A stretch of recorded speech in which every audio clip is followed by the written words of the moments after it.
Audiobooks full length, your favorite audiobooks for sleeping and relaxing, starts now. Around the World in 80 Days by Jules Verne. Chapter 1, in which Phileas Fogg and Passepartout accept each other, the one as master, the other as man. Mr. Phileas Fogg lived in 1872 at number 7, Savile Row, Burlington Gardens, the house in which Sheridan died in 1814. He was one of the most noticeable members of the Reform Club, though he seemed always to avoid attracting attention, an enigmatical personage about whom little was known, except that he was a polished man of the world. People said that he resembled Byron, at least that his head was Byronic. But he was a bearded, tranquil Byron, who might live on 1,000 years without growing old. Certainly an Englishman, it was more doubtful whether Phileas Fogg was a Londoner. He was never seen on 'Change, nor at the bank, nor in the counting rooms of the city. No ships ever came into London docks of which he was the owner. He had no public employment. He had never been entered at any of the Inns of Court, either at the Temple, or Lincoln's Inn, or Gray's Inn. Nor had his voice ever resounded in the Court of Chancery, or in the Exchequer, or the Queen's Bench, or the ecclesiastical courts. He certainly was not a manufacturer, nor was he a merchant or a gentleman farmer. His name was strange to the scientific and learned societies, and he never was known to take part in the sage deliberations of the Royal Institution, or the London Institution, the Artisans' Association, or the Institution of Arts and Sciences. He belonged, in fact, to none of the numerous societies which swarm in the English capital, from the harmonic to that of the entomologists, founded mainly for the purpose of abolishing pernicious insects. Phileas Fogg was a member of the Reform, and that was all. The way in which he got admission to this exclusive club was simple enough. He was recommended by the Barings, with whom he had an open credit. His checks were regularly paid at sight from his account current, which was always flush. Was Phileas Fogg rich? Undoubtedly. But those who knew him best could not imagine how he had made his fortune, and Mr. Fogg was the last person to whom to apply for the information. He was not lavish, nor, on the contrary, avaricious, for whenever he knew that money was needed for a noble, useful, or benevolent purpose, he supplied it quietly and sometimes anonymously. He was, in short, the least communicative of men.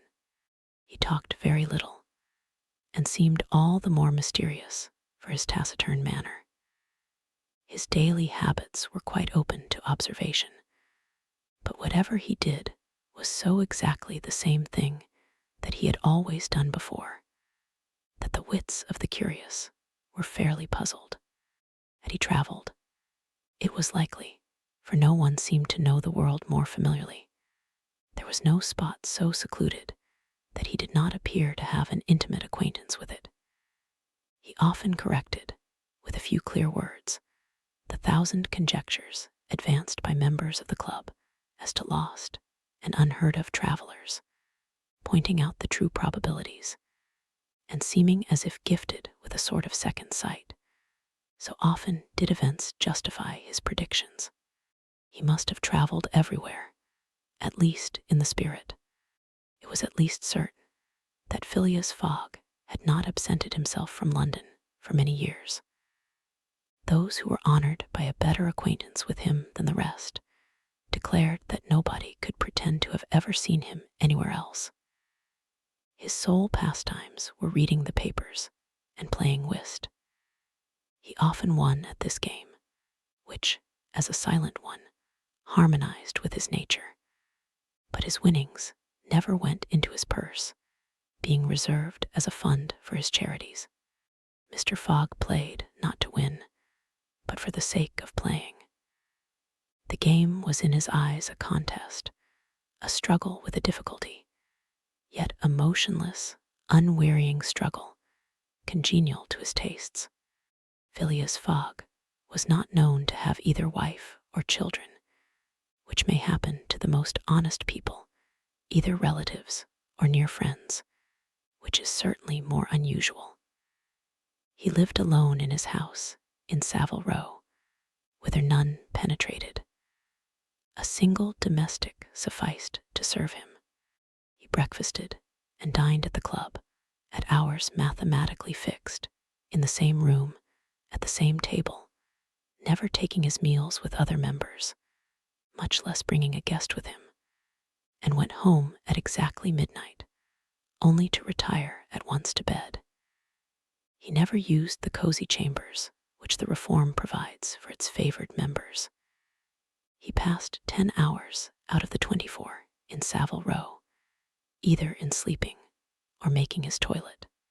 When he chose to take a walk, it was with a regular step in the entrance hall with its mosaic flooring, or in the circular gallery with its dome supported by 20 red porphyry Ionic columns and illumined by blue painted windows.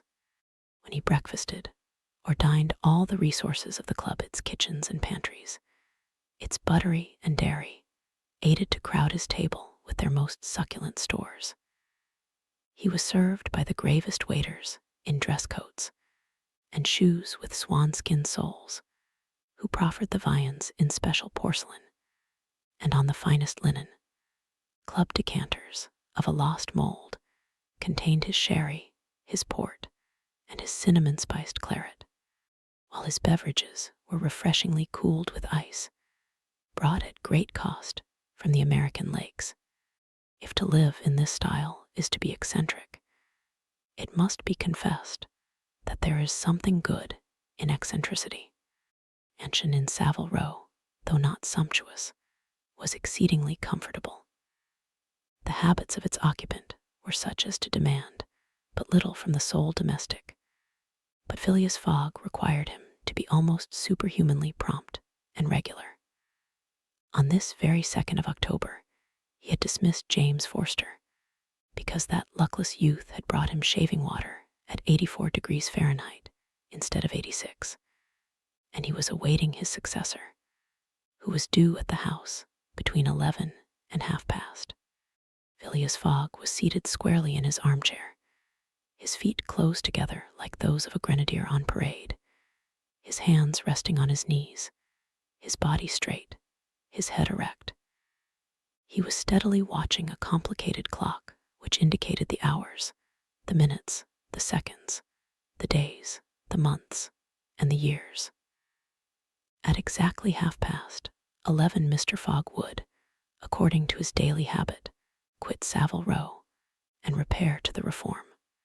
A rap at this moment sounded on the door of the cozy apartment where Phileas Fogg was seated, and James Forster, the dismissed servant, appeared. "The new servant," said he. A young man of 30 advanced and bowed. "You are a Frenchman, I believe?" asked Phileas Fogg. "And your name is John?" "Jean, if monsieur pleases," replied the newcomer, "Jean Passepartout, a surname which has clung to me, because I have a natural aptness for going out of one business into another. I believe I'm honest, monsieur, but to be outspoken, I've had several trades. I've been an itinerant singer, a circus rider, when I used to vault like Leotard and dance on a rope like Blondin. Then I got to be a professor of gymnastics, so as to make better use of my talents. And then I was a sergeant fireman at Paris, and assisted at many a big fire. But I quitted France 5 years ago, and wishing to taste the sweets of domestic life, took service as a valet here in England. Finding myself out of place, and hearing that Monsieur Phileas Fogg was the most exact and settled gentleman in the United Kingdom, I have come to Monsieur in the hope of living with him a tranquil life, and forgetting even the name of Passepartout. Passepartout suits me, responded Mr. Fogg. You are well recommended to me. I hear a good report of you. You know my conditions. Yes, monsieur. Good. What time is it? 22 minutes after 11, returned Passepartout, drawing an enormous silver watch from the depths of his pocket. You are too slow, said Mr. Fogg. Pardon me, monsieur. It is impossible. You are 4 minutes too slow. No matter. It's enough to mention the error. Now, from this moment, 29 minutes after 11 a.m., this Wednesday, 2nd October, you are in my service. Phileas Fogg got up, took his hat in his left hand, put it on his head with an automatic motion, and went off without a word. Passepartout heard the street door shut once. It was his new master going out. He heard it shut again. It was his predecessor, James Forster, departing in his turn. Passepartout remained alone in the house in Savile Row. Chapter 2, in which Passepartout is convinced that he has at last found his ideal. Faith, muttered Passepartout, somewhat flurried. I've seen people at Madame Tussaud's as lively as my new master. Madame Tussaud's people, let it be said, are of wax, and are much visited in London.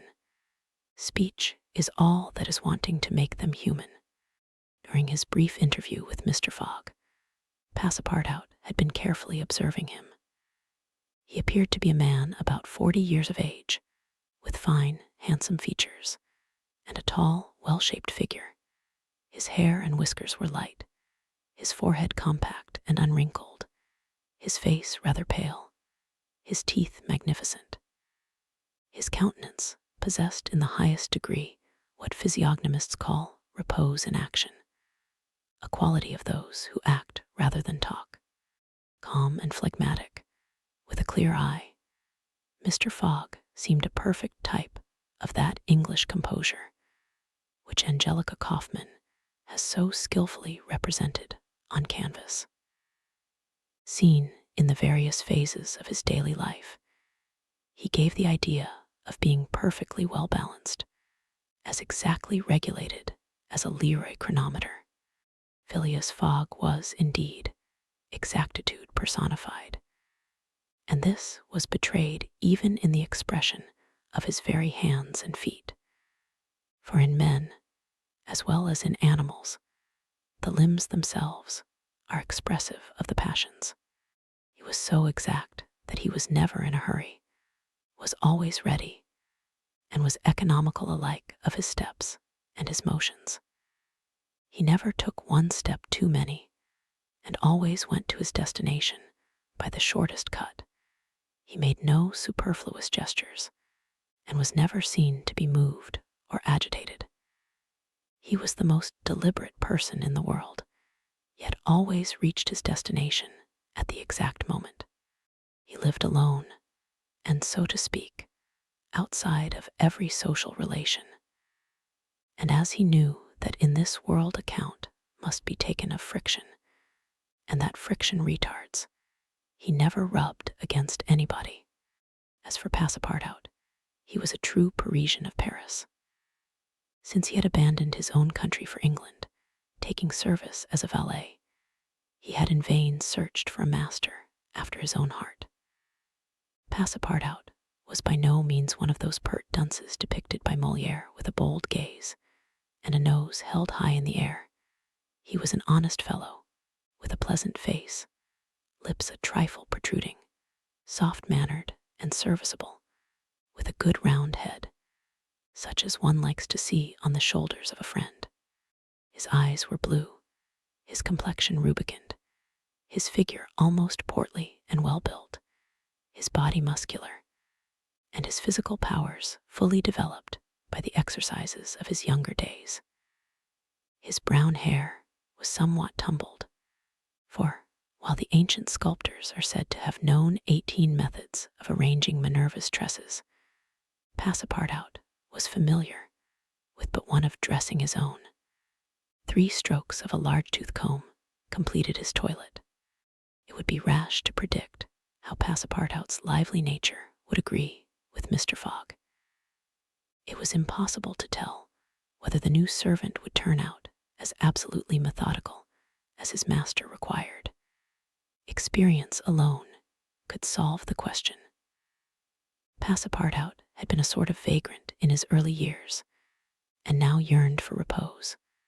But so far he had failed to find it, though he had already served in 10 English houses. But he could not take root in any of these. With chagrin, he found his masters invariably whimsical and irregular, constantly running about the country, or on the lookout for adventure. His last master, young Lord Longferry, Member of Parliament, after passing his nights in the Haymarket taverns, was too often brought home in the morning on policemen's shoulders. Passepartout, desirous of respecting the gentleman whom he served, ventured a mild remonstrance on such conduct, which, being ill received, he took his leave.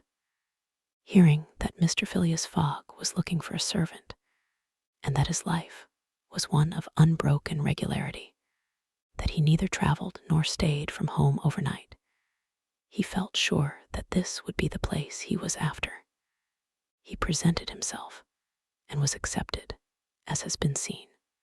At 11:30 then, Passepartout found himself alone in the house in Savile Row. He began its inspection without delay, scouring it from cellar to garret. So clean, well-arranged, solemn, a mansion pleased him. It seemed to him like a snail's shell, lighted and warmed by gas, which sufficed for both these purposes. When Passepartout reached the 2nd story, he recognized at once the room which he was to inhabit, and he was well satisfied with it. Electric bells and speaking tubes afforded communication with the lower stories, while on the mantel stood an electric clock, precisely like that in Mr. Fogg's bedchamber, both beating the same second at the same instant. "That's good, that'll do," said Passepartout to himself. He suddenly observed, hung over the clock, a card which, upon inspection, proved to be a program of the daily routine of the house. It comprised all that was required of the servant, from 8 in the morning, exactly at which hour Phileas Fogg rose, till 11:30, when he left the house for the Reform Club, all the details of service: the tea and toast at 23 minutes past 8, the shaving water at 37 minutes past 9, and the toilet at 20 minutes before 10. Everything was regulated and foreseen that was to be done from 11:30 a.m. till midnight, the hour at which the methodical gentleman retired. Mr. Fogg's wardrobe was amply supplied and in the best taste. Each pair of trousers, coat, and vest bore a number, indicating the time of year and season at which they were in turn to be laid out for wearing, and the same system was applied to the master's shoes. In short, the house in Savile Row, which must have been a very temple of disorder and unrest under the illustrious but dissipated Sheridan, was coziness, comfort, and method idealized. There was no study, nor were there books, which would have been quite useless to Mr. Fogg, for at the Reform 2 libraries, one of general literature and the other of law and politics, were at his service. A moderate-sized safe stood in his bedroom, constructed so as to defy fire as well as burglars, but Passepartout found neither arms nor hunting weapons anywhere.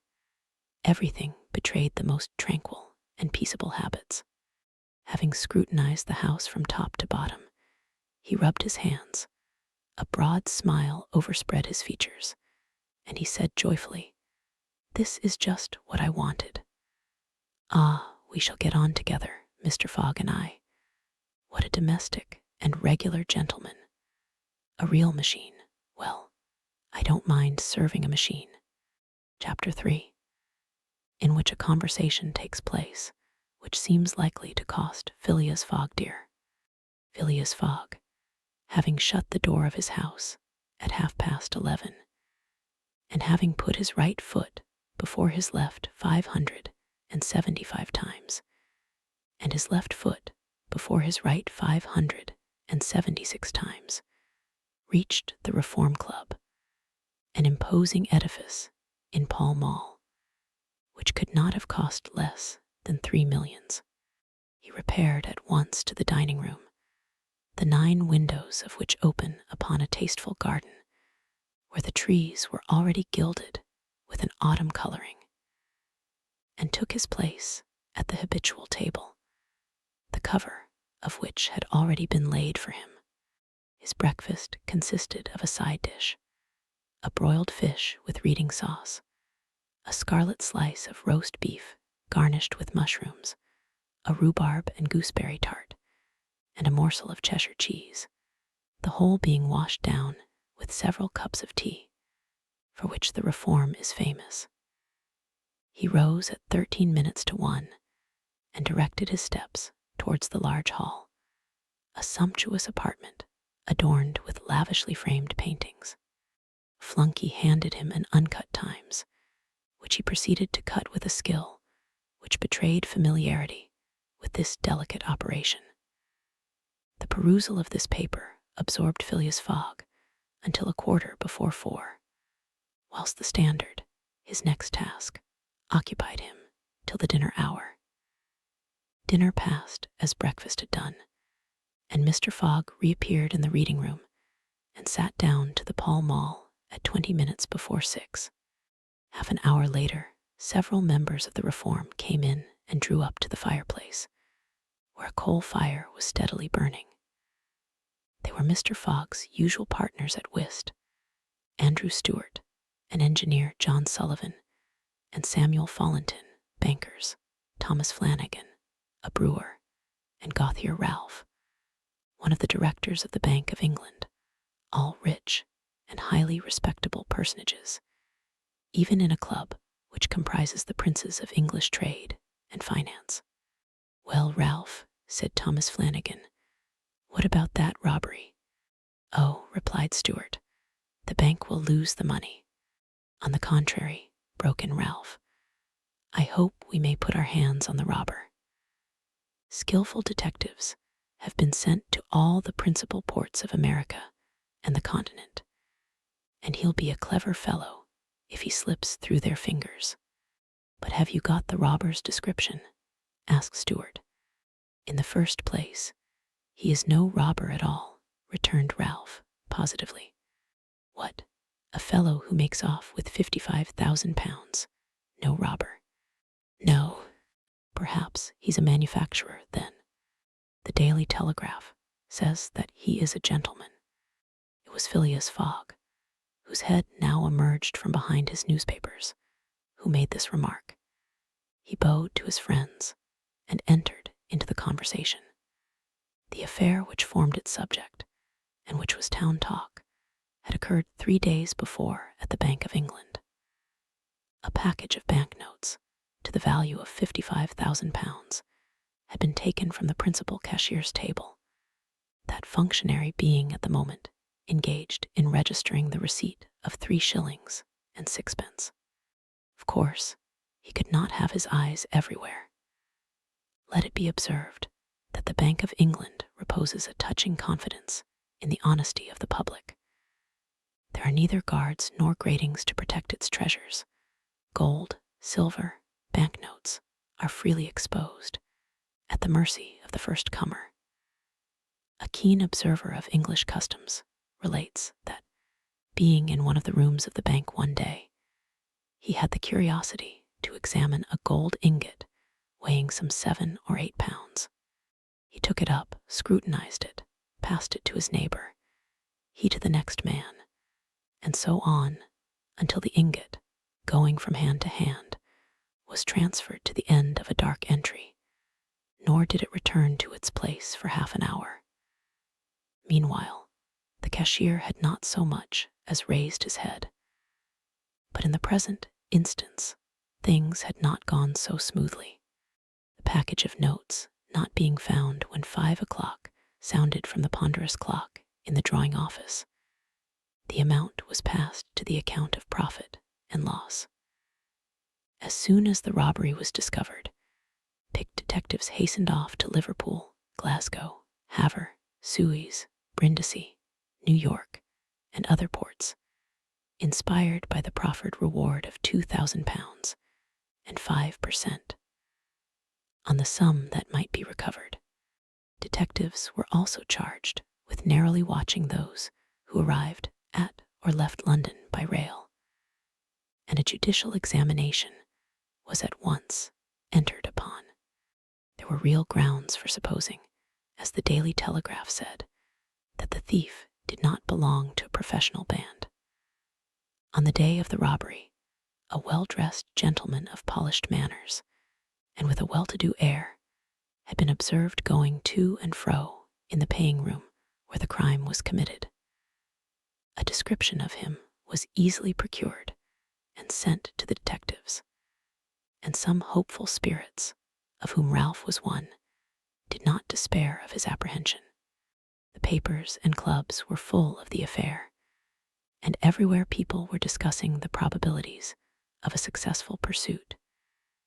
And the Reform Club was especially agitated, several of its members being bank officials. Ralph would not concede that the work of the detectives was likely to be in vain, for he thought that the prize offered would greatly stimulate their zeal and activity. But Stuart was far from sharing this confidence, and as they placed themselves at the whist table, they continued to argue the matter. Stuart and Flanagan played together, while Phileas Fogg had fallen in for his partner. As the game proceeded, the conversation ceased, excepting between the rubbers, when it revived again. "I maintain," said Stuart, "that the chances are in favor of the thief, who must be a shrewd fellow." "Well, but where can he fly to?" asked Ralph. "No country is safe for him." "Pshaw! Where could he go, then?" "Oh, I don't know that. The world is big enough." "It was once," said Phileas Fogg, in a low tone. "Cut, sir," he added, handing the cards to Thomas Flanagan. The discussion fell during the rubber, after which Stuart took up its thread. "What do you mean by once? Has the world grown smaller?" "Certainly," returned Ralph. "I agree with Mr. Fogg. The world has grown smaller, since a man can now go round it 10 times more quickly than 100 years ago.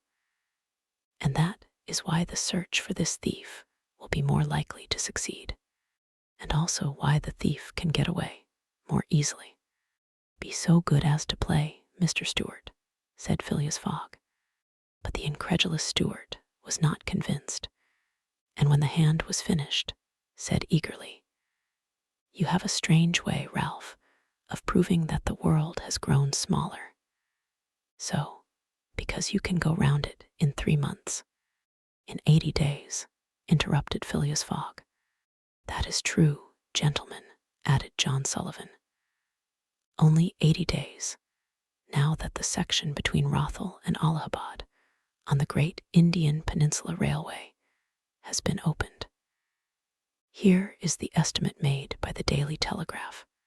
From London to Suez via Mont Cenis and Brindisi, by rail and steamboats. 7 days from Suez to Bombay, by steamer. 13 from Bombay to Calcutta, by rail. 3 from Calcutta to Hong Kong, by steamer.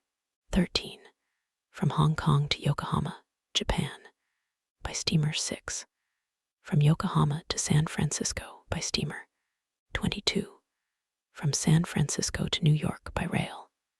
7 from New York to London, by steamer and rail. 9 total. 80 days. Yes, in 80 days, exclaimed Stuart, who in his excitement made a false deal.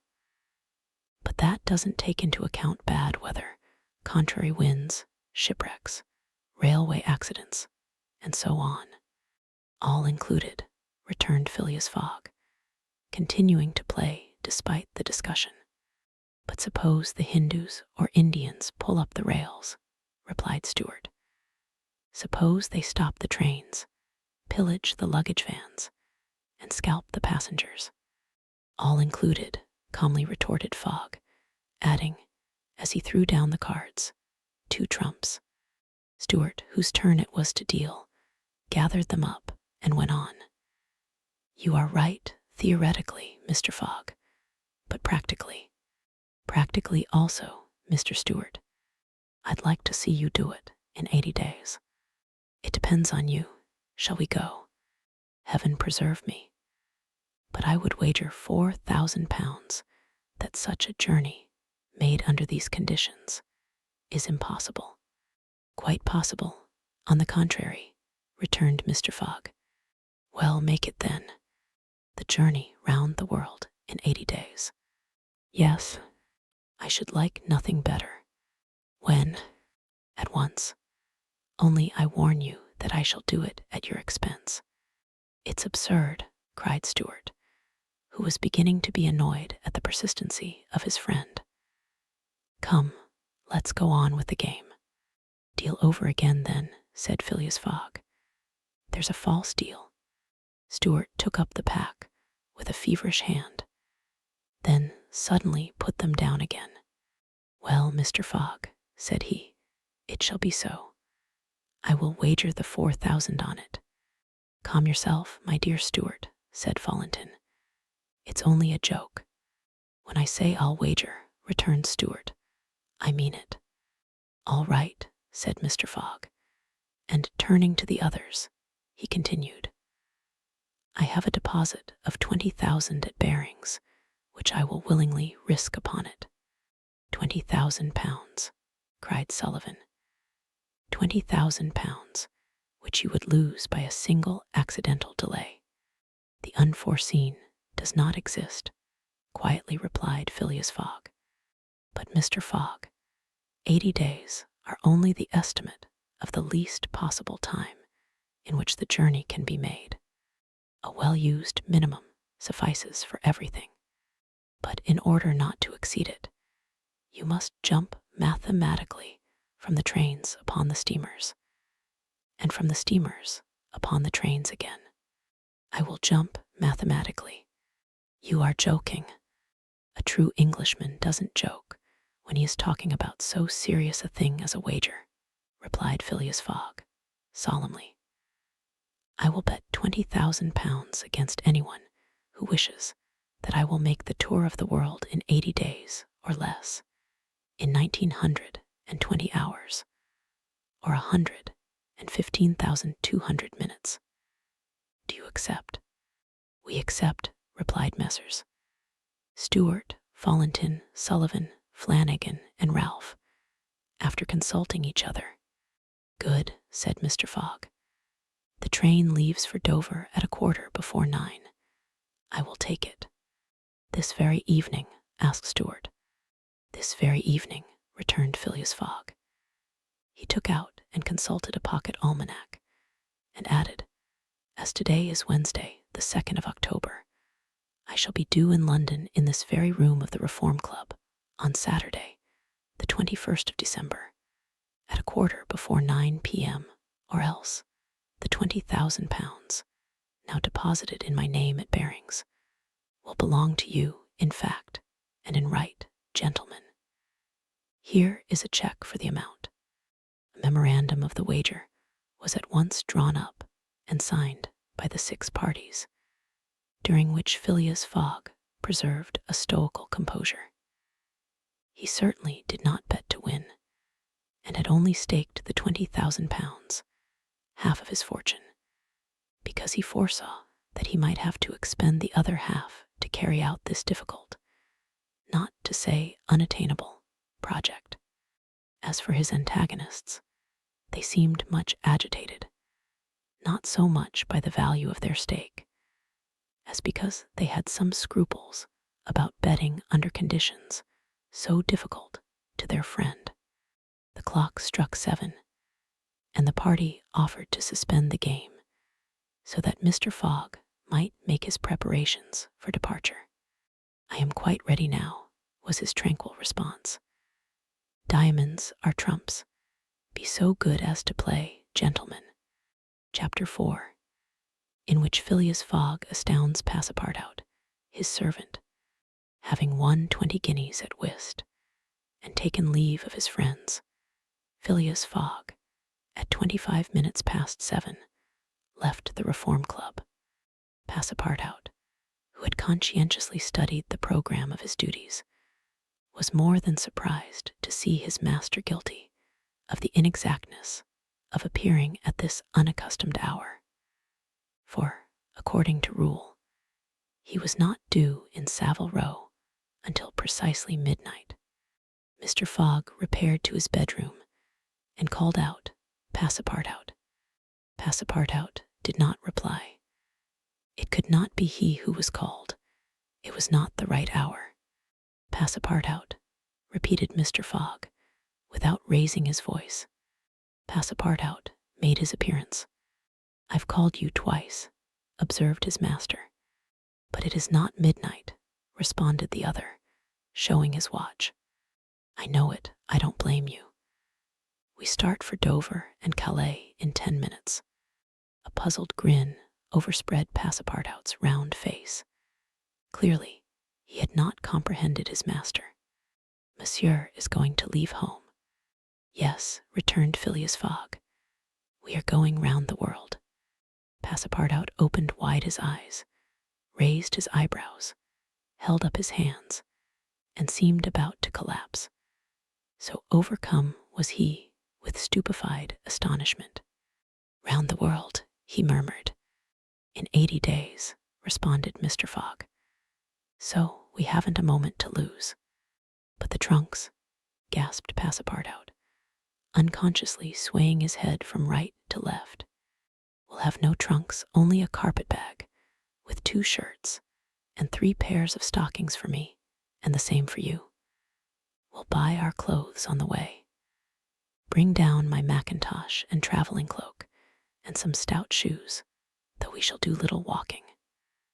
Make haste." Passepartout tried to reply, but could not. He went out, mounted to his own room, fell into a chair, and muttered, "That's good, that is. And I, who wanted to remain quiet." He mechanically set about making the preparations for departure. Around the world in 80 days. Was his master a fool? No. Was this a joke, then? They were going to Dover, good. To Calais, good again. After all, Passepartout, who had been away from France 5 years, would not be sorry to set foot on his native soil again. Perhaps they would go as far as Paris, and it would do his eyes good to see Paris once more. But surely a gentleman so chary of his steps would stop there, no doubt. But then, it was none the less true that he was going away. This so domestic person hitherto. By 8 o'clock Passepartout had packed the modest carpet-bag, containing the wardrobes of his master and himself. Then, still troubled in mind, he carefully shut the door of his room and descended to Mr. Fogg. Mr. Fogg was quite ready. Under his arm might have been observed a red-bound copy of Bradshaw's Continental Railway Steam Transit and General Guide, with its timetables showing the arrival and departure of steamers and railways. He took the carpet-bag, opened it, and slipped into it a goodly roll of Bank of England notes, which would pass wherever he might go. "You have forgotten nothing?" asked he. "Nothing, monsieur. My mackintosh and cloak. Here they are." "Good. Take this carpet-bag," handing it to Passepartout. "Take good care of it, for there are 20,000 pounds in it." Passepartout nearly dropped the bag, as if the 20,000 pounds were in gold, and weighed him down. Master and man then descended. The street door was double-locked, and at the end of Savile Row they took a cab and drove rapidly to Charing Cross. The cab stopped before the railway station at 20 minutes past 8. Passepartout jumped off the box and followed his master, who, after paying the cabman, was about to enter the station, when a poor beggar woman, with a child in her arms, her naked feet smeared with mud, her head covered with a wretched bonnet, from which hung a tattered feather, and her shoulders shrouded in a ragged shawl, approached, and mournfully asked for alms. Mr. Fogg took out the 20 guineas he had just won at whist, and handed them to the beggar, saying, "Here, my good woman, I'm glad that I met you," and passed on. Passepartout had a moist sensation about the eyes. His master's action touched his susceptible heart. 2 first-class tickets for Paris having been speedily purchased, Mr. Fogg was crossing the station to the train, when he perceived his 5 friends of the Reform. "Well, gentlemen," said he, "I'm off, you see, and if you will examine my passport when I get back, you will be able to judge whether I have accomplished the journey agreed upon." "Oh, that would be quite unnecessary, Mr. Fogg," said Ralph politely. "We will trust your word, as a gentleman of honor. You do not forget when you are due in London again?" asked Stuart. "In 80 days, on Saturday, the 21st of December, 1872, at a quarter before 9 p.m. Goodbye, gentlemen." Phileas Fogg and his servant seated themselves in a first-class carriage at 20 minutes before 9. 5 minutes later, the whistle screamed, and the train slowly glided out of the station. The night was dark, and a fine, steady rain was falling. Phileas Fogg, snugly ensconced in his corner, did not open his lips. Passepartout, not yet recovered from his stupefaction, clung mechanically to the carpet-bag with its enormous treasure. Just as the train was whirling through Sydenham, Passepartout suddenly uttered a cry of despair. "What's the matter?" asked Mr. Fogg. "Alas, in my hurry, I forgot." "What?" "To turn off the gas in my room." "Very well, young man," returned Mr. Fogg coolly. "It will burn at your expense." Chapter 5, in which a new species of funds, unknown to the moneyed men, appears on chain. Phileas Fogg rightly suspected that his departure from London would create a lively sensation at the West End. The news of the bet spread through the Reform Club, and afforded an exciting topic of conversation to its members. From the club, it soon got into the papers throughout England. The boasted tour of the world was talked about, disputed, argued with as much warmth as if the subject were another Alabama claim. Some took sides with Phileas Fogg, but the large majority shook their heads and declared against him. It was absurd, impossible, they declared, that the tour of the world could be made, except theoretically and on paper, in this minimum of time, and with the existing means of traveling. The Times, Standard, Morning Post, and Daily News, and 20 other highly respectable newspapers scouted Mr. Fogg's project as madness. The Daily Telegraph alone hesitatingly supported him. People in general thought him a lunatic, and blamed his Reform Club friends for having accepted a wager which betrayed the mental aberration of its proposer.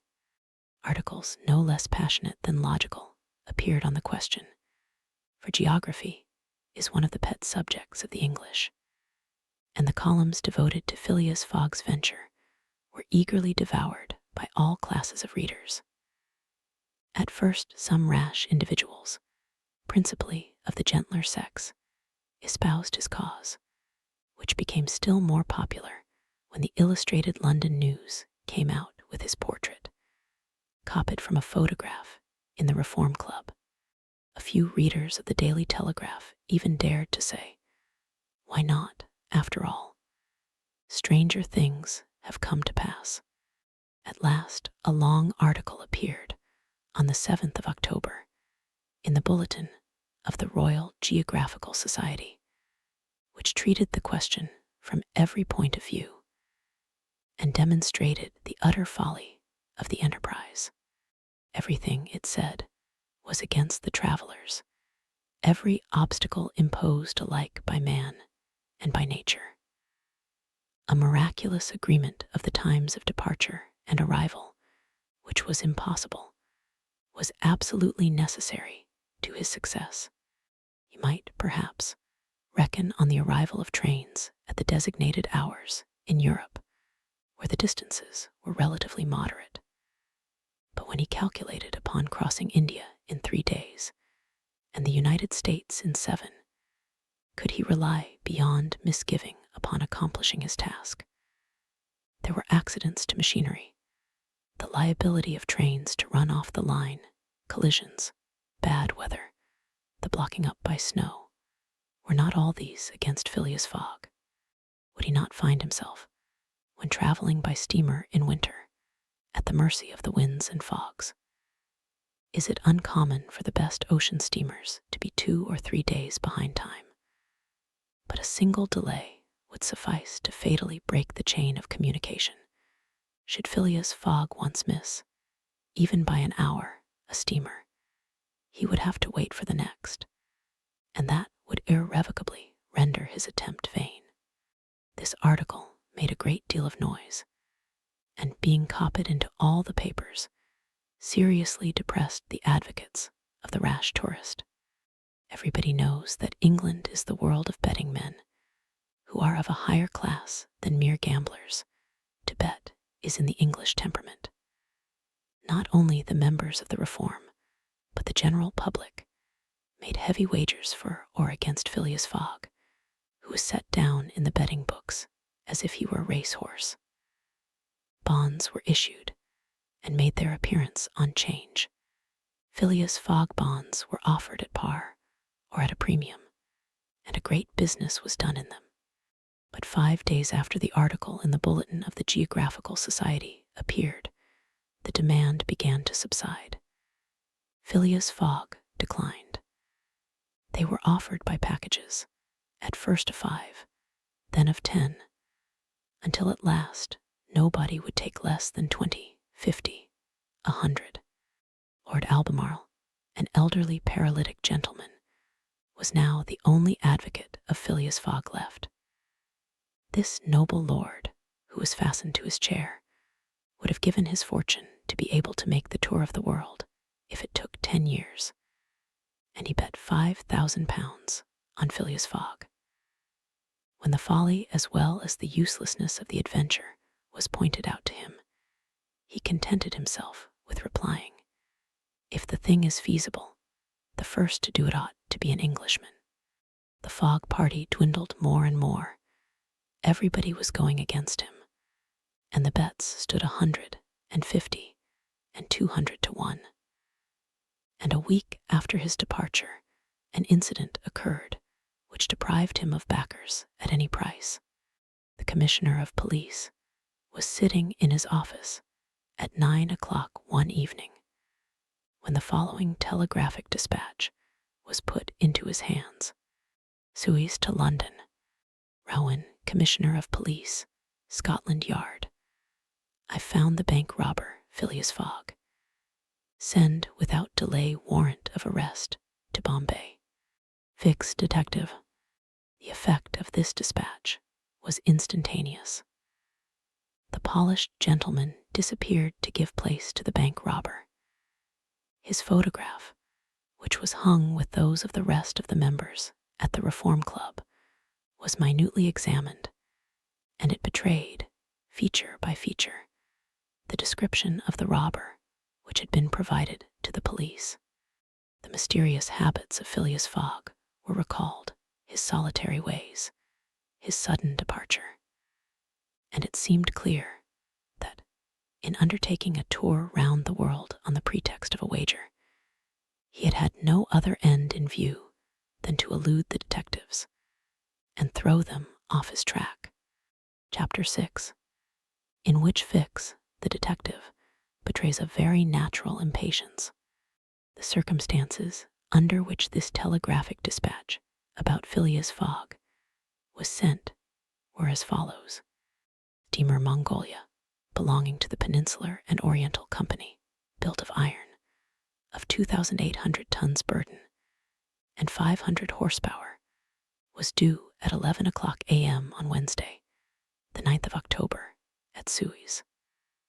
The Mongolia plied regularly between Brindisi and Bombay via the Suez Canal, and was one of the fastest steamers belonging to the company, always making more than 10 knots an hour between Brindisi and Suez, and 9.5 between Suez and Bombay. 2 men were promenading up and down the wharves, among the crowd of natives and strangers who were sojourning at this once straggling village now, thanks to the enterprise of M. Lesseps, a fast-growing town.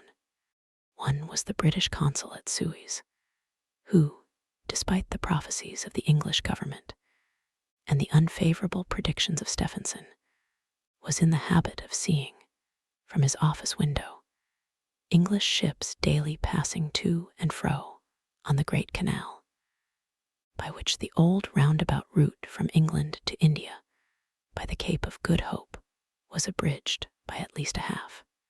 The other was a small, slight-built personage, with a nervous, intelligent face and bright eyes peering out from under eyebrows which he was incessantly twitching. He was just now manifesting unmistakable signs of impatience, nervously pacing up and down, and unable to stand still for a moment. This was Fix, one of the detectives who had been dispatched from England in search of the bank robber.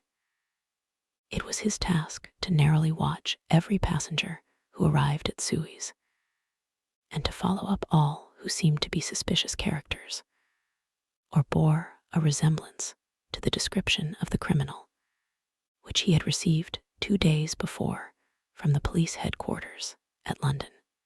The detective was evidently inspired by the hope of obtaining the splendid reward which would be the prize of success, and awaited with a feverish impatience, easy to understand, the arrival of the steamer Mongolia. So you say, Consul, asked he for the 20th time, that this steamer is never behind time? No, Mr. Fix, replied the consul. She was bespoken yesterday at Port Said, and the rest of the way is of no account to such a craft. I repeat that the Mongolia has been in advance of the time required by the company's regulations, and gained the prize awarded for excess of speed. Does she come directly from Brindisi? Directly from Brindisi. She takes on the Indian mails there, and she left there Saturday at 5 p.m. Have patience, Mr. Fix. She will not be late. But really, I don't see how, from the description you have, you will be able to recognize your man, even if he is on board the Mongolia. A man rather feels the presence of these fellows, Consul, than recognizes them. You must have a scent for them, and a scent is like a sixth sense, which combines hearing, seeing, and smelling. I've arrested more than one of these gentlemen in my time, and if my thief is on board, I'll answer for it. He'll not slip through my fingers. I hope so, Mr. Fix, for it was a heavy robbery, a magnificent robbery, Consul, £55,000. We don't often have such windfalls. Burglars are getting to be so contemptible nowadays. A fellow gets hung for a handful of shillings. Mr. Fix, said the consul, I like your way of talking, and hope you'll succeed, but I fear you will find it far from easy. Don't you see, the description which you have there has a singular resemblance to an honest man? Consul, remarked the detective, dogmatically, great robbers always resemble honest folks. Fellows who have rascally faces have only one course to take, and that is to remain honest. Otherwise, they would be arrested offhand. The artistic thing is to unmask honest countenances. It's no light task, I admit, but a real art. Mr. Fix, evidently, was not wanting in a tinge of self-conceit. Little by little, the scene on the quay became more animated. Sailors of various nations, merchants, shipbrokers, porters, fellas, bustled to and fro as if the steamer were immediately expected. The weather was clear and slightly chilly. The minarets of the town loomed above the houses in the pale rays of the sun. A jetty pier, some 2,000 yards along, extended into the roadstead. A number of fishing smacks and coasting boats, some retaining the fantastic fashion of ancient galleys, were discernible on the Red Sea. As he passed among the busy crowd, Fix, according to habit, scrutinized the passers-by with a keen, rapid glance. It was now 10:30. "The steamer doesn't come," he exclaimed as the port clock struck. "She can't be far off now," returned his companion. "How long will she stop at Suez?" 4 hours, long enough to get in her coal. It is 1,310 miles from Suez to Aden, at the other end of the Red Sea, and she has to take in a fresh coal supply. And does she go from Suez directly to Bombay, without putting in anywhere? "Good," said Fix. "If the robber is on board, he will no doubt get off at Suez, so as to reach the Dutch or French colonies in Asia by some other route. He ought to know that he would not be safe an hour in India, which is English soil, unless," objected the consul, "he is exceptionally shrewd. An English criminal, you know, is always better concealed in London than anywhere else." This observation furnished the detective food for thought, and meanwhile the consul went away to his office. Fix, left alone, was more impatient than ever, having a presentiment that the robber was on board the Mongolia. If he had indeed left London intending to reach the New World, he would naturally take the route via India, which was less watched and more difficult to watch than that of the Atlantic. But Fix's reflections were soon interrupted by a succession of sharp whistles, which announced the arrival of the Mongolia. The porters and fellas rushed down the quay, and a dozen boats pushed off from the shore to go and meet the steamer. Soon, her gigantic hull appeared passing along between the banks, and 11 o'clock struck as she anchored in the road. She brought an unusual number of passengers, some of whom remained on deck to scan the picturesque panorama of the town, while the greater part disembarked in the boats and landed on the quay. Fix took up a position and carefully examined each face and figure which made its appearance. Presently, one of the passengers, after vigorously pushing his way through the importunate crowd of porters, came up to him and politely asked if he could point out the English consulate, at the same time showing a passport which he wished to have visaed. Fix instinctively took the passport, and with a rapid glance read the description of its bearer. An involuntary motion of surprise nearly escaped him, for the description in the passport was identical with that of the bank robber, which he had received from Scotland Yard. "Is this your passport?" asked he. "No, it's my master's." "And your master is?" "He stayed on board, but he must go to the consul's in person, so as to establish his identity." "Oh, is that necessary?" "Quite indispensable." "And where is the consulate?" "There, on the corner of the square," said Fix, pointing to a house 200 steps off. "I'll go and fetch my master, who won't be much pleased, however, to be disturbed." The passenger bowed to Fix and returned to the steamer. Chapter 7, which once more demonstrates the uselessness of passports as aids to detectives. The detective passed down the key and rapidly made his way to the consul's office, where he was at once admitted to the presence of that official. "Consul," said he, without preamble, "I have strong reasons for believing that my man is a passenger on the Mongolia." And he narrated what had just passed concerning the passport. "Well, Mr. Fix," replied the consul, "I shall not be sorry to see the rascal's face, but perhaps he won't come here. That is, if he is the person you suppose him to be. A robber doesn't quite like to leave traces of his flight behind him, and besides, he is not obliged to have his passport countersigned. If he is as shrewd as I think he is, consul, he will come. To have his passport visaed. Yes, passports are only good for annoying honest folks and aiding in the flight of rogues. I assure you it will be quite the thing for him to do, but I hope you will not visa the passport." "Why not? If the passport is genuine, I have no right to refuse. Still, I must keep this man here until I can get a warrant to arrest him from London." "Ah, that's your lookout, but I cannot." The consul did not finish his sentence, for as he spoke a knock was heard at the door, and two strangers entered, one of whom was the servant whom Fix had met on the quay. The other, who was his master, held out his passport with the request that the consul would do him the favor to visa it. The consul took the document and carefully read it, whilst Fix observed, or rather devoured, the stranger with his eyes from a corner of the room. "You are Mr. Phileas Fogg," said the consul, after reading the passport. "I am, and this man is your servant.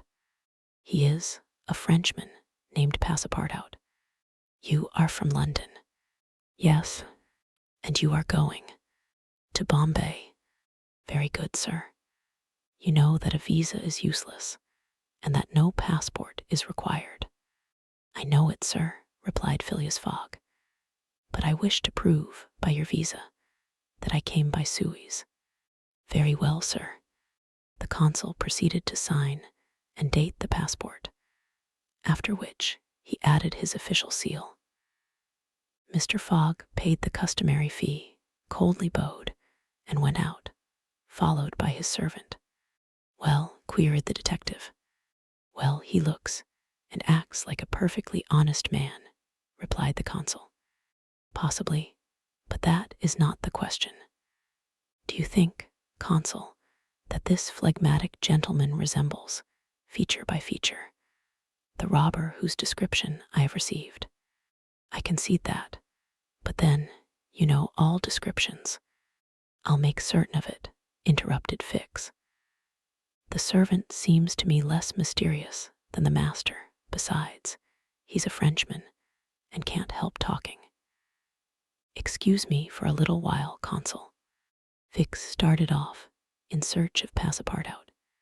Meanwhile, Mr. Fogg, after leaving the consulate, repaired to the quay, gave some orders to Passepartout, went off to the Mongolia in a boat, and descended to his cabin. He took up his notebook, which contained the following memoranda. Left London Wednesday, October 2nd, at 8:45 p.m. Reached Paris Thursday, October 3rd, at 7:2 a.m. Left Paris Thursday, at 8:4 a.m. Reached Turin by Mont-Cenis Friday, October 4th, at 6:35 a.m. Left Turin Friday, at 7:2 a.m. Arrived at Brindisi Saturday, October 5th, at 4 p.m. Sailed on the Mongolia Saturday, at 5 p.m. Reached Suez Wednesday, October 9th, at 11 a.m. Total of hours spent, 158.5, or in days, 6 days and a half. These dates were inscribed in an itinerary divided into columns, indicating the month, the day of the month, and the day for the stipulated and actual arrivals at each principal point: Paris, Brindisi, Suez, Bombay, Calcutta, Singapore, Hong Kong, Yokohama, San Francisco, New York, and London, from the 2nd of October to the 21st of December, and giving a space for setting down the gain made or the loss suffered on arrival at each locality. This methodical record, thus, contained an account of everything needed, and Mr. Fogg always knew whether he was behindhand or in advance of his time. On this Friday, October 9th, he noted his arrival at Suez and observed that he had as yet neither gained nor lost. He sat down quietly to breakfast in his cabin, never once thinking of inspecting the town, being one of those Englishmen who are wont to see foreign countries through the eyes of their domestics. Chapter 8, in which Passepartout talks rather more, perhaps, than is prudent. Fix soon rejoined Passepartout, who was lounging and looking about on the quay, as if he did not feel that he, at least, was obliged not to see anything. "Well, my friend," said the detective, coming up with him, "is your passport viséd?" "Ah, it's you, is it, monsieur?" responded Passepartout. "Thanks, yes, the passport is all right. And you are looking about you?" "Yes, but we travel so fast that I seem to be journeying in a dream." "So this is Suez?" "Yes." "In Egypt?" "Certainly, in Egypt." "And in Africa?" "In Africa, in Africa," repeated Passepartout. "Just think, monsieur, I had no idea that we should go farther than Paris, and all that I saw of Paris was between 20 minutes past 7 and 20 minutes before 9 in the morning, between the Northern and the Lyons stations, through the windows of a car, and in a driving rain. How I regret not having seen once more Père Lachaise and the circus in the Champs-Élysées." "You are in a great hurry, then." "I am not, but my master is. By the way, I must buy some shoes and shirts. We came away without trunks, only with a carpet bag. I will show you an excellent shop for getting what you want." "Really, monsieur, you are very kind." And they walked off together, Passepartout chatting volubly as they went along. "Above all," said he, "don't let me lose the steamer. You have plenty of time. It's only 12 o'clock. Passepartout pulled out his big watch. "12, he exclaimed. "Why, it's only 8 minutes before 10. Your watch is slow." "My watch, a family watch, monsieur, which has come down from my great-grandfather. It doesn't vary 5 minutes in the year. It's a perfect chronometer, look you." "I see how it is," said Fix. "You have kept London time, which is 2 hours behind that of Suez. You ought to regulate your watch at noon in each country." "I regulate my watch, never." "Well, then, it will not agree with the sun. So much the worse for the sun, monsieur. The sun will be wrong then." And the worthy fellow returned the watch to its fob with a defiant gesture. After a few minutes' silence, Fix resumed. "You left London hastily, then?" "I rather think so. Last Friday at 8 o'clock in the evening, Monsieur Fogg came home from his club, and 3/4 of an hour afterwards we were off." "But where is your master going?" "Always straight ahead. He is going round the world." "Round the world," cried Fix. "Yes, and in 80 days. He says it is on a wager, but between us, I don't believe a word of it. That wouldn't be common sense. There's something else in the wind. Ah, Mr. Fogg is a character, is he?" "I should say he was." "Is he rich?" "No doubt, for he is carrying an enormous sum in brand new banknotes with him. And he doesn't spare the money on the way, either. He has offered a large reward to the engineer of the Mongolia, if he gets us to Bombay well in advance of time. And you have known your master a long time. Why, no. I entered his service the very day we left London. The effect of these replies upon the already suspicious and excited detective may be imagined. The hasty departure from London soon after the robbery, the large sum carried by Mr. Fogg, his eagerness to reach distant countries, the pretext of an eccentric and foolhardy bet, all confirmed Fix in his theory. He continued to pump poor Passepartout, and learned that he really knew little or nothing of his master, who lived a solitary existence in London, was said to be rich, though no one knew whence came his riches, and was mysterious and impenetrable in his affairs and habits. Fix felt sure that Phileas Fogg would not land at Suez, but was really going on to Bombay. "Is Bombay far from here?" asked Passepartout. "Pretty far. It is a 10 days' voyage by sea." "And in what country is Bombay?" "India." "In Asia?" "Certainly." "The deuce. I was going to tell you there's one thing that worries me, my burner." "What burner?" "My gas burner, which I forgot to turn off, and which is at this moment burning at my expense. I have calculated, monsieur, that I lose 2 shillings every 24 hours, exactly 6 pence more than I earn, and you will understand that the longer our journey, did Fix pay any attention to Passepartout's trouble about the gas. It is not probable. He was not listening, but was cogitating a project. Passepartout and he had now reached the shop, where Fix left his companion to make his purchases, after recommending him not to miss the steamer, and hurried back to the consulate. Now that he was fully convinced, Fix had quite recovered his equanimity. "Consul," said he, "I have no longer any doubt. I have spotted my man. He passes himself off as an odd stick who is going round the world in 80 days. "Then he's a sharp fellow," returned the consul, "and counts on returning to London after putting the police of the 2 countries off his track."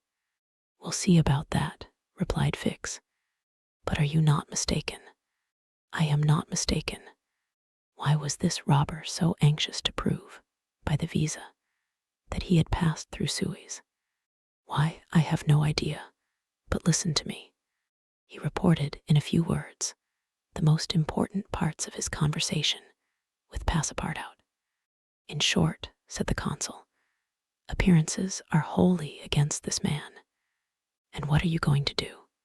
Send a dispatch to London for a warrant of arrest to be dispatched instantly to Bombay. Take passage on board the Mongolia.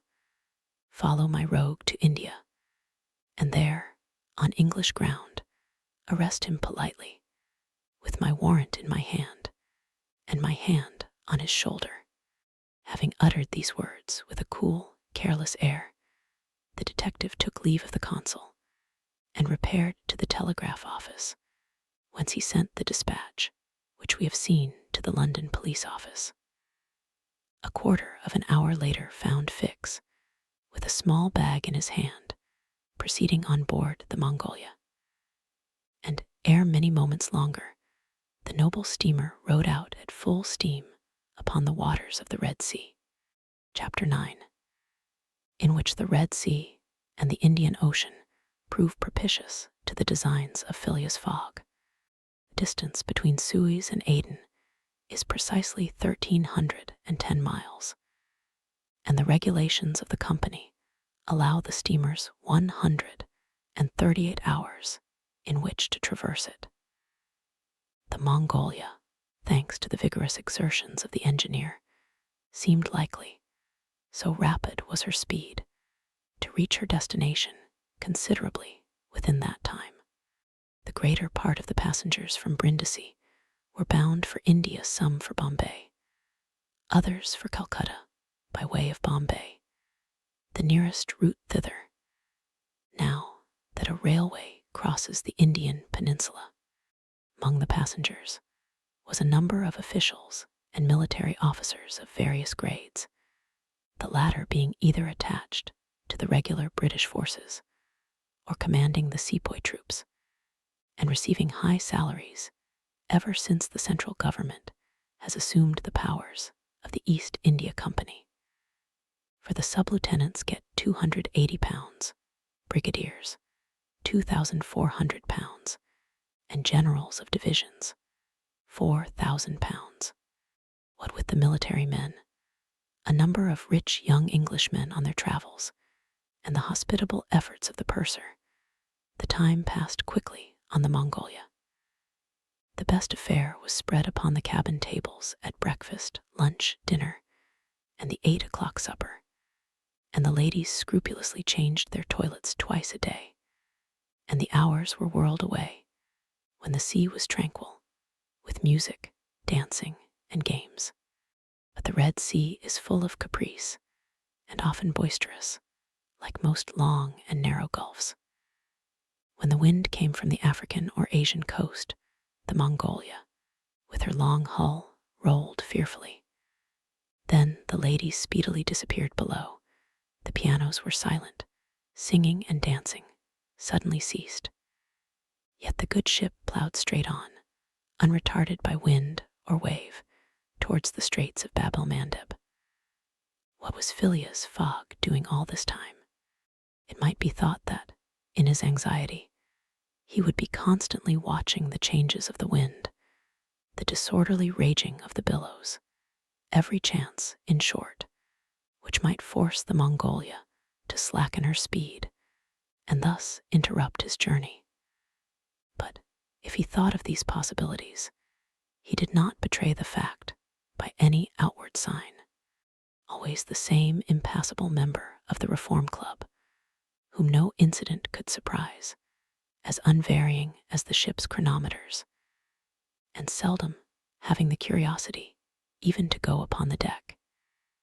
He passed through the memorable scenes of the Red Sea with cold indifference, did not care to recognize the historic towns and villages which, along its borders, raised their picturesque outlines against the sky, and betrayed no fear of the dangers of the Arabic Gulf, which the old historians always spoke of with horror, and upon which the ancient navigators never ventured without propitiating the gods by ample sacrifices. How did this eccentric personage pass his time on the Mongolia? He made his 4 hearty meals every day, regardless of the most persistent rolling and pitching on the part of the steamer. And he played whist indefatigably, for he had found partners as enthusiastic in the game as himself. A tax collector, on the way to his post at Goa, the Rev. Decimus Smith, returning to his parish at Bombay, and a brigadier general of the English army, who was about to rejoin his brigade at Benares, made up the party, and with Mr. Fogg, played whist by the hour together in absorbing silence. As for Passepartout, he too had escaped seasickness, and took his meals conscientiously in the forward cabin. He rather enjoyed the voyage, for he was well fed and well lodged, took a great interest in the scenes through which they were passing, and consoled himself with the delusion that his master's whim would end at Bombay. He was pleased, on the day after leaving Suez, to find on deck the obliging person with whom he had walked and chatted on the quays. "If I am not mistaken," said he, approaching this person with his most amiable smile, "you are the gentleman who so kindly volunteered to guide me at Suez. Ah, I quite recognize you. You are the servant of the strange Englishman." "Just so, monsieur." "Fix, Monsieur Fix," resumed Passepartout. "I'm charmed to find you on board. Where are you bound?" "Like you, to Bombay." "That's capital. Have you made this trip before?"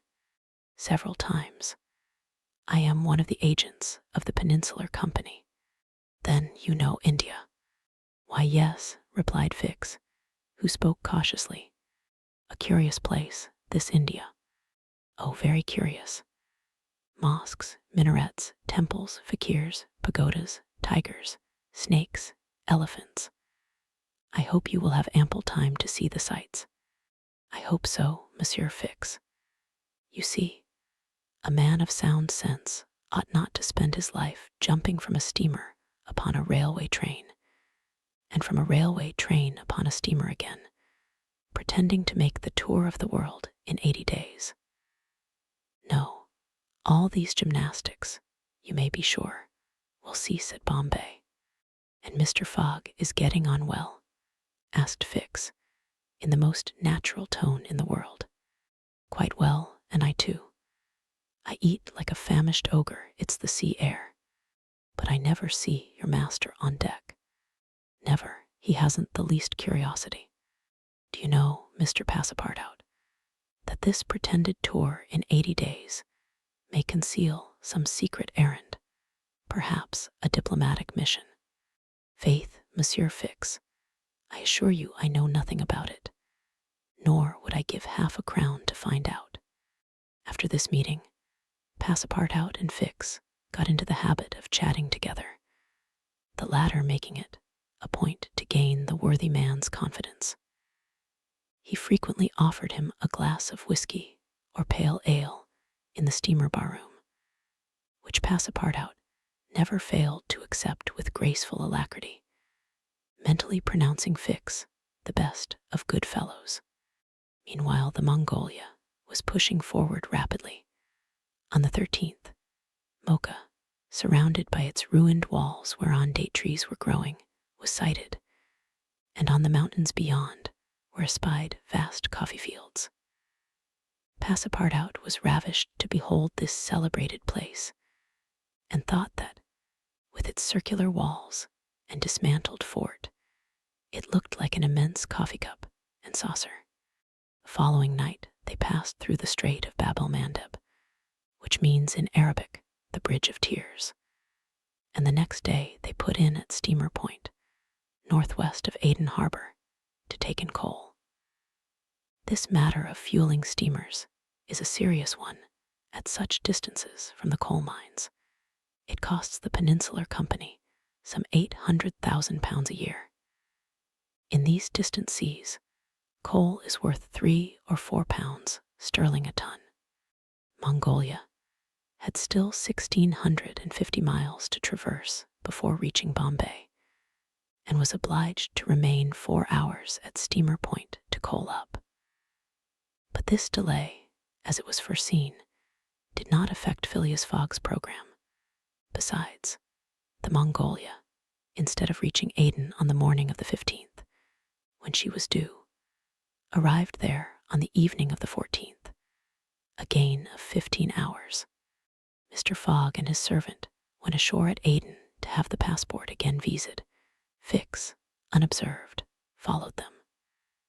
The visa procured, Mr. Fogg returned on board to resume his former habits, while Passepartout, according to custom, sauntered about among the mixed population of Somalis, Banyans, Parsees, Jews, Arabs, and Europeans, who comprise the 25,000 inhabitants of Aden.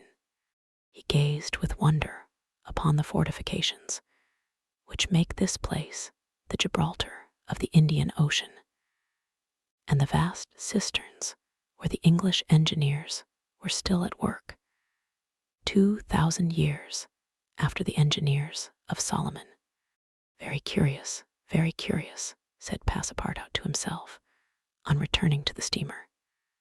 I see that it is by no means useless to travel, if a man wants to see something new. At 6 p.m., the Mongolia slowly moved out of the roadstead, and was soon once more on the Indian Ocean. She had 168 hours in which to reach Bombay, and the sea was favorable, the wind being in the northwest, and all sails aiding the engine. The steamer rolled but little. The ladies, in fresh toilets, reappeared on deck, and the singing and dancing were resumed. The trip was being accomplished most successfully, and Passepartout was enchanted with the congenial companion which chance had secured him in the person of the delightful Fix. On Sunday, October 20th, towards noon, they came in sight of the Indian coast. 2 hours later, the pilot came on board. A range of hills lay against the sky in the horizon, and soon the rows of palms which adorn Bombay came distinctly into view. The steamer entered the road formed by the islands in the bay, and at 4:30 she hauled up at the quays of Bombay. Phileas Fogg was in the act of finishing the 33rd rubber of the voyage, and his partner and himself, having, by a bold stroke, captured all 13 of the tricks, concluded this fine campaign with a brilliant victory. The Mongolia was due at Bombay on the 22nd. She arrived on the 20th. This was a gain to Phileas Fogg of 2 days since his departure from London, and he calmly entered the fact in the itinerary, in the column of gains. Chapter 10, in which Passepartout is only too glad to get off with the loss of his shoes. Everybody knows that the great reversed triangle of land, with its base in the north and its apex in the south, which is called India, embraces 1,400,000 square miles, upon which is spread unequally a population of 180 millions of souls. The British Crown exercises a real and despotic dominion over the larger portion of this vast country, and has a Governor-General stationed at Calcutta, governors at Madras, Bombay, and in Bengal, and a lieutenant governor at Agra. But British India, properly so called, only embraces 700,000 square miles, and a population of from 100 to 110 millions of inhabitants. A considerable portion of India is still free from British authority, and there are certain ferocious Rajas in the interior who are absolutely independent.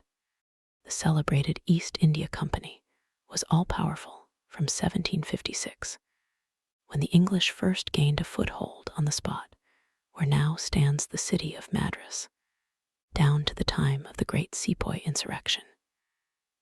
It gradually annexed province after province, purchasing them of the native chiefs, whom it seldom paid, and appointed the Governor-General and his subordinates, civil and military.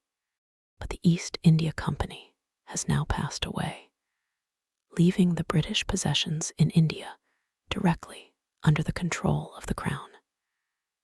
The aspect of the country, as well as the manners and distinctions of race, is daily changing. Formerly one was obliged to travel in India by the old cumbrous methods of going on foot or on horseback, in palanquins or unwieldy coaches. Now fast steamboats ply on the Indus and the Ganges, and a great railway, with branch lines joining the main line at many points on its route, traverses the peninsula from Bombay to Calcutta in 3 days. This railway does not run in a direct line across India. The distance between Bombay and Calcutta, as the bird flies, is only from 1,000 to 1,100 miles. But the deflections of the road increase this distance by more than a third. The general route of the Great Indian Peninsula Railway is as follows. Leaving Bombay, it passes through Salsette, crossing to the continent opposite Tanna, goes over the chain of the Western Ghauts, runs thence northeast as far as Barhampur, skirts the nearly independent territory of Bundelkhand, ascends to Allahabad, turns thence eastwardly, meeting the Ganges at Benares, then departs from the river a little, and descending southeastward by Burdivan and the French town of Chandernagor, has its terminus at Calcutta. the passengers of the Mongolia went ashore at 4:30 p.m. At exactly 8, the train would start for Calcutta. Mr. Fogg, after bidding goodbye to his whist partners, left the steamer, gave his servant several errands to do, urged it upon him to be at the station promptly at 8, and with his regular step, which beat to the second like an astronomical clock, directed his steps to the passport office. As for the wonders of Bombay, its famous city hall, its splendid library, its forts and docks, its bazaars, mosques, synagogues, its Armenian churches, and the noble pagoda on Malabar Hill, with its 2 polygonal towers, he cared not a straw to see them. He would not deign to examine even the masterpieces of Elephanta, or the mysterious hypogea, concealed southeast from the docks, or those fine remains of Buddhist architecture, the Kanherian grottos of the island of Salsette. Having transacted his business at the passport office, Phileas Fogg repaired quietly to the railway station, where he ordered dinner. Among the dishes served up to him, the landlord especially recommended a certain giblet of native rabbit, on which he prided himself. Mr. Fogg accordingly tasted the dish, but despite its spiced sauce, found it far from palatable. He rang for the landlord, and on his appearance said, fixing his clear eyes upon him, "Is this rabbit, sir?" "Yes, my lord," the rogue boldly replied. "Rabbit from the jungles. And this rabbit did not mew when he was killed." "Mew, my lord? What, a rabbit mew, I swear to you." "Be so good, landlord, as not to swear, but remember this. Cats were formerly considered, in India, as sacred animals. That was a good time. For the cats, my lord, perhaps for the travelers as well." After which Mr. Fogg quietly continued his dinner. Fix had gone on shore shortly after Mr. Fogg, and his first destination was the headquarters of the Bombay police. He made himself known as a London detective, told his business at Bombay, and the position of affairs relative to the supposed robber, and nervously asked if a warrant had arrived from London. It had not reached the office. Indeed, there had not yet been time for it to arrive. Fix was sorely disappointed, and tried to obtain an order of arrest from the director of the Bombay police. This the director refused, as the matter concerned the London office, which alone could legally deliver the warrant. Fix did not insist, and was fain to resign himself to await the arrival of the important document. But he was determined not to lose sight of the mysterious rogue as long as he stayed in Bombay. He did not doubt for a moment, any more than Passepartout, that Phileas Fogg would remain there, at least until it was time for the warrant to arrive.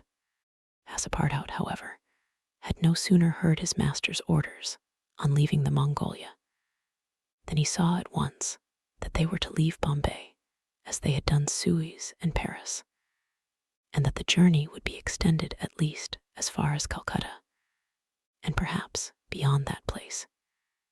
He began to ask himself if this bet that Mr. Fogg talked about was not really in good earnest, and whether his fate was not in truth forcing him, despite his love of repose, around the world in 80 days. Having purchased the usual quota of shirts and shoes, he took a leisurely promenade about the streets, where crowds of people of many nationalities, Europeans, Persians with pointed caps, Banyas with round turbans, Sinds with square bonnets, Parsees with black mitres, and long-robed Armenians were collected. It happened to be the day of a Parsee festival. These descendants of the sect of Zoroaster, the most thrifty, civilized, intelligent, and austere of the East Indians, among whom are counted the richest native merchants of Bombay, were celebrating a sort of religious carnival with processions and shows, in the midst of which Indian dancing girls, clothed in rose-colored gauze, looped up with gold and silver, danced airily, but with perfect modesty, to the sound of viols and the clanging of tambourines. It is needless to say that Passepartout watched these curious ceremonies with staring eyes and gaping mouth, and that his countenance was that of the greenest booby imaginable. Unhappily for his master, as well as himself, his curiosity drew him unconsciously farther off than he intended to go. At last, having seen the Parsi carnival wind away in the distance, he was turning his steps towards the station when he happened to espy the splendid pagoda on Malabar Hill, and was seized with an irresistible desire to see its interior. He was quite ignorant that it is forbidden to Christians to enter certain Indian temples, and that even the faithful must not go in without first leaving their shoes outside the door. It may be said here that the wise policy of the British government severely punishes a disregard of the practices of the native religions. Passepartout, however, thinking no harm, went in like a simple tourist, and was soon lost in admiration of the splendid Brahmin ornamentation which everywhere met his eyes, when of a sudden he found himself sprawling on the sacred flagging. He looked up to behold 3 enraged priests, who forthwith fell upon him, tore off his shoes, and began to beat him with loud, savage exclamations. The agile Frenchman was soon upon his feet again, and lost no time in knocking down 2 of his long-gowned adversaries with his fists, and a vigorous application of his toes. Then, rushing out of the pagoda as fast as his legs could carry him, he soon escaped the 3rd priest by mingling with the crowd in the streets. At 5 minutes before 8, Passepartout, hatless, shoeless, and having in the squabble lost his package of shirts and shoes, rushed breathlessly into the station. Fix, who had followed Mr. Fogg to the station and saw that he was really going to leave Bombay, was there, upon the platform. He had resolved to follow the supposed robber to Calcutta, and farther, if necessary. Passepartout did not observe the detective, who stood in an obscure corner, but Fix heard him relate his adventures in a few words to Mr. Fogg. "I hope that this will not happen again," said Phileas Fogg coldly, as he got into the train. Poor Passepartout, quite crestfallen, followed his master without a word. Fix was on the point of entering another carriage when an idea struck him which induced him to alter his plan. "No, I'll stay," muttered he. "An offense has been committed on Indian soil. I've got my man." Just then the locomotive gave a sharp screech, and the train passed out into the darkness of the night. Chapter 11, in which Phileas Fogg secures a curious means of conveyance at a fabulous price. The train had started punctually. Among the passengers were a number of officers, government officials, and opium and indigo merchants, whose business called them to the eastern coast. Passepartout rode in the same carriage with his master, and a 3rd passenger occupied a seat opposite to them. This was Sir Francis Cromarty, one of Mr. Fogg's whist partners on the Mongolia, now on his way to join his corps at Benares.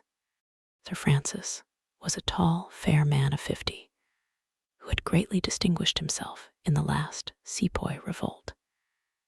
He made India his home, only paying brief visits to England at rare intervals, and was almost as familiar as a native with the customs, history, and character of India and its people. But Phileas Fogg, who was not traveling, but only describing a circumference, took no pains to inquire into these subjects. He was a solid body, traversing an orbit around the terrestrial globe, according to the laws of rational mechanics. He was at this moment calculating in his mind the number of hours spent since his departure from London, and had it been in his nature to make a useless demonstration, would have rubbed his hands for satisfaction. Sir Francis Cromarty had observed the oddity of his traveling companion, although the only opportunity he had for studying him had been while he was dealing the cards, and between two rubbers, and questioned himself whether a human heart really beat beneath this cold exterior, and whether Phileas Fogg had any sense of the beauties of nature. The Brigadier General was free to mentally confess that, of all the eccentric persons he had ever met, none was comparable to this product of the exact sciences. Phileas Fogg had not concealed from Sir Francis his design of going round the world, nor the circumstances under which he set out, and the General only saw in the wager a useless eccentricity and a lack of sound common sense. In the way this strange gentleman was going on, he would leave the world without having done any good to himself or anybody else. An hour after leaving Bombay, the train had passed the viaducts and the island of Salsette, and had got into the open country. At Kalyan, they reached the junction of the branch line, which descends towards southeastern India by Kandala and Pouna, and passing Powell, they entered the defiles of the mountains, with their basalt bases, and their summits crowned with thick and verdant forests. Phileas Fogg and Sir Francis Cromarty exchanged a few words from time to time, and now Sir Francis, reviving the conversation, observed, "Some years ago, Mr. Fogg, you would have met with a delay at this point, which would probably have lost you your wager." "How so, Sir Francis?" "Because the railway stopped at the base of these mountains, which the passengers were obliged to cross in palanquins or on ponies to Kandala, on the other side. Such a delay would not have deranged my plans in the least," said Mr. Fogg. "I have constantly foreseen the likelihood of certain obstacles. But Mr. Fogg," pursued Sir Francis, "you run the risk of having some difficulty about this worthy fellow's adventure at the pagoda." Passepartout, his feet comfortably wrapped in his traveling blanket, was sound asleep, and did not dream that anybody was talking about him. The government is very severe upon that kind of offense. It takes particular care that the religious customs of the Indians should be respected, and if your servant were caught— "Very well, Sir Francis," replied Mr. Fogg. "If he had been caught, he would have been condemned and punished, and then would have quietly returned to Europe. I don't see how this affair could have delayed his master." The conversation fell again. During the night, the train left the mountains behind and passed Nasik, and the next day proceeded over the flat, well-cultivated country of the Khandesh, with its straggling villages, above which rose the minarets of the pagodas. This fertile territory is watered by numerous small rivers and limpid streams, mostly tributaries of the Godavari.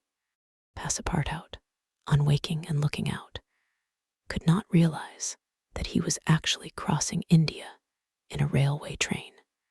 The locomotive, guided by an English engineer and fed with English coal, threw out its smoke upon cotton, coffee, nutmeg, clove, and pepper plantations, while the steam curled in spirals around groups of palm trees, in the midst of which were seen picturesque bungalows, viharas, sort of abandoned monasteries, and marvelous temples enriched by the exhaustless ornamentation of Indian architecture. Then they came upon vast tracts extending to the horizon, with jungles inhabited by snakes and tigers, which fled at the noise of the train, succeeded by forests penetrated by the railway, and still haunted by elephants, which, with pensive eyes, gazed at the train as it passed. The travelers crossed, beyond Milligaume, the fatal country so often stained with blood by the sectaries of the goddess Kali. Not far off rose Ellora, with its graceful pagodas, and the famous Aurangabad, capital of the ferocious Aurangzeb, now the chief town of one of the detached provinces of the kingdom of the Nizam. It was thereabouts that Feringhia, the thuggy chief, king of the stranglers, held his sway. These ruffians, united by a secret bond, strangled victims of every age in honor of the goddess Death, without ever shedding blood. There was a period when this part of the country could scarcely be traveled over without corpses being found in every direction. The English government has succeeded in greatly diminishing these murders, though the thuggies still exist and pursue the exercise of their horrible rights. At 12:30, the train stopped at Barhampur, where Passepartout was able to purchase some Indian slippers, ornamented with false pearls, in which, with evident vanity, he proceeded to encase his feet. The travelers made a hasty breakfast and started off for Ashurgar, after skirting for a little the banks of the small river Tapti, which empties into the Gulf of Cambrai, near Surat. Passepartout was now plunged into absorbing reverie. Up to his arrival at Bombay, he had entertained hopes that their journey would end there. But now that they were plainly whirling across India at full speed, a sudden change had come over the spirit of his dreams. His old vagabond nature returned to him. The fantastic ideas of his youth once more took possession of him. He came to regard his master's project as intended in good earnest, believed in the reality of the bet, and therefore in the tour of the world and the necessity of making it without fail within the designated period. Already, he began to worry about possible delays and accidents which might happen on the way. He recognized himself as being personally interested in the wager, and trembled at the thought that he might have been the means of losing it by his unpardonable folly of the night before. Being much less cool-headed than Mr. Fogg, he was much more restless, counting and recounting the days passed over, uttering maledictions when the train stopped, and accusing it of sluggishness, and mentally blaming Mr. Fogg for not having bribed the engineer.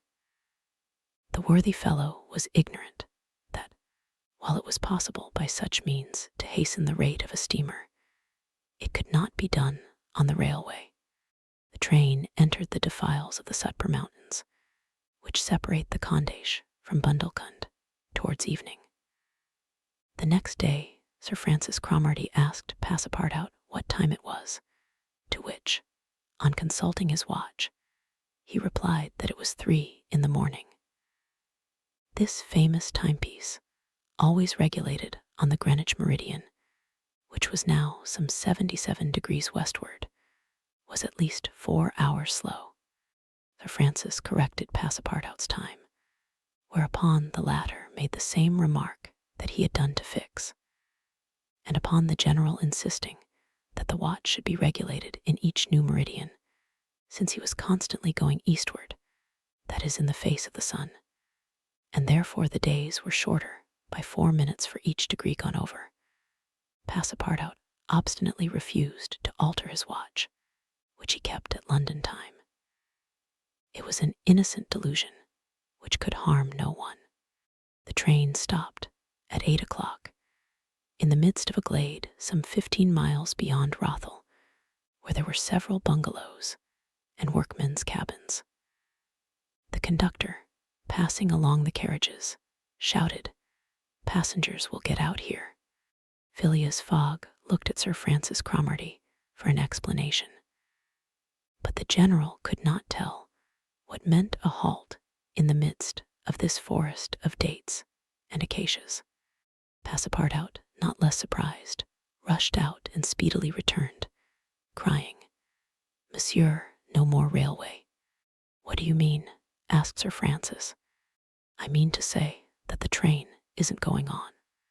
The general at once stepped out, while Phileas Fogg calmly followed him, and they proceeded together to the conductor. "Where are we?" asked Sir Francis. "At the hamlet of Colby." "Do we stop here?" "Certainly. The railway isn't finished." "What, not finished?" "No, there's still a matter of 50 miles to be laid from here to Allahabad, where the line begins again."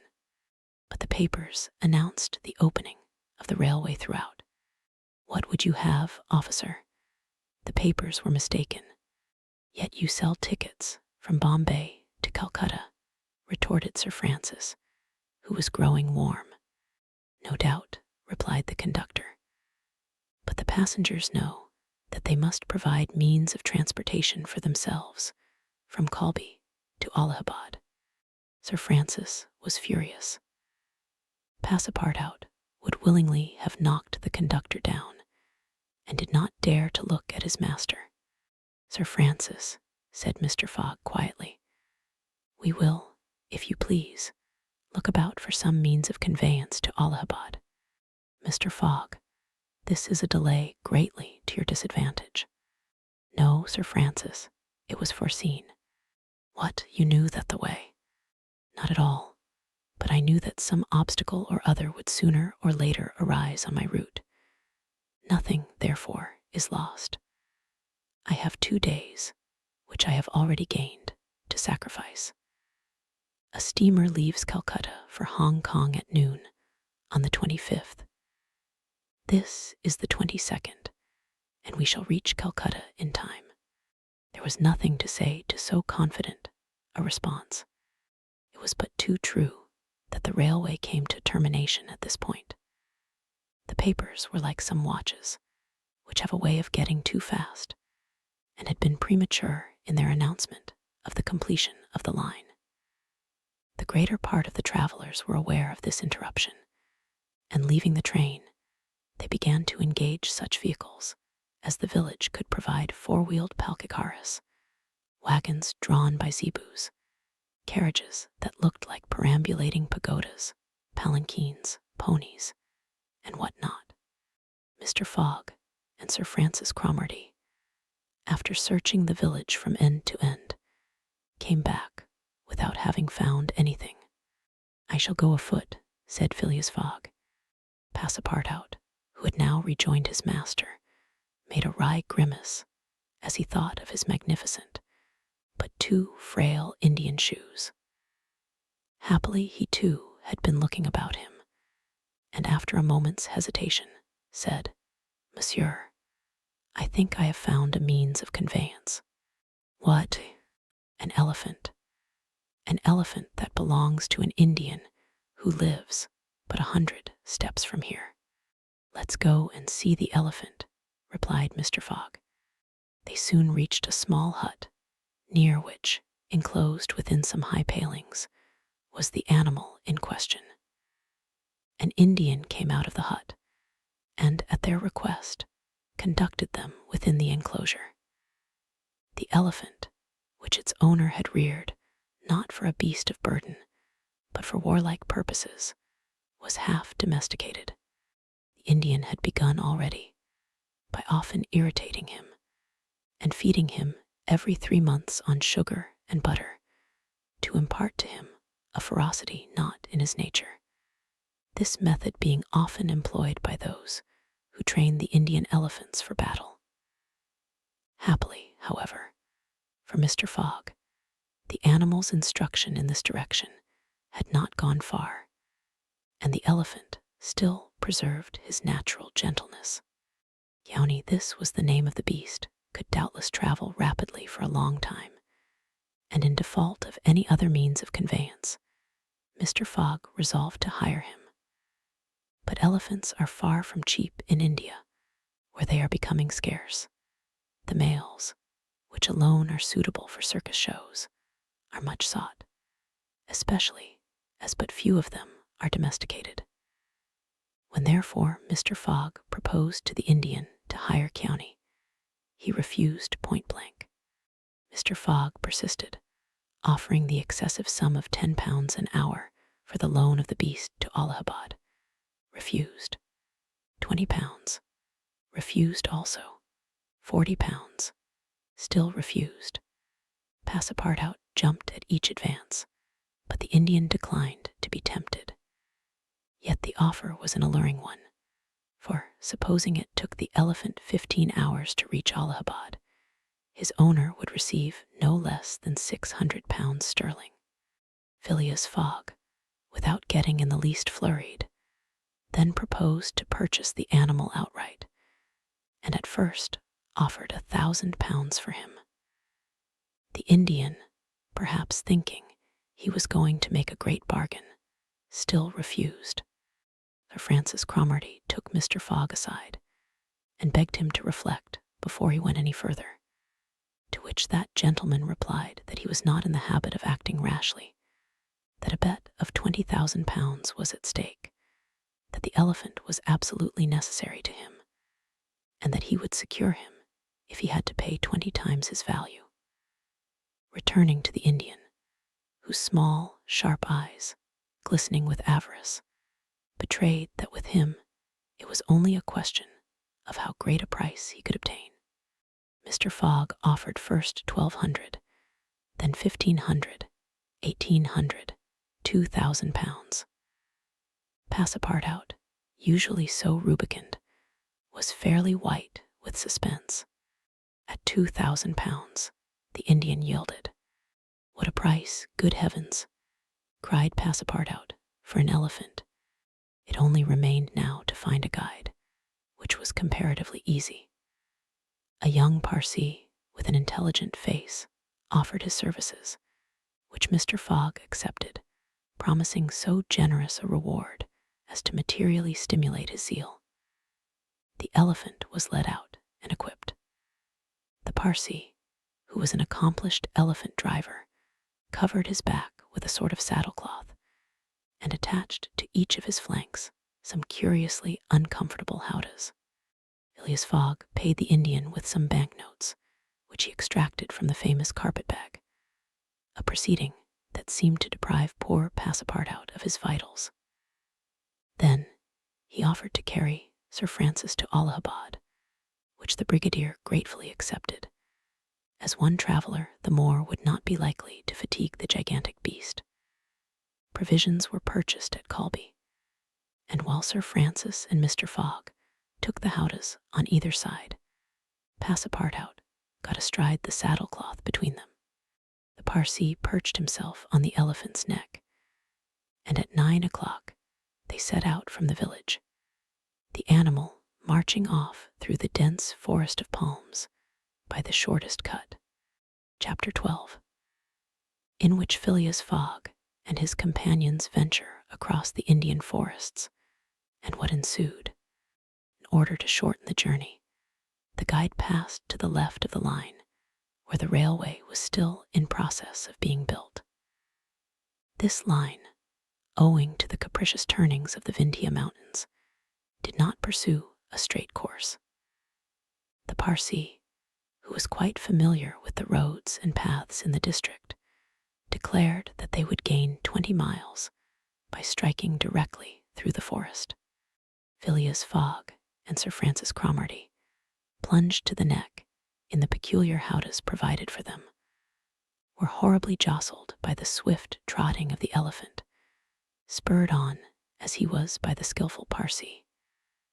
But they endured the discomfort with true British phlegm, talking little and scarcely able to catch a glimpse of each other.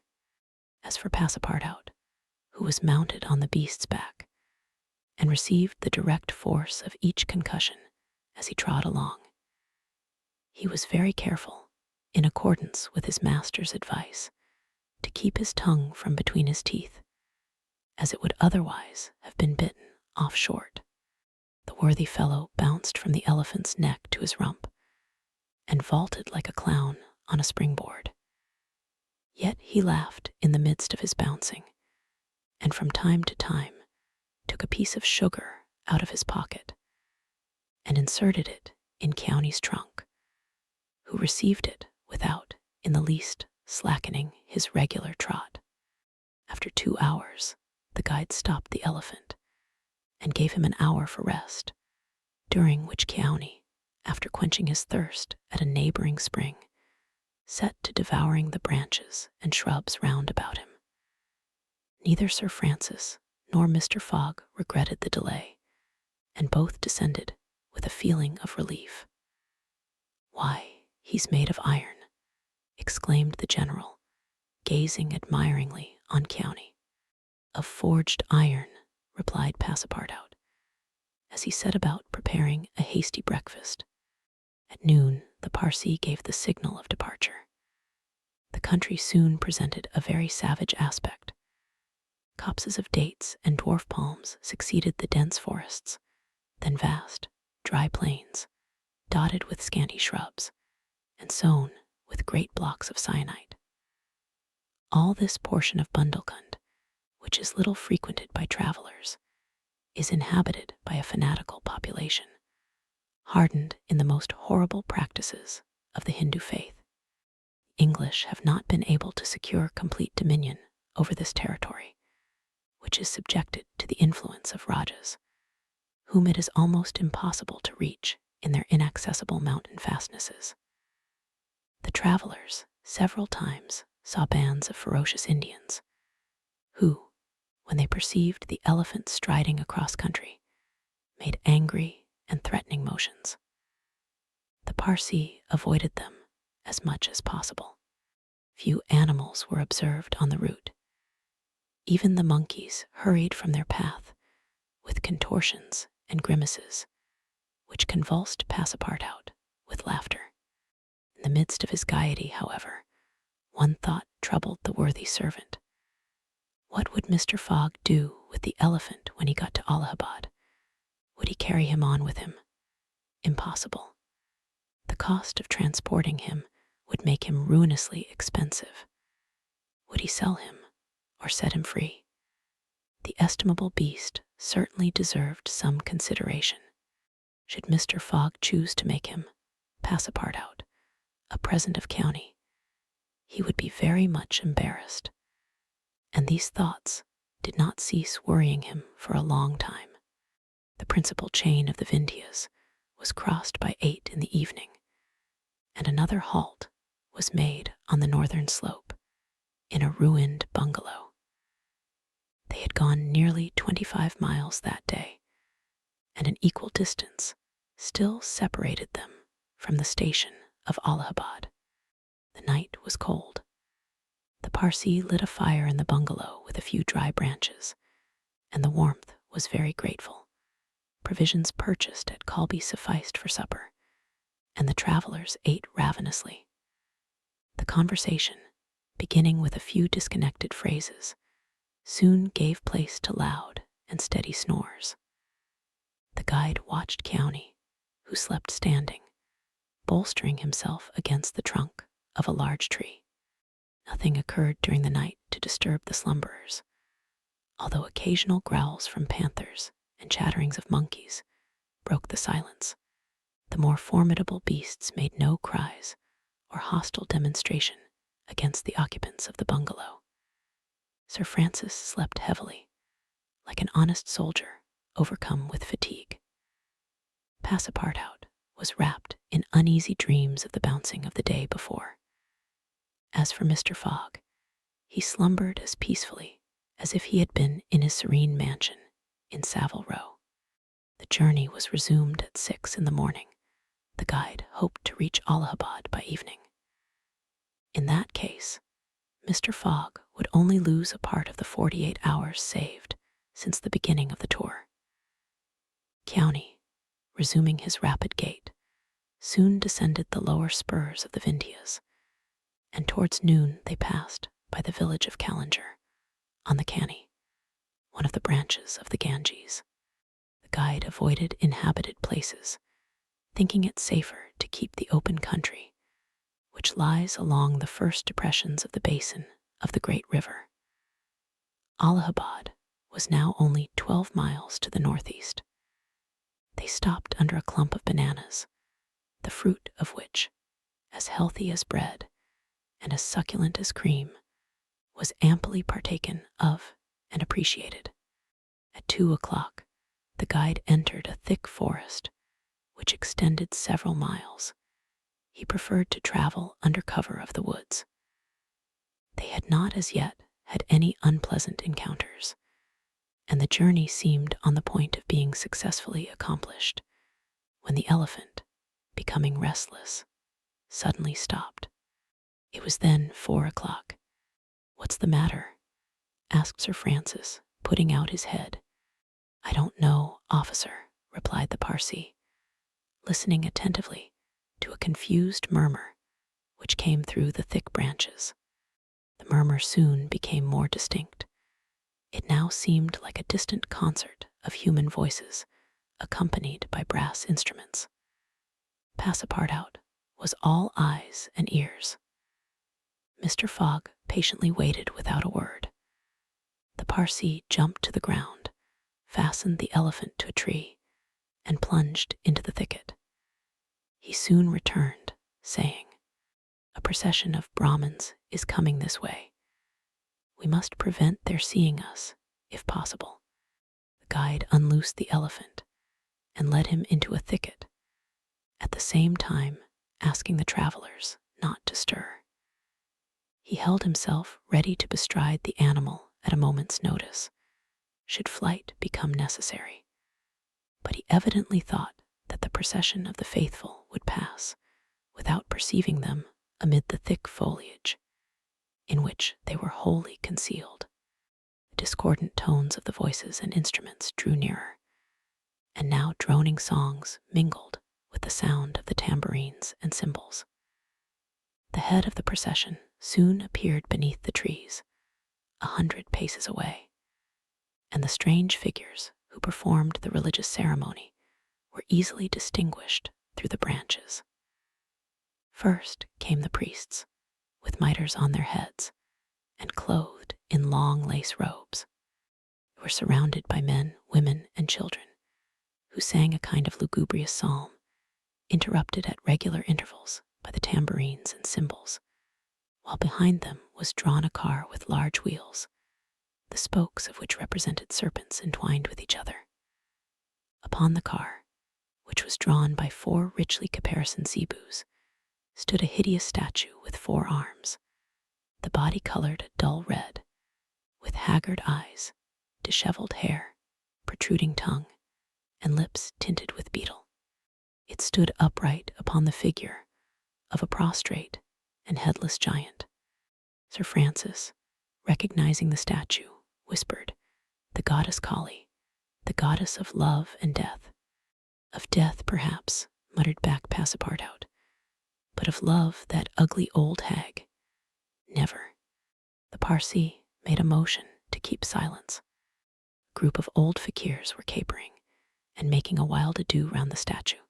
These were striped with ochre and covered with cuts, whence their blood issued drop by drop. Stupid fanatics, who, in the great Indian ceremonies, still throw themselves under the wheels of Juggernaut. Some Brahmins, clad in all the sumptuousness of Oriental apparel, and leading a woman who faltered at every step, followed. This woman was young and as fair as a European.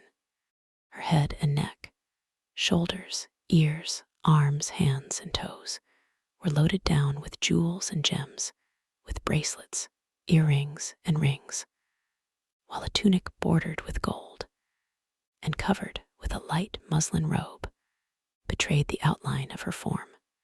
The guards who followed the young woman presented a violent contrast to her, armed as they were with naked sabers hung at their waists and long damascened pistols, and bearing a corpse on a palanquin. It was the body of an old man, gorgeously arrayed in the habiliments of a Rajah, wearing, as in life, a turban embroidered with pearls, a robe of tissue of silk and gold, a scarf of cashmere sewed with diamonds, and the magnificent weapons of a Hindu prince. Next came the musicians and a rearguard of capering fakirs, whose cries sometimes drowned the noise of the instruments. These closed the procession. Sir Francis watched the procession with a sad countenance, and turning to the guide said, "A sutty." The Parsee nodded and put his finger to his lips.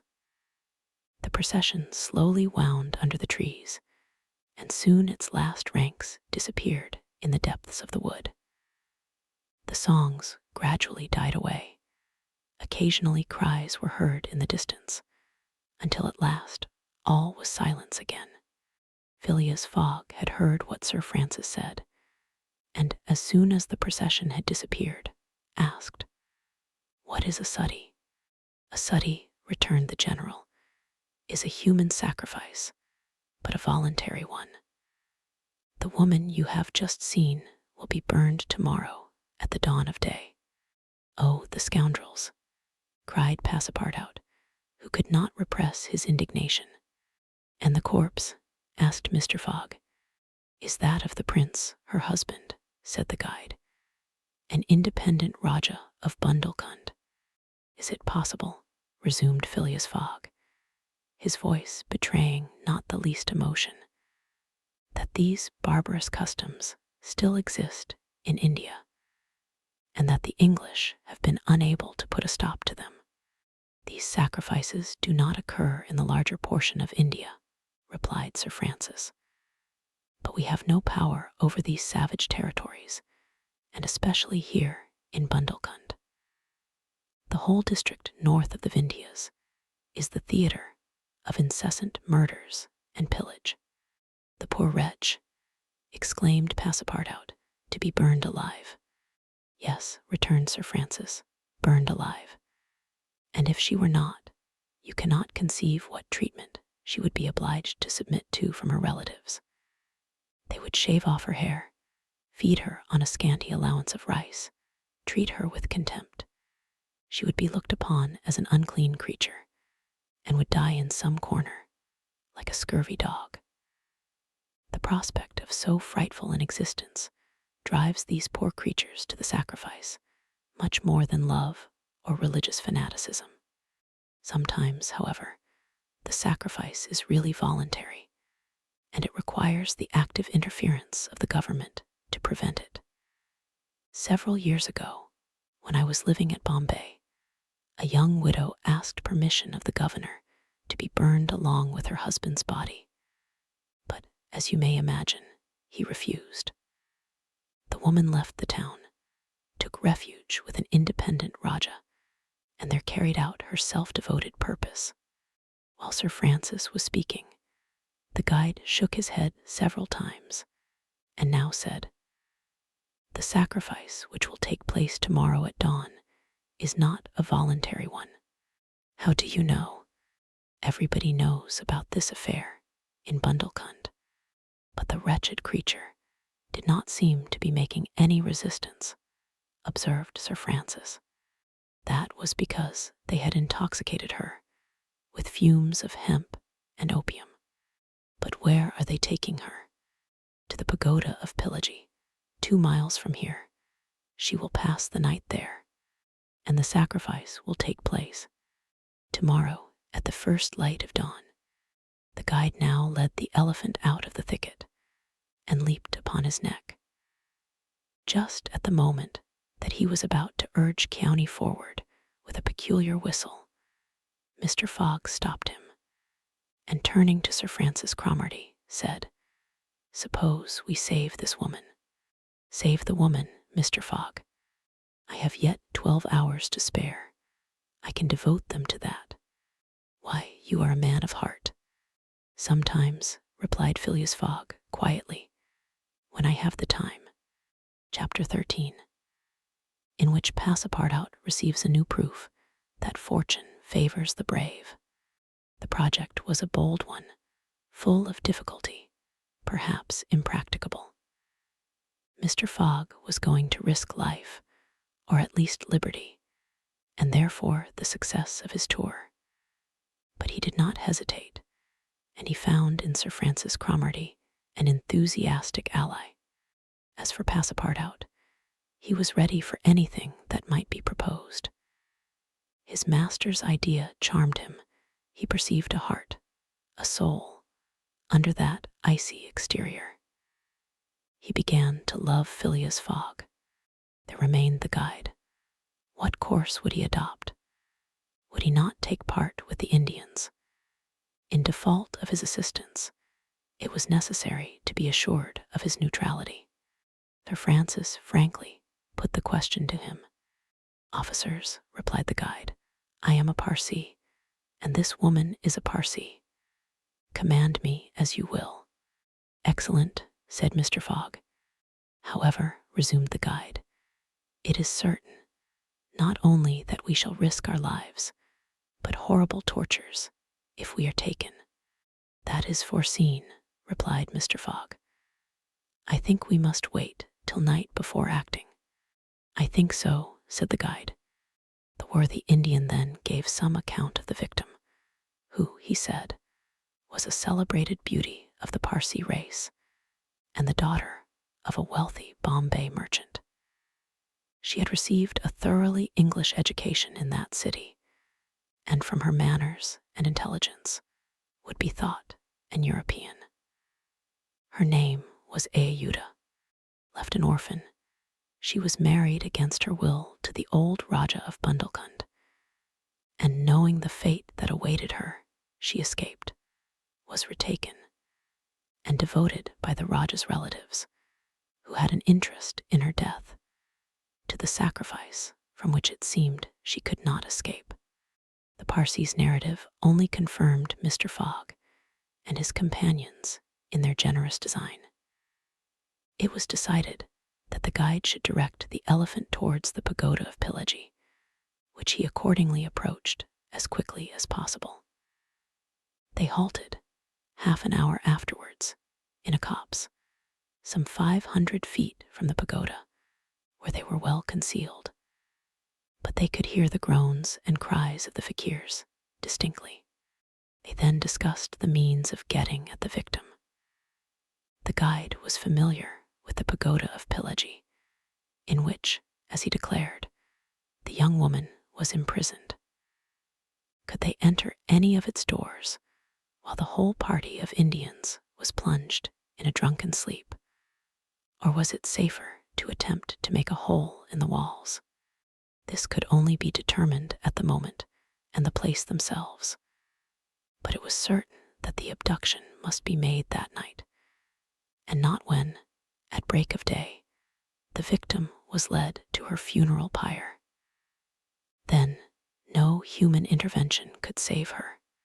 As soon as night fell, about 6 o'clock, they decided to make a reconnaissance around the pagoda. The cries of the fakirs were just ceasing. The Indians were in the act of plunging themselves into the drunkenness caused by liquid opium mingled with hemp, and it might be possible to slip between them to the temple itself. The Parsee, leading the others, noiselessly crept through the wood, and in 10 minutes they found themselves on the banks of a small stream, whence, by the light of the rosin torches, they perceived a pyre of wood, on the top of which lay the embalmed body of the Rajah, which was to be burned with his wife. The pagoda, whose minarets loomed above the trees in the deepening dusk, stood 100 steps away. "Come," whispered the guide. He slipped more cautiously than ever through the brush, followed by his companions. The silence around was only broken by the low murmuring of the wind among the branches. Soon the Parsee stopped on the borders of the glade, which was lit up by the torches. The ground was covered by groups of the Indians, motionless in their drunken sleep. It seemed a battlefield strewn with the dead. Men, women, and children lay together. In the background, among the trees, the pagoda of Pillaji loomed distinctly. Much to the guide's disappointment, the guards of the Rajah, lighted by torches, were watching at the doors and marching to and fro with naked sabers. Probably the priests, too, were watching within. The Parsi, now convinced that it was impossible to force an entrance to the temple, advanced no farther, but led his companions back again. Phileas Fogg and Sir Francis Cromarty also saw that nothing could be attempted in that direction. They stopped and engaged in a whispered colloquy. "It is only 8 now," said the brigadier, "and these guards may also go to sleep." "It is not impossible," returned the Parsi. They lay down at the foot of a tree and waited. The time seemed long. The guide ever and anon left them to take an observation on the edge of the wood.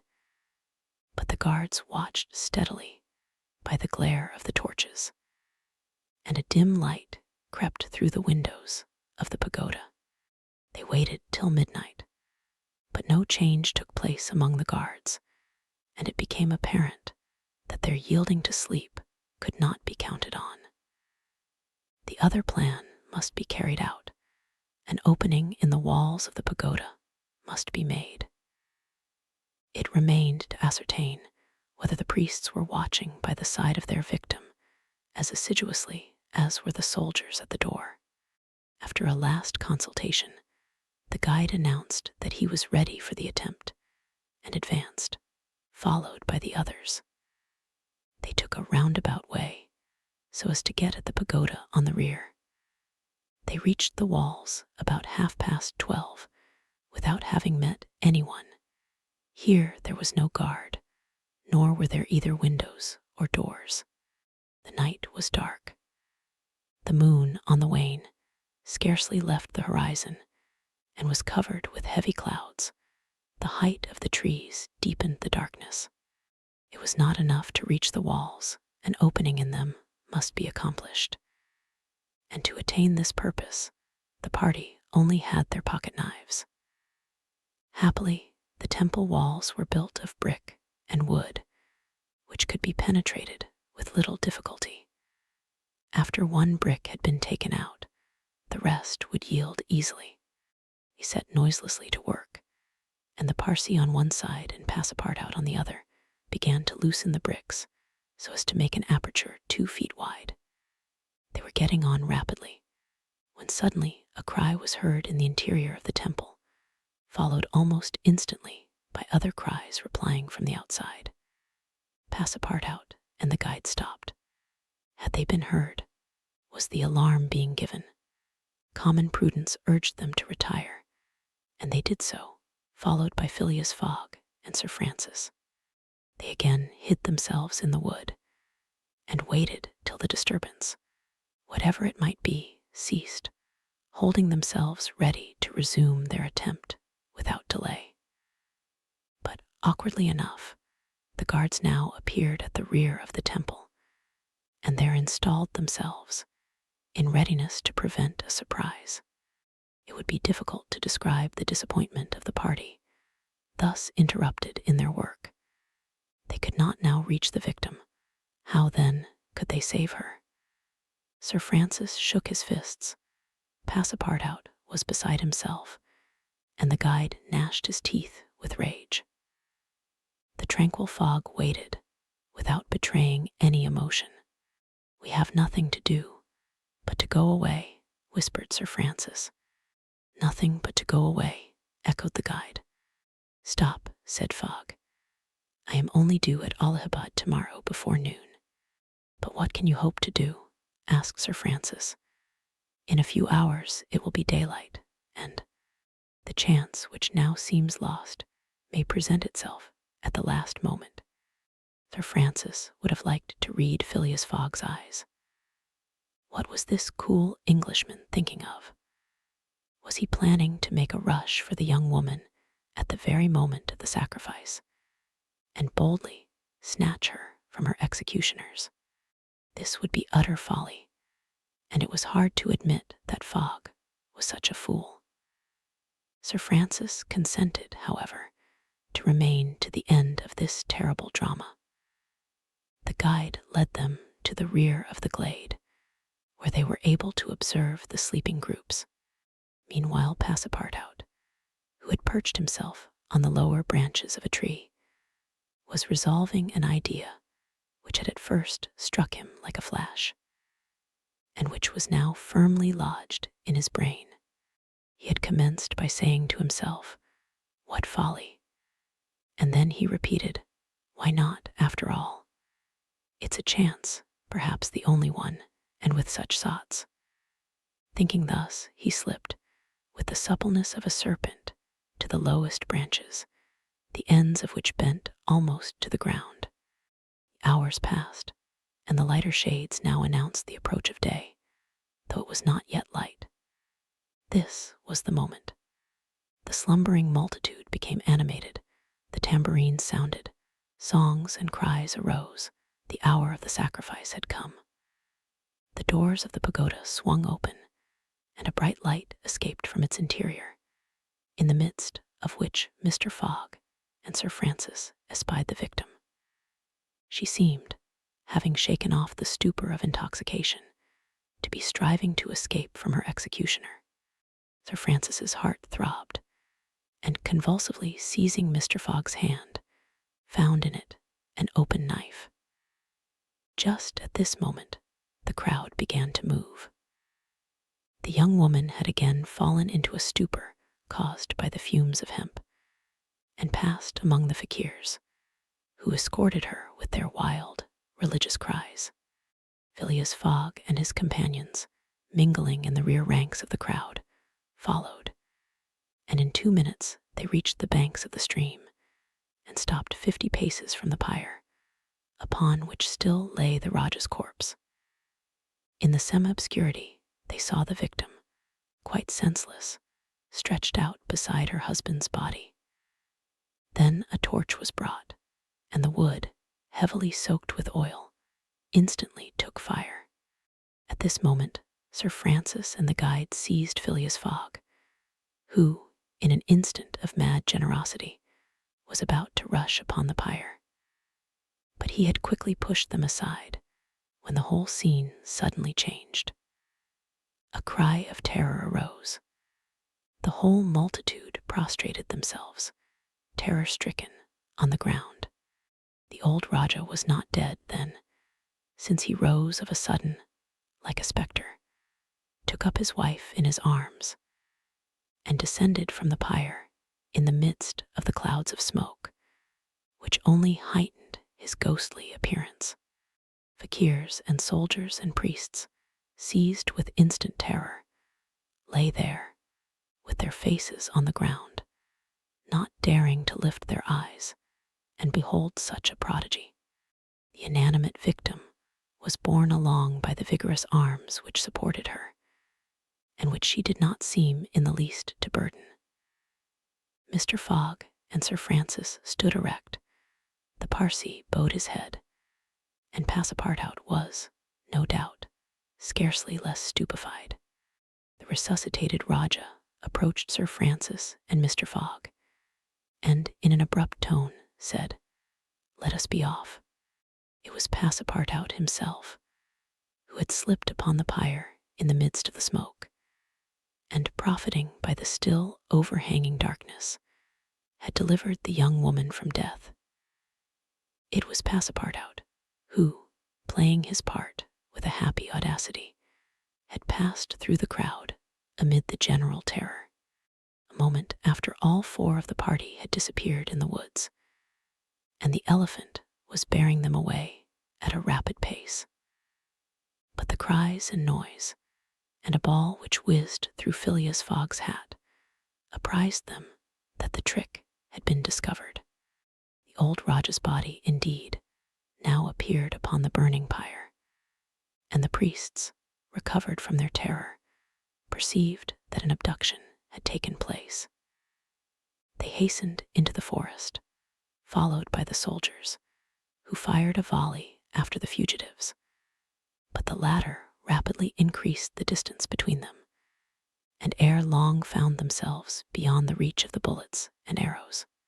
Chapter 14, in which Phileas Fogg descends the whole length of the beautiful valley of the Ganges, without ever thinking of seeing it. The rash exploit had been accomplished, and for an hour Passepartout laughed gaily at his success. Sir Francis pressed the worthy fellow's hand, and his master said, "Well done," which, from him, was high commendation, to which Passepartout replied that all the credit of the affair belonged to Mr. Fogg. As for him, he had only been struck with a queer idea, and he laughed to think that for a few moments he, Passepartout, the ex-gymnast, ex-sergeant fireman, had been the spouse of a charming woman, a venerable, embalmed Rajah. As for the young Indian woman, she had been unconscious throughout of what was passing, and now, wrapped up in a traveling blanket, was reposing in one of the howdahs. The elephant, thanks to the skillful guidance of the Parsee, was advancing rapidly through the still darksome forest, and an hour after leaving the pagoda, had crossed a vast plain. They made a halt at 7 o'clock, the young woman being still in a state of complete prostration. The guide made her drink a little brandy and water, but the drowsiness which stupefied her could not yet be shaken off. Sir Francis, who was familiar with the effects of the intoxication produced by the fumes of hemp, reassured his companions on her account. But he was more disturbed at the prospect of her future fate. He told Phileas Fogg that should Ayuda remain in India, she would inevitably fall again into the hands of her executioners. These fanatics were scattered throughout the county, and would, despite the English police, recover their victim at Madras, Bombay, or Calcutta. She would only be safe by quitting India forever. Phileas Fogg replied that he would reflect upon the matter. The station at Allahabad was reached about 10 o'clock, and, the interrupted line of railway being resumed, would enable them to reach Calcutta in less than 24 hours. Phileas Fogg would thus be able to arrive in time to take the steamer which left Calcutta the next day, October 25th, at noon, for Hong Kong. The young woman was placed in one of the waiting rooms of the station, whilst Passepartout was charged with purchasing for her various articles of toilet, a dress, shawl, and some furs, for which his master gave him unlimited credit. Passepartout started off forthwith, and found himself in the streets of Allahabad, that is, the city of God, one of the most venerated in India, being built at the junction of the two sacred rivers, Ganges and Jumna, the waters of which attract pilgrims from every part of the peninsula. The Ganges, according to the legends of the Ramayana, rises in heaven, whence, owing to Brahma's agency, it descends to the earth. Passepartout made it a point, as he made his purchases, to take a good look at the city. It was formerly defended by a noble fort, which has since become a state prison. Its commerce has dwindled away, and Passepartout in vain looked about him for such a bazaar as he used to frequent in Regent Street. At last he came upon an elderly, crusty Jew, who sold second-hand articles, and from whom he purchased a dress of Scotch stuff, a large mantle, and a fine otter-skin pelisse, for which he did not hesitate to pay £75. He then returned triumphantly to the station. The influence to which the priests of Pillaji had subjected Ayuda began gradually to yield, and she became more herself, so that her fine eyes resumed all their soft Indian expression. When the poet king Yukef Uddal celebrates the charms of the Queen of Aminagara, he speaks thus: her shining tresses, divided in two parts, encircle the harmonious contour of her white and delicate cheeks, brilliant in their glow and freshness.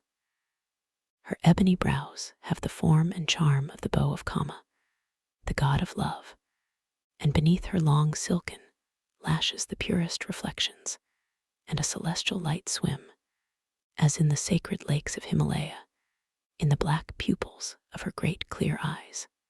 Her teeth, fine, equal, and white, glitter between her smiling lips like dewdrops in a passion flower's half-enveloped breast. Her delicately formed ears, her vermilion hands, her little feet, curved and tender as the lotus bud, glitter with the brilliancy of the loveliest pearls of Ceylon, the most dazzling diamonds of Golconda. Her narrow and supple waist, which a hand may clasp around, sets forth the outline of her rounded figure and the beauty of her bosom, where youth in its flower displays the wealth of its treasures. And beneath the silken folds of her tunic, she seems to have been modeled in pure silver by the godlike hand of Vikvarkarma, the immortal sculptor. It is enough to say, without applying this poetical rhapsody to Ayuda, that she was a charming woman in all the European acceptation of the phrase. She spoke English with great purity, and the guide had not exaggerated in saying that the young Parsi had been transformed by her bringing up. The train was about to start from Allahabad, and Mr. Fogg proceeded to pay the guide the price agreed upon for his service, and not a farthing more, which astonished Passepartout, who remembered all that his master owed to the guide's devotion. He had, indeed, risked his life in the adventure at Pillagi, and if he should be caught afterwards by the Indians, he would with difficulty escape their vengeance. Keawney, also, must be disposed of. What should be done with the elephant, which had been so dearly purchased? Phileas Fogg had already determined this question. "Parsi," said he to the guide, "you have been serviceable and devoted. I have paid for your service, but not for your devotion. Would you like to have this elephant? He is yours." The guide's eyes glistened. "Your honor is giving me a fortune," cried he. "Take him, guide," returned Mr. Fogg, "and I shall still be your debtor." "Good," exclaimed Passepartout.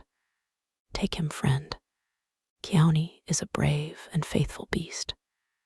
And going up to the elephant, he gave him several lumps of sugar, saying, "Here, Keawney, here." The elephant grunted out his satisfaction, and clasping Passepartout around the waist with his trunk, lifted him as high as his head. Passepartout, not in the least alarmed, caressed the animal, which replaced him gently on the ground. Soon after, Phileas Fogg, Sir Francis Cromarty, and Passepartout, installed in a carriage with Ayuda, who had the best seat, were whirling at full speed towards Benares. It was a run of 80 miles, and was accomplished in 2 hours. During the journey, the young woman fully recovered her senses. What was her astonishment to find herself in this carriage, on the railway, dressed in European habiliments, and with travelers who were quite strangers to her. Her companions first set about fully reviving her with a little liquor, and then Sir Francis narrated to her what had passed, dwelling upon the courage with which Phileas Fogg had not hesitated to risk his life to save her, and recounting the happy sequel of the venture, the result of Passepartout's rash idea. Mr. Fogg said nothing, while Passepartout, abashed, kept repeating that it wasn't worth telling. Ayuda pathetically thanked her deliverers, rather with tears than words. Her fine eyes interpreted her gratitude better than her lips. Then, as her thoughts strayed back to the scene of the sacrifice, and recalled the dangers which still menaced her, she shuddered with terror. Phileas Fogg understood what was passing in Ayuda's mind, and offered, in order to reassure her, to escort her to Hong Kong, where she might remain safely until the affair was hushed up, an offer which she eagerly and gratefully accepted. She had, it seems, a Parsi relation, who was one of the principal merchants of Hong Kong, which is wholly an English city, though on an island on the Chinese coast. At 12:30, the train stopped at Benares. The Brahmin legends assert that this city is built on the site of the ancient Kasi, which, like Mahomet's tomb, was once suspended between heaven and earth, though the Benares of today, which the Orientalists call the Athens of India, stands quite unpoetically on the solid earth. Passepartout caught glimpses of its brick houses and clay huts, giving an aspect of desolation to the place as the train entered it. Benares was Sir Francis Cromarty's destination, the troops he was rejoining being encamped some miles northward of the city. He bade adieu to Phileas Fogg, wishing him all success and expressing the hope that he would come that way again in a less original but more profitable fashion. Mr. Fogg lightly pressed him by the hand. The parting of Ayuda, who did not forget what she owed to Sir Francis, betrayed more warmth. And as for Passepartout, he received a hearty shake of the hand from the gallant general. The railway, on leaving Benares, passed for a while along the valley of the Ganges.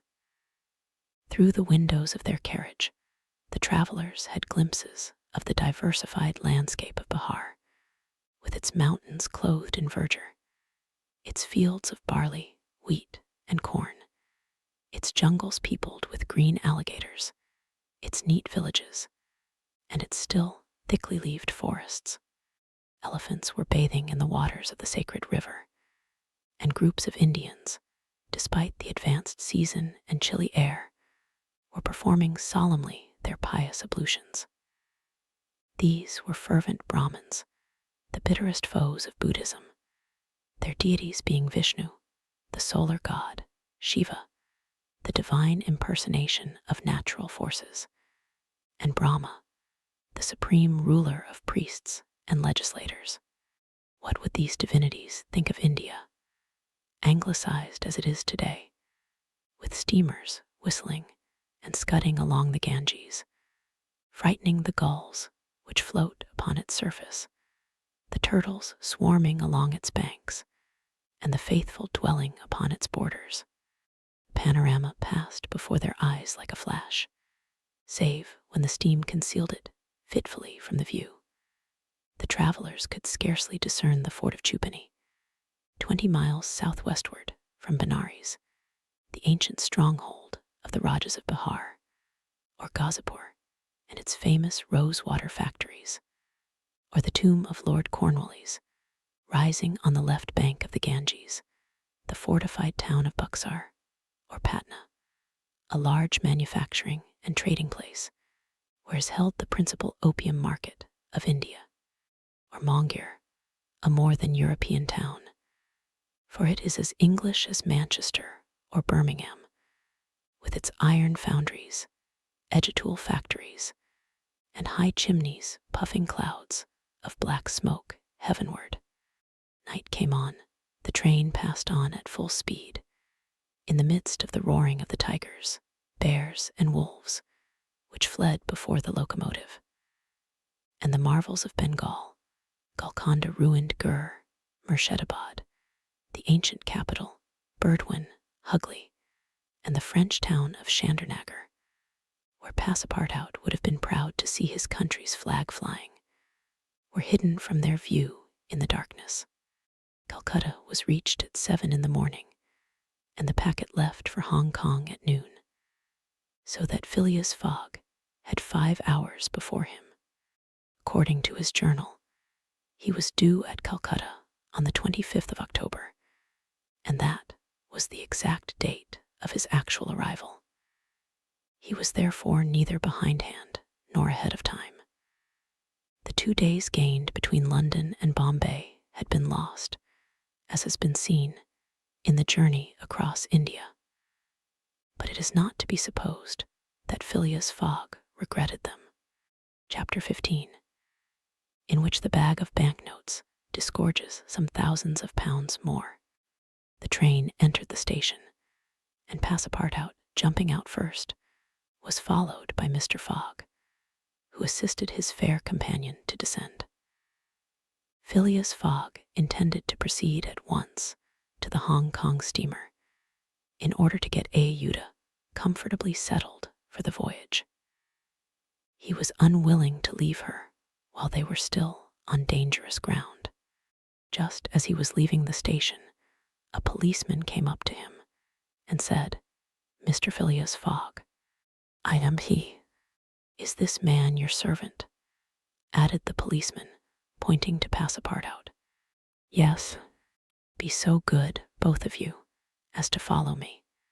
Mr. Fogg betrayed no surprise whatever. The policeman was a representative of the law, and law is sacred to an Englishman. Passepartout tried to reason about the matter, but the policeman tapped him with his stick, and Mr. Fogg made him a signal to obey. "May this young lady go with us?" asked he. "She may," replied the policeman. Mr. Fogg, Ayuda, and Passepartout were conducted to a palkigari, a sort of four-wheeled carriage, drawn by two horses, in which they took their places and were driven away. No one spoke during the 20 minutes which elapsed before they reached their destination. They first passed through the Black Town, with its narrow streets, its miserable, dirty huts, and squalid population. Then through the European town, which presented a relief in its bright brick mansions, shaded by coconut trees and bristling with masts, where, although it was early morning, elegantly dressed horsemen and handsome equipages were passing back and forth. The carriage stopped before a modest-looking house, which, however, did not have the appearance of a private mansion. The policeman, having requested his prisoners, for so, truly, they might be called to descend, conducted them into a room with barred windows, and said, "You will appear before Judge Obadiah at 8:30. He then retired and closed the door. "Why, we are prisoners," exclaimed Passepartout, falling into a chair. Ayuda, with an emotion she tried to conceal, said to Mr. Fogg, "Sir, you must leave me to my fate. It is on my account that you receive this treatment. It is for having saved me." Phileas Fogg contented himself with saying that it was impossible. It was quite unlikely that he should be arrested for preventing a suttee. The complainants would not dare present themselves with such a charge. There was some mistake. Moreover, he would not, in any event, abandon Ayuda, but would escort her to Hong Kong. "But the steamer leaves at noon," observed Passepartout nervously. "We shall be on board by noon," replied his master placidly. It was said so positively that Passepartout could not help muttering to himself, "Parbleu, that's certain. Before noon we shall be on board." But he was by no means reassured. At 8:30 the door opened, the policeman appeared, and, requesting them to follow him, led the way to an adjoining hall. It was evidently a courtroom, and a crowd of Europeans and natives already occupied the rear of the apartment. Mr. Fogg and his two companions took their places on a bench opposite the desks of the magistrate and his clerk. Immediately after, Judge Obadiah, a fat, round man, followed by the clerk, entered. He proceeded to take down a wig which was hanging on a nail and put it hurriedly on his head. "The first case," said he. Then, putting his hand to his head, he exclaimed, "Ha! This is not my wig." "No, your worship," returned the clerk. "It is mine. My dear Mr. Oysterpuff, how can a judge give a wise sentence in a clerk's wig?" The wigs were exchanged. Passepartout was getting nervous, for the hands on the face of the big clock over the judge seemed to go around with terrible rapidity.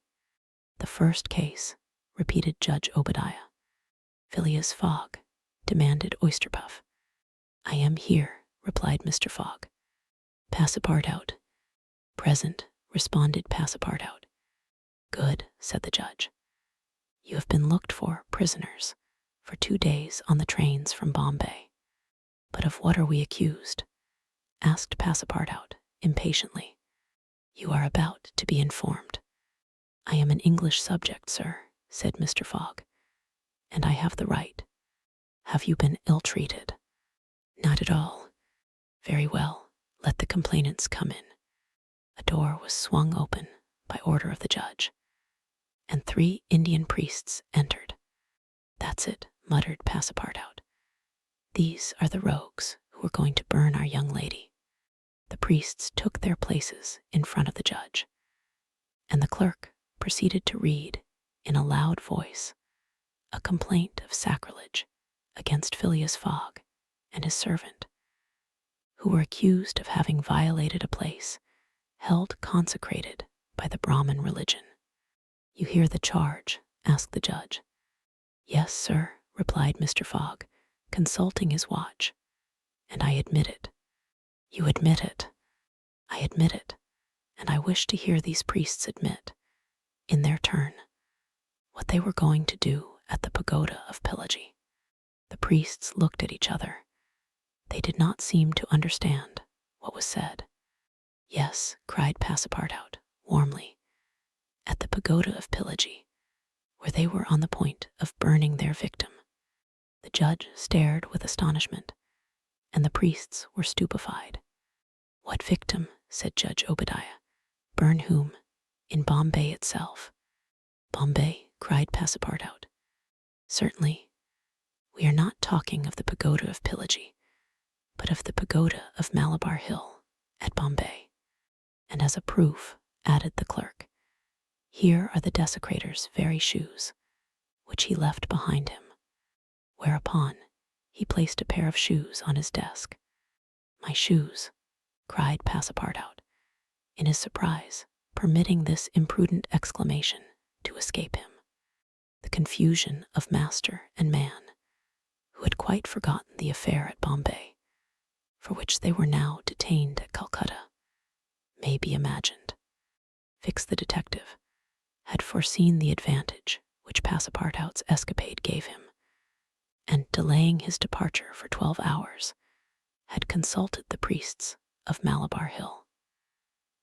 Knowing that the English authorities dealt very severely with this kind of misdemeanor, he promised them a goodly sum in damages and sent them forward to Calcutta by the next train.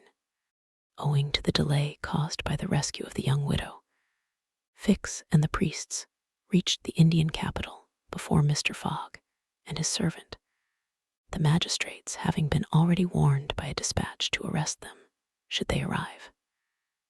Fix's disappointment when he learned that Phileas Fogg had not made his appearance in Calcutta may be imagined. He made up his mind that the robber had stopped somewhere on the route and taken refuge in the southern provinces.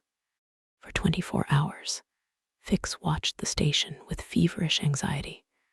At last, he was rewarded by seeing Mr. Fogg and Passepartout arrive, accompanied by a young woman, whose presence he was wholly at a loss to explain. He hastened for a policeman, and this was how the party came to be arrested and brought before Judge Obadiah. Had Passepartout been a little less preoccupied, he would have espied the detective ensconced in a corner of the courtroom, watching the proceedings with an interest easily understood. For the warrant had failed to reach him at Calcutta, as it had done at Bombay and Suez. Judge Obadiah had unfortunately caught Passepartout's rash exclamation, which the poor fellow would have given the world to recall. The facts are admitted, asked the judge. Admitted, replied Mr. Fogg coldly.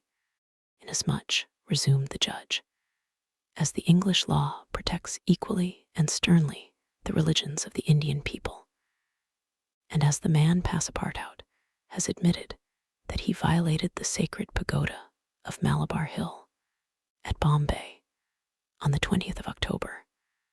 I condemn the said Passepartout to imprisonment for 15 days and a fine of 300 pounds. 300 pounds, cried Passepartout, startled at the largeness of the sum. Silence, shouted the constable, and inasmuch, continued the judge, as it is not proved that the act was not done by the connivance of the master with the servant, and as the master in any case must be held responsible for the acts of his paid servant, I condemn Phileas Fogg to a week's imprisonment and a fine of 150 pounds. Fix rubbed his hands softly with satisfaction.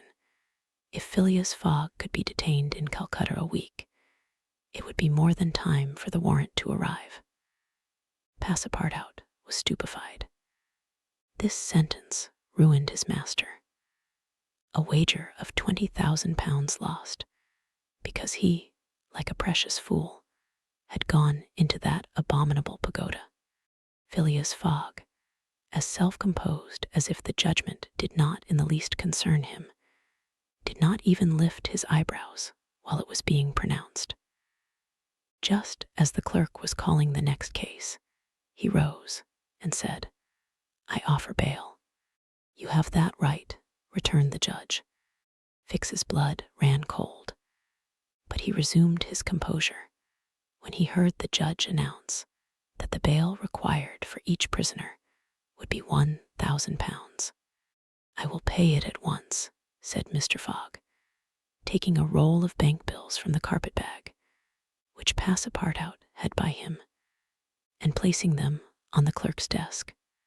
"This sum will be restored to you upon your release from prison," said the judge. "Meanwhile, you are liberated on bail." "Come," said Phileas Fogg to his servant, "but let them at least give me back my shoes," cried Passepartout angrily. "Ah, these are pretty dear shoes," he muttered as they were handed to him. "More than 1,000 pounds apiece. Besides, they pinch my feet." Mr. Fogg, offering his arm to Ayuda, then departed, followed by the crestfallen Passepartout. Fix still nourished hopes that the robber would not, after all, leave the 2,000 pounds behind him, but would decide to serve out his week in jail, and issued forth on Mr. Fogg's traces. That gentleman took a carriage, and the party were soon landed on one of the quays. The Rangoon was moored half a mile off in the harbor, its signal of departure hoisted at the masthead. 11 o'clock was striking. Mr. Fogg was an hour in advance of time. Fix saw them leave the carriage and push off in a boat for the steamer, and stamped his feet with disappointment. "The rascal is off, after all," he exclaimed. 2,000 pounds sacrificed. He's as prodigal as a thief. I'll follow him to the end of the world if necessary, but at the rate he is going on, the stolen money will soon be exhausted. The detective was not far wrong in making this conjecture. Since leaving London, what with traveling expenses, bribes, the purchase of the elephant, bails, and fines, Mr. Fogg had already spent more than 5,000 pounds on the way, and the percentage of the sum recovered from the bank robber promised to the detectives was rapidly diminishing. Chapter 16, in which Fix does not seem to understand in the least what is said to him. Rangoon, one of the Peninsular and Oriental Company's boats plying in the Chinese and Japanese seas, was a screw steamer built of iron, weighing about 1,770 tons, and with engines of 400 horsepower. She was as fast, but not as well fitted up, as the Mongolia, and Ayuda was not as comfortably provided for on board of her as Phileas Fogg could have wished. However, the trip from Calcutta to Hong Kong only comprised some 3,500 miles, occupying from 10 to 12 days, and the young woman was not difficult to please. During the first days of the journey, Ayuda became better acquainted with her protector and constantly gave evidence of her deep gratitude for what he had done. The phlegmatic gentleman listened to her, apparently at least, with coldness, neither his voice nor his manner betraying the slightest emotion. But he seemed to be always on the watch that nothing should be wanting to Ayuda's comfort. He visited her regularly each day at certain hours, not so much to talk himself as to sit and hear her talk. He treated her with the strictest politeness, but with the precision of an automaton, the movements of which had been arranged for this purpose. Ayuda did not quite know what to make of him, though Passepartout had given her some hints of his master's eccentricity, and made her smile by telling her of the wager which was sending him round the world. After all, she owed Phileas Fogg her life, and she always regarded him through the exalting medium of her gratitude. Ayuda confirmed the Parsi guide's narrative of her touching history. She did, indeed, belong to the highest of the native races of India. Many of the Parsi merchants have made great fortunes there by dealing in cotton, and one of them, Sir Jametsi Jijipoy, was made a baronet by the English government. Ayuda was a relative of this great man, and it was his cousin Gigi whom she hoped to join at Hong Kong. Whether she would find a protector in him she could not tell, but Mr. Fogg essayed to calm her anxieties and to assure her that everything would be mathematically, he used the very word, arranged. Ayuda fastened her great eyes, clear as the sacred lakes of the Himalaya, upon him, but the intractable Fogg, as reserved as ever, did not seem at all inclined to throw himself into this lake. The first few days of the voyage passed prosperously, amid favorable weather and propitious winds, and they soon came in sight of the great Andaman, the principal of the islands in the Bay of Bengal, with its picturesque Saddle Peak, 2,400 feet high, looming above the waters. The steamer passed along near the shores, but the savage Papuans, who are in the lowest scale of humanity, but are not, as has been asserted, cannibals, did not make their appearance. The panorama of the islands, as they steamed by them, was superb. Vast forests of palms, erex, bamboo, teakwood, of the gigantic mimosa, and tree-like ferns covered the foreground, while behind, the graceful outlines of the mountains were traced against the sky, and along the coasts swarmed by thousands the precious swallows whose nests furnish a luxurious dish to the tables of the celestial empire. The varied landscape afforded by the Andaman Islands was soon passed, however, and the Rangoon rapidly approached the Straits of Malacca, which gave access to the China Seas. What was Detective Fix, so unluckily drawn on from country to country, doing all this while? He had managed to embark on the Rangoon at Calcutta without being seen by Passepartout, after leaving orders that, if the warrant should arrive, it should be forwarded to him at Hong Kong, and he hoped to conceal his presence to the end of the voyage. It would have been difficult to explain why he was on board without awakening Passepartout's suspicions, who thought him still at Bombay. But necessity impelled him, nevertheless, to renew his acquaintance with the worthy servant, as will be seen. All the detective's hopes and wishes were now centered on Hong Kong, for the steamer's stay at Singapore would be too brief to enable him to take any steps there. The arrest must be made at Hong Kong, or the robber would probably escape him forever. Hong Kong was the last English ground on which he would set foot beyond China. Japan, America offered to Fogg an almost certain refuge. If the warrant should at last make its appearance at Hong Kong, Fix could arrest him and give him into the hands of the local police, and there would be no further trouble. But beyond Hong Kong, a simple warrant would be of no avail. An extradition warrant would be necessary, and that would result in delays and obstacles, of which the rascal would take advantage to elude justice. Fix thought over these probabilities during the long hours which he spent in his cabin, and kept repeating to himself, "Now, either the warrant will be at Hong Kong, in which case I shall arrest my man, or it will not be there, and this time it is absolutely necessary that I should delay his departure. I have failed at Bombay, and I have failed at Calcutta. If I fail at Hong Kong, my reputation is lost. Cost what it may, I must succeed. But how shall I prevent his departure, if that should turn out to be my last resource?" Fix made up his mind that if worst came to worst, he would make a confidant of Passepartout and tell him what kind of a fellow his master really was. That Passepartout was not Fogg's accomplice, he was very certain. The servant, enlightened by his disclosure and afraid of being himself implicated in the crime, would doubtless become an ally of the detective. But this method was a dangerous one, only to be employed when everything else had failed. Word from Passepartout to his master would ruin all. The detective was therefore in a sore strait. But suddenly, a new idea struck him.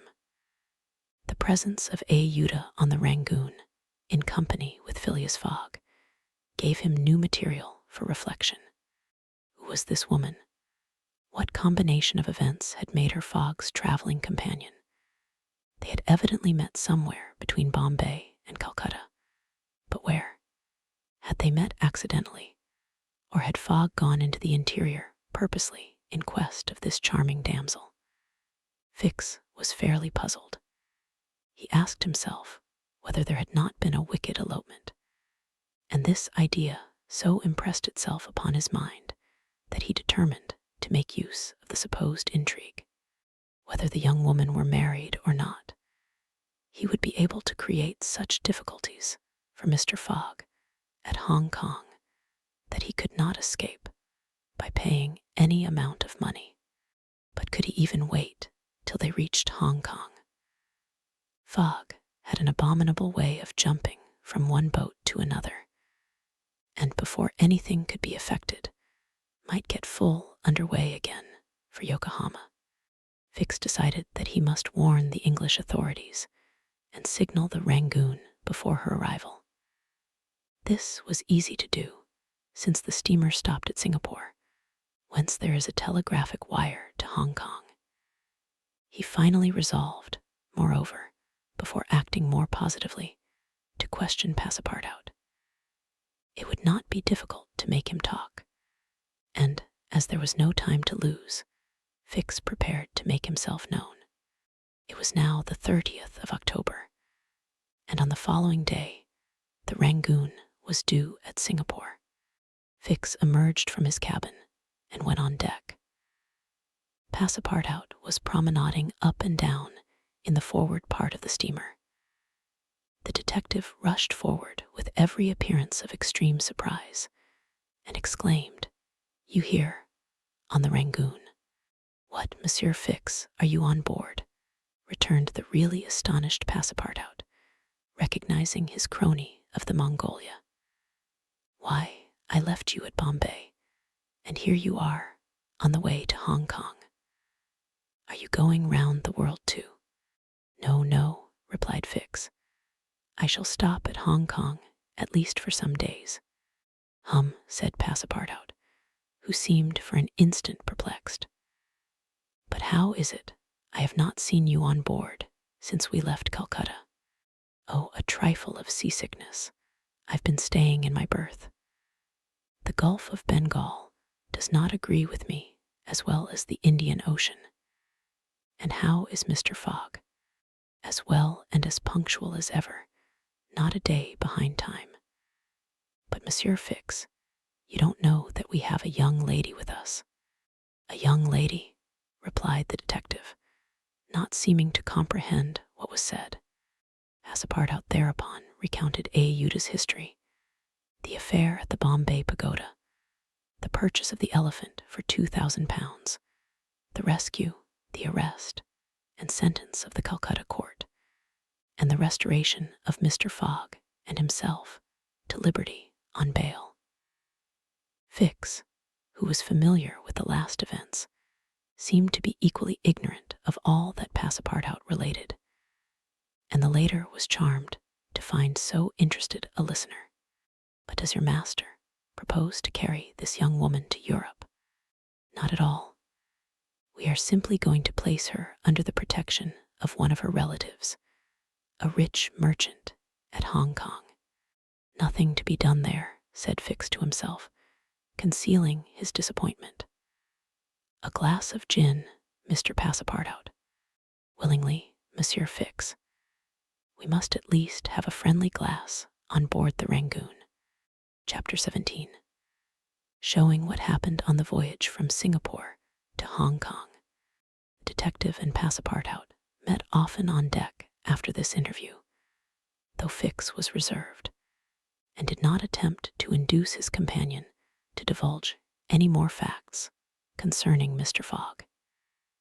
He caught a glimpse of that mysterious gentleman once or twice, but Mr. Fogg usually confined himself to the cabin, where he kept Ayuda company, or, according to his inveterate habit, took a hand at whist.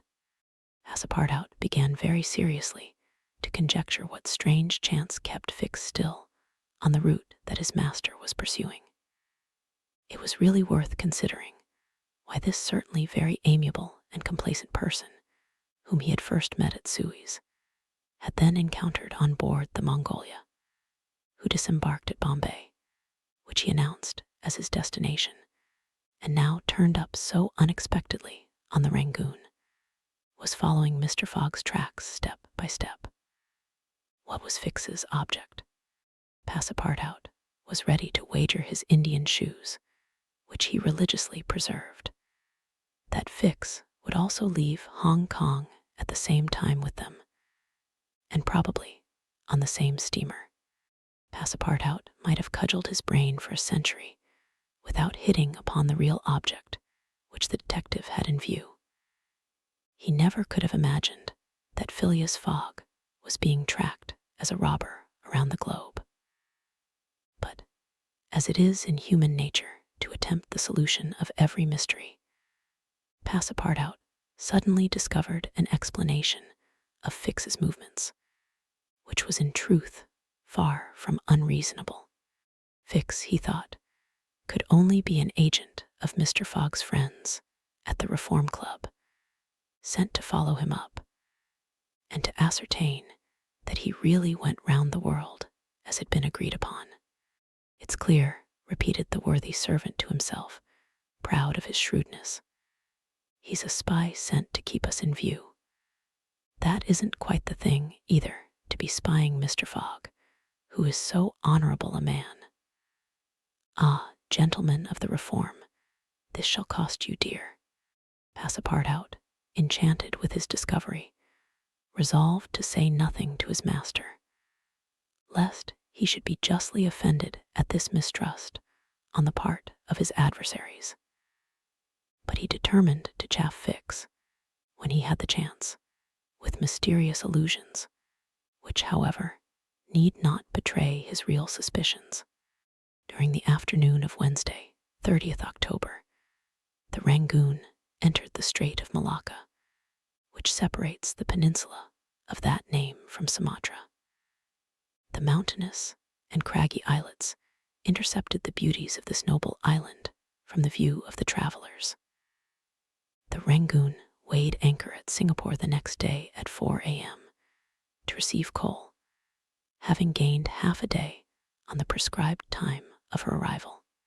Phileas Fogg noted this gain in his journal, and then, accompanied by Ayuda, who betrayed a desire for a walk on shore, disembarked.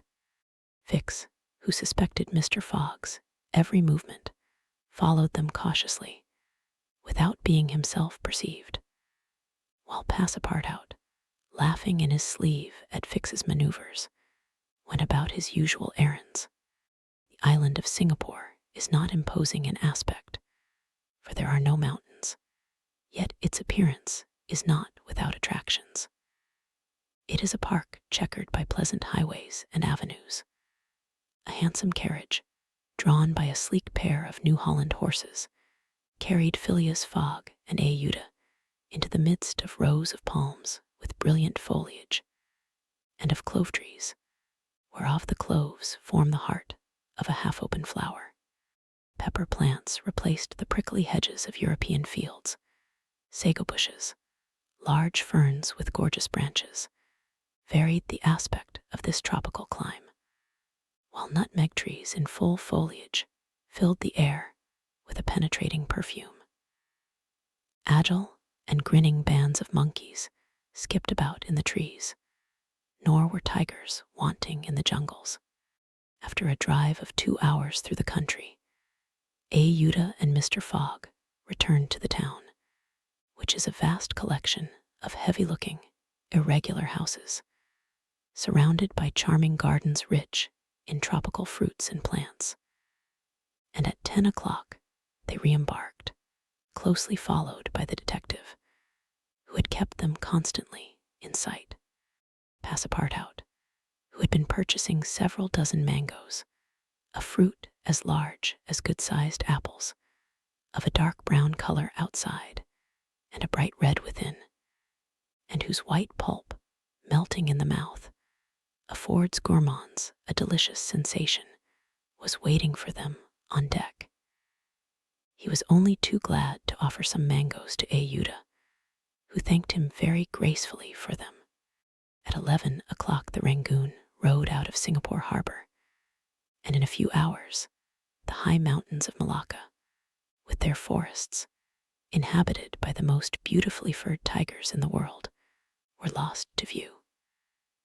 Singapore is distant some 1,300 miles from the island of Hong Kong, which is a little English colony near the Chinese coast. Phileas Fogg hoped to accomplish the journey in 6 days, so as to be in time for the steamer which would leave on the 6th of November for Yokohama, the principal Japanese port. The Rangoon had a large quota of passengers, many of whom disembarked at Singapore. Among them, a number of Indians, Ceylonese, Chinamen, Malays, and Portuguese, mostly second-class travelers. The weather, which had hitherto been fine, changed with the last quarter of the moon. The sea rolled heavily, and the wind at intervals rose almost to a storm, but happily blew from the southwest, and thus aided the steamer's progress.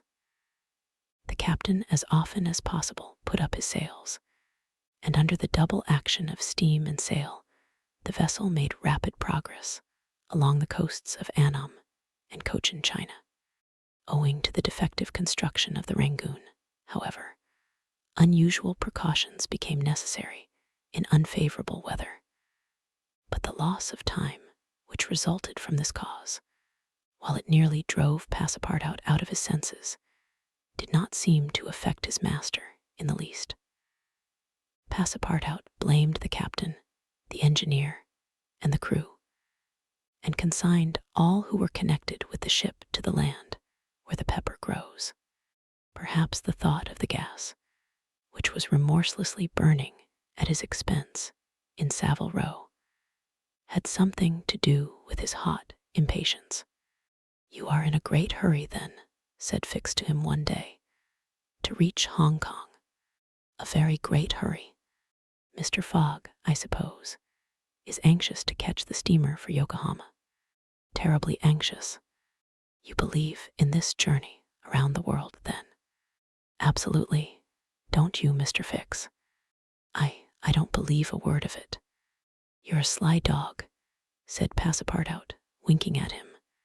This expression rather disturbed Fix, without his knowing why. Had the Frenchman guessed his real purpose? He knew not what to think. But how could Passepartout have discovered that he was a detective? Yet In speaking as he did, the man evidently meant more than he expressed. Passepartout went still further the next day. He could not hold his tongue. "Mr. Fix," said he, in a bantering tone, "shall we be so unfortunate as to lose you when we get to Hong Kong?" "Why," responded Fix, a little embarrassed, "I don't know, perhaps. Ah, if you would only go on with us. An agent of the Peninsular Company, you know, can't stop on the way. You were only going to Bombay, and here you are in China. America is not far off, and from America to Europe is only a step." Fix looked intently at his companion, whose countenance was as serene as possible, and laughed with him. But Passepartout persisted in chaffing him by asking him if he made much by his present occupation. "Yes and no," returned Fix. "There is good and bad luck in such things. But you must understand that I don't travel at my own expense." "Oh, I am quite sure of that," cried Passepartout, laughing heartily. Fix, fairly puzzled, descended to his cabin and gave himself up to his reflections. He was evidently suspected. Somehow or other the Frenchman had found out that he was a detective. But had he told his master? What part was he playing in all this? Was he an accomplice or not? Was the game, then, up? Fix spent several hours turning these things over in his mind, sometimes thinking that all was lost, then persuading himself that Fogg was ignorant of his presence, and then undecided what course it was best to take. Nevertheless, he preserved his coolness of mind, and at last resolved to deal plainly with Passepartout. If he did not find it practicable to arrest Fogg at Hong Kong, and if Fogg made preparations to leave that last foothold of English territory, he, Fix, would tell Passepartout all. Either the servant was the accomplice of his master, and in this case the master knew of his operations, and he should fail, or else the servant knew nothing about the robbery, and then his interest would be to abandon the robber. Such was the situation between Fix and Passepartout. Meanwhile Phileas Fogg moved about above them in the most majestic and unconscious indifference. He was passing methodically in his orbit around the world, regardless of the lesser stars which gravitated around him. Yet there was near by what the astronomers would call a disturbing star, which might have produced an agitation in this gentleman's heart. But no, the charms of Ayuda failed to act, to Passepartout's great surprise, and the disturbances, if they existed, would have been more difficult to calculate than those of Uranus, which led to the discovery of Neptune. It was every day an increasing wonder to Passepartout, who read in Ayuda's eyes the depths of her gratitude to his master. Phileas Fogg, though brave and gallant, must be, he thought, quite heartless. As to the sentiment which this journey might have awakened in him, there was clearly no trace of such a thing, while poor Passepartout existed in perpetual reveries. One day he was leaning on the railing of the engine room and was observing the engine when a sudden pitch of the steamer threw the screw out of the water. The steam came hissing out of the valves, and this made Passepartout indignant. "The valves are not sufficiently charged," he exclaimed. "We are not going. Oh, these English! If this was an American craft, we should blow up, perhaps, but we should at all events go faster." Chapter 18, in which Phileas Fogg, Passepartout, and Fix go each about his business. Weather was bad during the latter days of the voyage. The wind, obstinately remaining in the northwest, blew a gale and retarded the steamer. The Rangoon rolled heavily, and the passengers became impatient of the long, monstrous waves which the wind raised before their path. A sort of tempest arose on the 3rd of November, the squall knocking the vessel about with fury, and the waves running high. The Rangoon reefed all her sails, and even the rigging proved too much, whistling and shaking amid the squall. The steamer was forced to proceed slowly, and the captain estimated that she would reach Hong Kong 20 hours behind time, and more if the storm lasted. Phileas Fogg gazed at the tempestuous sea, which seemed to be struggling especially to delay him with his habitual tranquility. He never changed countenance for an instant, though a delay of 20 hours, by making him too late for the Yokohama boat, would almost inevitably cause the loss of the wager. But this man of nerve manifested neither impatience nor annoyance. It seemed as if the storm were a part of his program and had been foreseen. Ayuda was amazed to find him as calm as he had been from the first time she saw him. Fix did not look at the state of things in the same light. The storm greatly pleased him. His satisfaction would have been complete had the Rangoon been forced to retreat before the violence of wind and waves. Each delay filled him with hope, for it became more and more probable that Fogg would be obliged to remain some days at Hong Kong. And now the heavens themselves became his allies, with the gusts and squalls. It mattered not that they made him seasick. He made no account of this inconvenience, and whilst his body was writhing under their effects, his spirit bounded with hopeful exultation.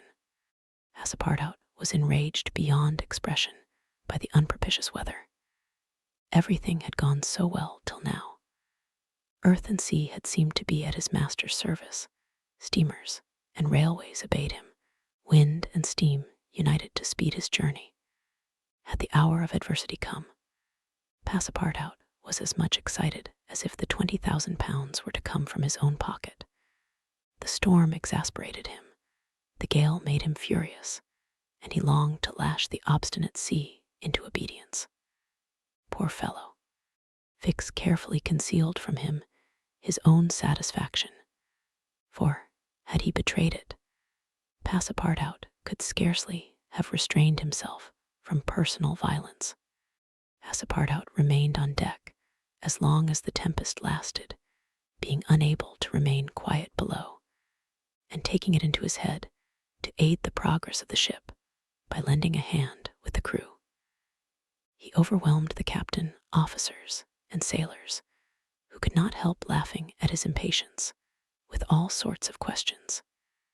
He wanted to know exactly how long the storm was going to last, whereupon he was referred to the barometer, which seemed to have no intention of rising. Passepartout shook it, but with no perceptible effect, for neither shaking nor maledictions could prevail upon it to change its mind. On the 4th, however, the sea became more calm, and the storm lessened its violence. The wind veered southward and was once more favorable. Passepartout cleared up with the weather. Some of the sails were unfurled, and the Rangoon resumed its most rapid speed. The time lost could not, however, be regained. Land was not signaled until 5 o'clock on the morning of the 6th. The steamer was due on the 5th. Phileas Fogg was 24 hours behindhand, and the Yokohama steamer would, of course, be missed. The pilot went on board at 6 and took his place on the bridge to guide the Rangoon through the channels to the port of Hong Kong. Passepartout longed to ask him if the steamer had left for Yokohama, but he dared not, for he wished to preserve the spark of hope, which still remained till the last moment. He had confided his anxiety to Fix, who, the sly rascal, tried to console him by saying that Mr. Fogg would be in time if he took the next boat, but this only put Passepartout in a passion.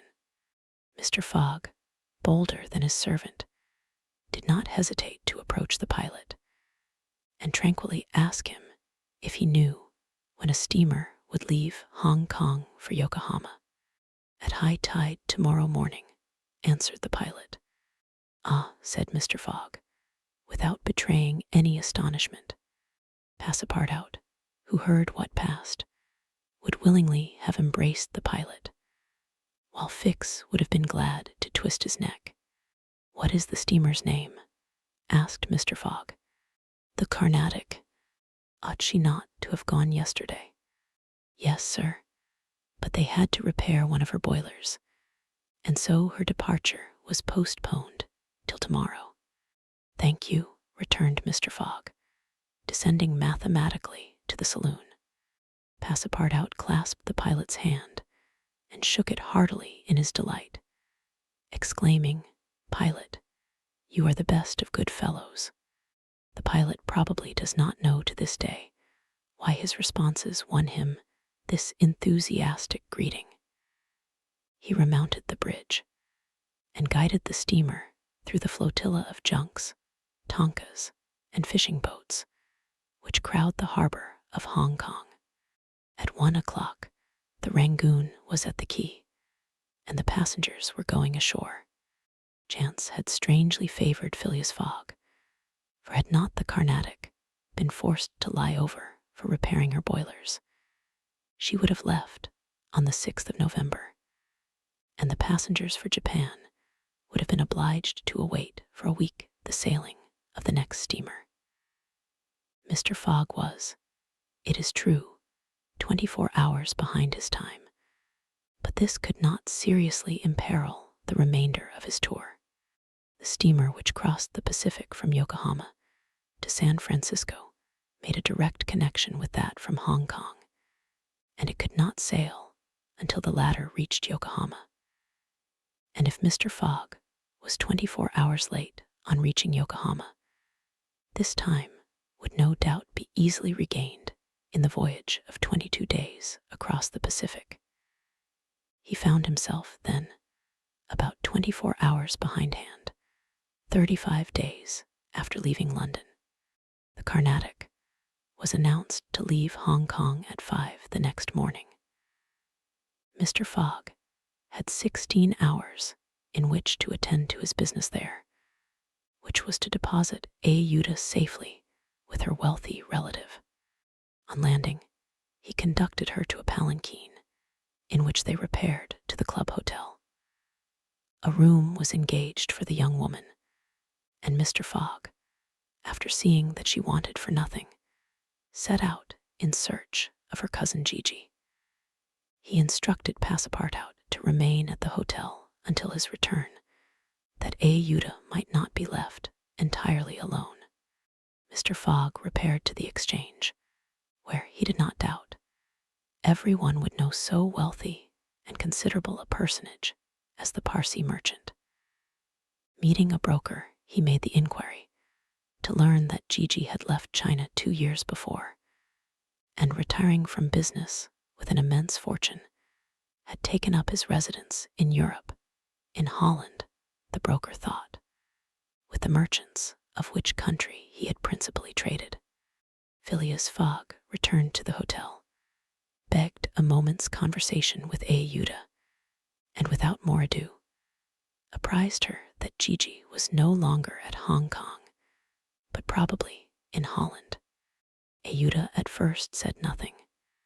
She passed her hand across her forehead and reflected a few moments. Then, in her sweet, soft voice, she said, "What ought I to do, Mr. Fogg?" "It is very simple," responded the gentleman. "Go on to Europe. But I cannot intrude." "You do not intrude, nor do you in the least embarrass my project." Passepartout. "Monsieur, go to the Carnatic and engage 3 cabins."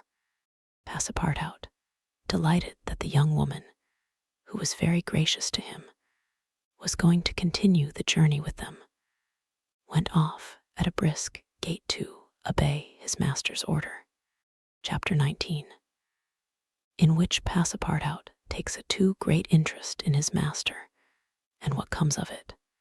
Hong Kong is an island which came into the possession of the English by the Treaty of Nankin after the War of 1842, and the colonizing genius of the English has created upon it an important city and an excellent port.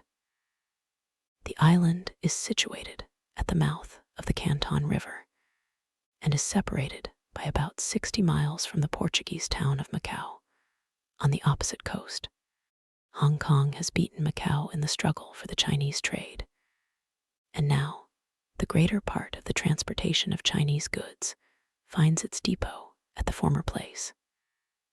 Docks, hospitals, wharves, a Gothic cathedral, a government house, macadamized streets give to Hong Kong the appearance of a town in Kent, or Surrey transferred by some strange magic to the Antipodes. Passepartout wandered, with his hands in his pockets, towards the Victoria port, gazing as he went at the curious palanquins and other modes of conveyance, and the groups of Chinese, Japanese, and Europeans who passed to and fro in the streets. Hong Kong seemed to him not unlike Bombay, Calcutta, and Singapore, since, like them, it betrayed everywhere the evidence of English supremacy. At the Victoria port, he found a confused mass of ships of all nations: English, French, American, and Dutch, men of war and trading vessels, Japanese and Chinese junks, sempas, tonkas, and flower boats, which formed so many floating parterres. Passepartout noticed in the crowd a number of the natives who seemed very old and were dressed in yellow. On going into a barber's to get shaved, he learned that these ancient men were all at least 80 years old, at which age they are permitted to wear yellow, which is the imperial color. Passepartout, without exactly knowing why, thought this very funny. On reaching the quay where they were to embark on the Carnatic, he was not astonished to find Fix walking up and down. The detective seemed very much disturbed and disappointed. "This is bad," muttered Passepartout, for the gentleman of the Reform Club. He accosted Fix with a merry smile, as if he had not perceived that gentleman's chagrin. The detective had, indeed, good reasons to inveigh against the bad luck which pursued him. The warrant had not come. It was certainly on the way, but as certainly it could not now reach Hong Kong for several days, and this being the last English territory on Mr. Fogg's route, the robber would escape, unless he could manage to detain him. "Well, Monsieur Fix," said Passepartout, "have you decided to go with us so far as America?" "Yes," returned Fix, through his set teeth. "Good," exclaimed Passepartout, laughing heartily. "I knew you could not persuade yourself to separate from us. Come and engage your berth." They entered the steamer office and secured cabins for 4 persons. The clerk, as he gave them the tickets, informed them that, the repairs on the Carnatic having been completed, the steamer would leave that very evening, and not next morning, as had been announced. "That will suit my master all the better," said Passepartout. "I will go and let him know." Fix now decided to make a bold move. He resolved to tell Passepartout all. It seemed to be the only possible means of keeping Phileas Fogg several days longer at Hong Kong. He accordingly invited his companion into a tavern which caught his eye on the quay. On entering, they found themselves in a large room handsomely decorated, at the end of which was a large camp bed furnished with cushions. Several persons lay upon this bed in a deep sleep. At the small tables which were arranged about the room, some 30 customers were drinking English beer, porter, gin, and brandy, smoking, the while long red clay pipes stuffed with little balls of opium mingled with essence of rose. From time to time, one of the smokers, overcome with the narcotic, would slip under the table, whereupon the waiters, taking him by the head and feet, carried, and laid him upon the bed. The bed already supported 20 of these stupefied sots. Fix and Passepartout saw that they were in a smoking house, haunted by those wretched, cadaverous, idiotic creatures to whom the English merchants sell, every year, the miserable drug called opium, to the amount of £1,400,000, thousands devoted to one of the most despicable vices which afflict humanity. The Chinese government has in vain attempted to deal with the evil by stringent laws. It passed gradually from the rich, to whom it was at first exclusively reserved, to the lower classes, and then its ravages could not be arrested. Opium is smoked everywhere at all times by men and women in the Celestial Empire, and once accustomed to it, the victims cannot dispense with it, except by suffering horrible bodily contortions and agonies. A great smoker can smoke as many as 8 pipes a day, but he dies in 5 years. It was in one of these dens that Fix and Passepartout, in search of a friendly glass, found themselves. Passepartout had no money, but willingly accepted Fix's invitation in the hope of returning the obligation at some future time. He ordered 2 bottles of port, to which the Frenchman did ample justice, whilst Fix observed him with close attention. They chatted about the journey, and Passepartout was especially merry at the idea that Fix was going to continue it with them. When the bottles were empty, however, he rose to go and tell his master of the change in the time of the sailing of the Carnatic. Fix caught him by the arm and said, "Wait a moment." "What for, Mr. Fix?" "I want to have a serious talk with you." "A serious talk," cried Passepartout, drinking up the little wine that was left in the bottom of his glass. "Well, we'll talk about it tomorrow. I haven't time now. Stay, what I have to say concerns your master." Passepartout, at this, looked attentively at his companion. Fix's face seemed to have a singular expression. He resumed his seat. "What is it that you have to say?" Fix placed his hand upon Passepartout's arm, and lowering his voice, said, "You have guessed who I am." "Parbleu," said Passepartout, smiling. "Then I'm going to tell you everything. Now that I know everything, my friend." "Ah, that's very good. But go on, go on. First, though, let me tell you that those gentlemen have put themselves to a useless expense." "Useless?" said Fix. "You speak confidently. It's clear that you don't know how large the sum is." "Of course I do," returned Passepartout. £20,000. 55,000, answered Fix, pressing his companion's hand. "What?" cried the Frenchman. "Has Monsieur Fogg dared £55,000? Well, there's all the more reason for not losing an instant," he continued, getting up hastily. Fix pushed Passepartout back in his chair and resumed. £55,000, and if I succeed, I get £2,000. If you'll help me, I'll let you have 500 of them." "Help you?" cried Passepartout, whose eyes were standing wide open. "Yes, help me keep Mr. Fogg here for 2 or 3 days." "Why, what are you saying?"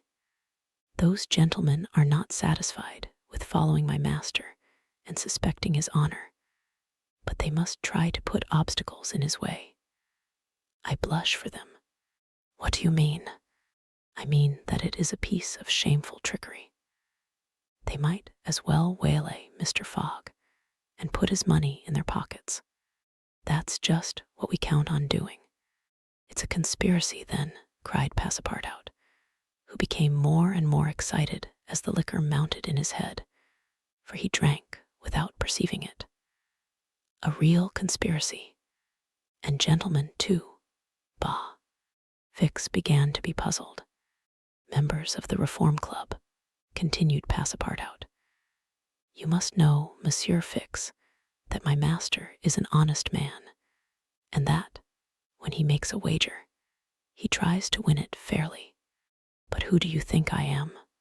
Asked Fix, looking at him intently. Parbleu, an agent of the members of the Reform Club, sent out here to interrupt my master's journey. But though I found you out some time ago, I've taken good care to say nothing about it to Mr. Fogg. He knows nothing, then? Nothing, replied Passepartout, again emptying his glass. The detective passed his hand across his forehead, hesitating before he spoke again. What should he do? Passepartout's mistake seemed sincere, but it made his design more difficult. It was evident that the servant was not the master's accomplice, as Fix had been inclined to suspect. Well, said the detective to himself, as he is not an accomplice, he will help me. He had no time to lose. Fogg must be detained at Hong Kong, so he resolved to make a clean breast of it. Listen to me, said Fix abruptly. I am not, as you think, an agent of the members of the Reform Club. Bah, retorted Passepartout, with an air of raillery. I am a police detective, sent out here by the London office. You a detective? I will prove it. Here is my commission. Passepartout was speechless with astonishment when Fix displayed this document, the genuineness of which could not be doubted. Mr. Fogg's wager, resumed Fix, is only a pretext, of which you and the gentlemen of the Reform are dupes. He had a motive for securing your innocent complicity. But why? Listen. On the 28th of last September, a robbery of £55,000 was committed at the Bank of England by a person whose description was fortunately secured. Here is his description. It answers exactly to that of Mr. Phileas Fogg. What nonsense, cried Passepartout, striking the table with his fist. My master is the most honorable of men. How can you tell? You know scarcely anything about him. You went into his service the day he came away, and he came away on a foolish pretext, without trunks, and carrying a large amount in banknotes. And yet you are bold enough to assert that he is an honest man. Yes, yes, repeated the poor fellow mechanically. Would you like to be arrested as his accomplice? Passepartout, overcome by what he had heard, held his head between his hands and did not dare to look at the detective. Phileas Fogg, the savior of Ayuda, that brave and generous man, a robber. And yet, how many presumptions there were against him. Passepartout essayed to reject the suspicions which forced themselves upon his mind. He did not wish to believe that his master was guilty. Well, what do you want of me? Said he at last, with an effort. See here, replied Fix. I have tracked Mr. Fogg to this place, but as yet I have failed to receive the warrant of arrest for which I sent to London. You must help me to keep him here in Hong Kong. But I will share with you the £2,000 reward offered by the Bank of England.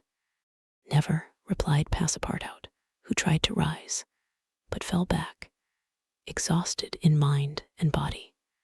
Mr. Fix, he stammered, even should what you say be true, if my master is really the robber you are seeking for, which I deny I have been, am in his service. I have seen his generosity and goodness, and I will never betray him, not for all the gold in the world. I come from a village where they don't eat that kind of bread. You refuse. I refuse. Consider that I've said nothing, said Fix, and let us drink. Yes, let us drink. Passepartout felt himself yielding more and more to the effects of the liquor. Fix, seeing that he must, at all hazards, be separated from his master, wished to entirely overcome him. Some pipes full of opium lay upon the table. Fix slipped one into Passepartout's hand. He took it, put it between his lips, lit it, drew several puffs, and his head, becoming heavy under the influence of the narcotic, fell upon the table. At last, said Fix, seeing Passepartout unconscious, Mr. Fogg will not be informed of the Carnatic's departure, and if he is, he will have to go without this cursed Frenchman. And after paying his bill, Fix left the tavern. Chapter 20, in which Fix comes face to face with Phileas Fogg. While these events were passing at the opium house, Mr. Fogg, unconscious of the danger he was in of losing the steamer, was quietly escorting Uda about the streets of the English quarter, making the necessary purchases for the long voyage before them. It was all very well for an Englishman like Mr. Fogg to make the tour of the world with a carpet-bag. A lady could not be expected to travel comfortably under such conditions. He acquitted his task with characteristic serenity, and invariably replied to the remonstrances of his fair companion, who was confused by his patience and generosity. It is in the interest of my journey, a part of my program. The purchases made, they returned to the hotel, where they dined at a sumptuously served table d'hôte. After which Uda, shaking hands with her protector after the English fashion, retired to her room for rest. Mr. Fogg absorbed himself throughout the evening in the perusal of the Times and Illustrated London News. Had he been capable of being astonished at anything, it would have been not to see his servant return at bedtime. But knowing that the steamer was not to leave for Yokohama until the next morning, he did not disturb himself about the matter. When Passepartout did not appear the next morning to answer his master's bell, Mr. Fogg, not betraying the least vexation, contented himself with taking his carpet-bag, calling Uda, and sending for a palanquin. It was then 8 o'clock. At 9:30, it being then high tide, the Carnatic would leave the harbor. Mr. Fogg and Uda got into the palanquin, their luggage being brought after on a wheelbarrow, and half an hour later stepped upon the quay whence they were to embark. Mr. Fogg then learned that the Carnatic had sailed the evening before. He had expected to find not only the steamer, but his domestic, and was forced to give up both. But no sign of disappointment appeared on his face, and he merely remarked to Uda, "It is an accident, madam, nothing more." At this moment, a man who had been observing him attentively approached. It was Fix, who, bowing, addressed Mr. Fogg. "Were you not, like me, sir, a passenger by the Rangoon, which arrived yesterday?" "I was, sir," replied Mr. Fogg coldly, "but I have not the honor." "Pardon me, I thought I should find your servant here. Do you know where he is, sir?" asked Uda anxiously. "What?" responded Fix, feigning surprise. "Is he not with you?" "No," said Uda. "He has not made his appearance since yesterday. Could he have gone on board the Carnatic without us?" "Without you, madam," answered the detective. "Excuse me, did you intend to sail in the Carnatic?" "Yes, sir." "So did I, madam, and I am excessively disappointed. The Carnatic, its repairs being completed, left Hong Kong 12 hours before the stated time, without any notice being given, and we must now wait a week for another steamer." As he said "a week," Fix felt his heart leap for joy. Fogg detained at Hong Kong for a week. There would be time for the warrant to arrive, and fortune at last favored the representative of the law. His horror may be imagined when he heard Mr. Fogg say, in his placid voice, "But But there are other vessels besides the Carnatic, it seems to me, in the harbor of Hong Kong. And offering his arm to Ayuda, he directed his steps toward the docks in search of some craft about to start. Fix, stupefied, followed. It seemed as if he were attached to Mr. Fogg by an invisible thread. Chance, however, appeared really to have abandoned the man it had hitherto served so well.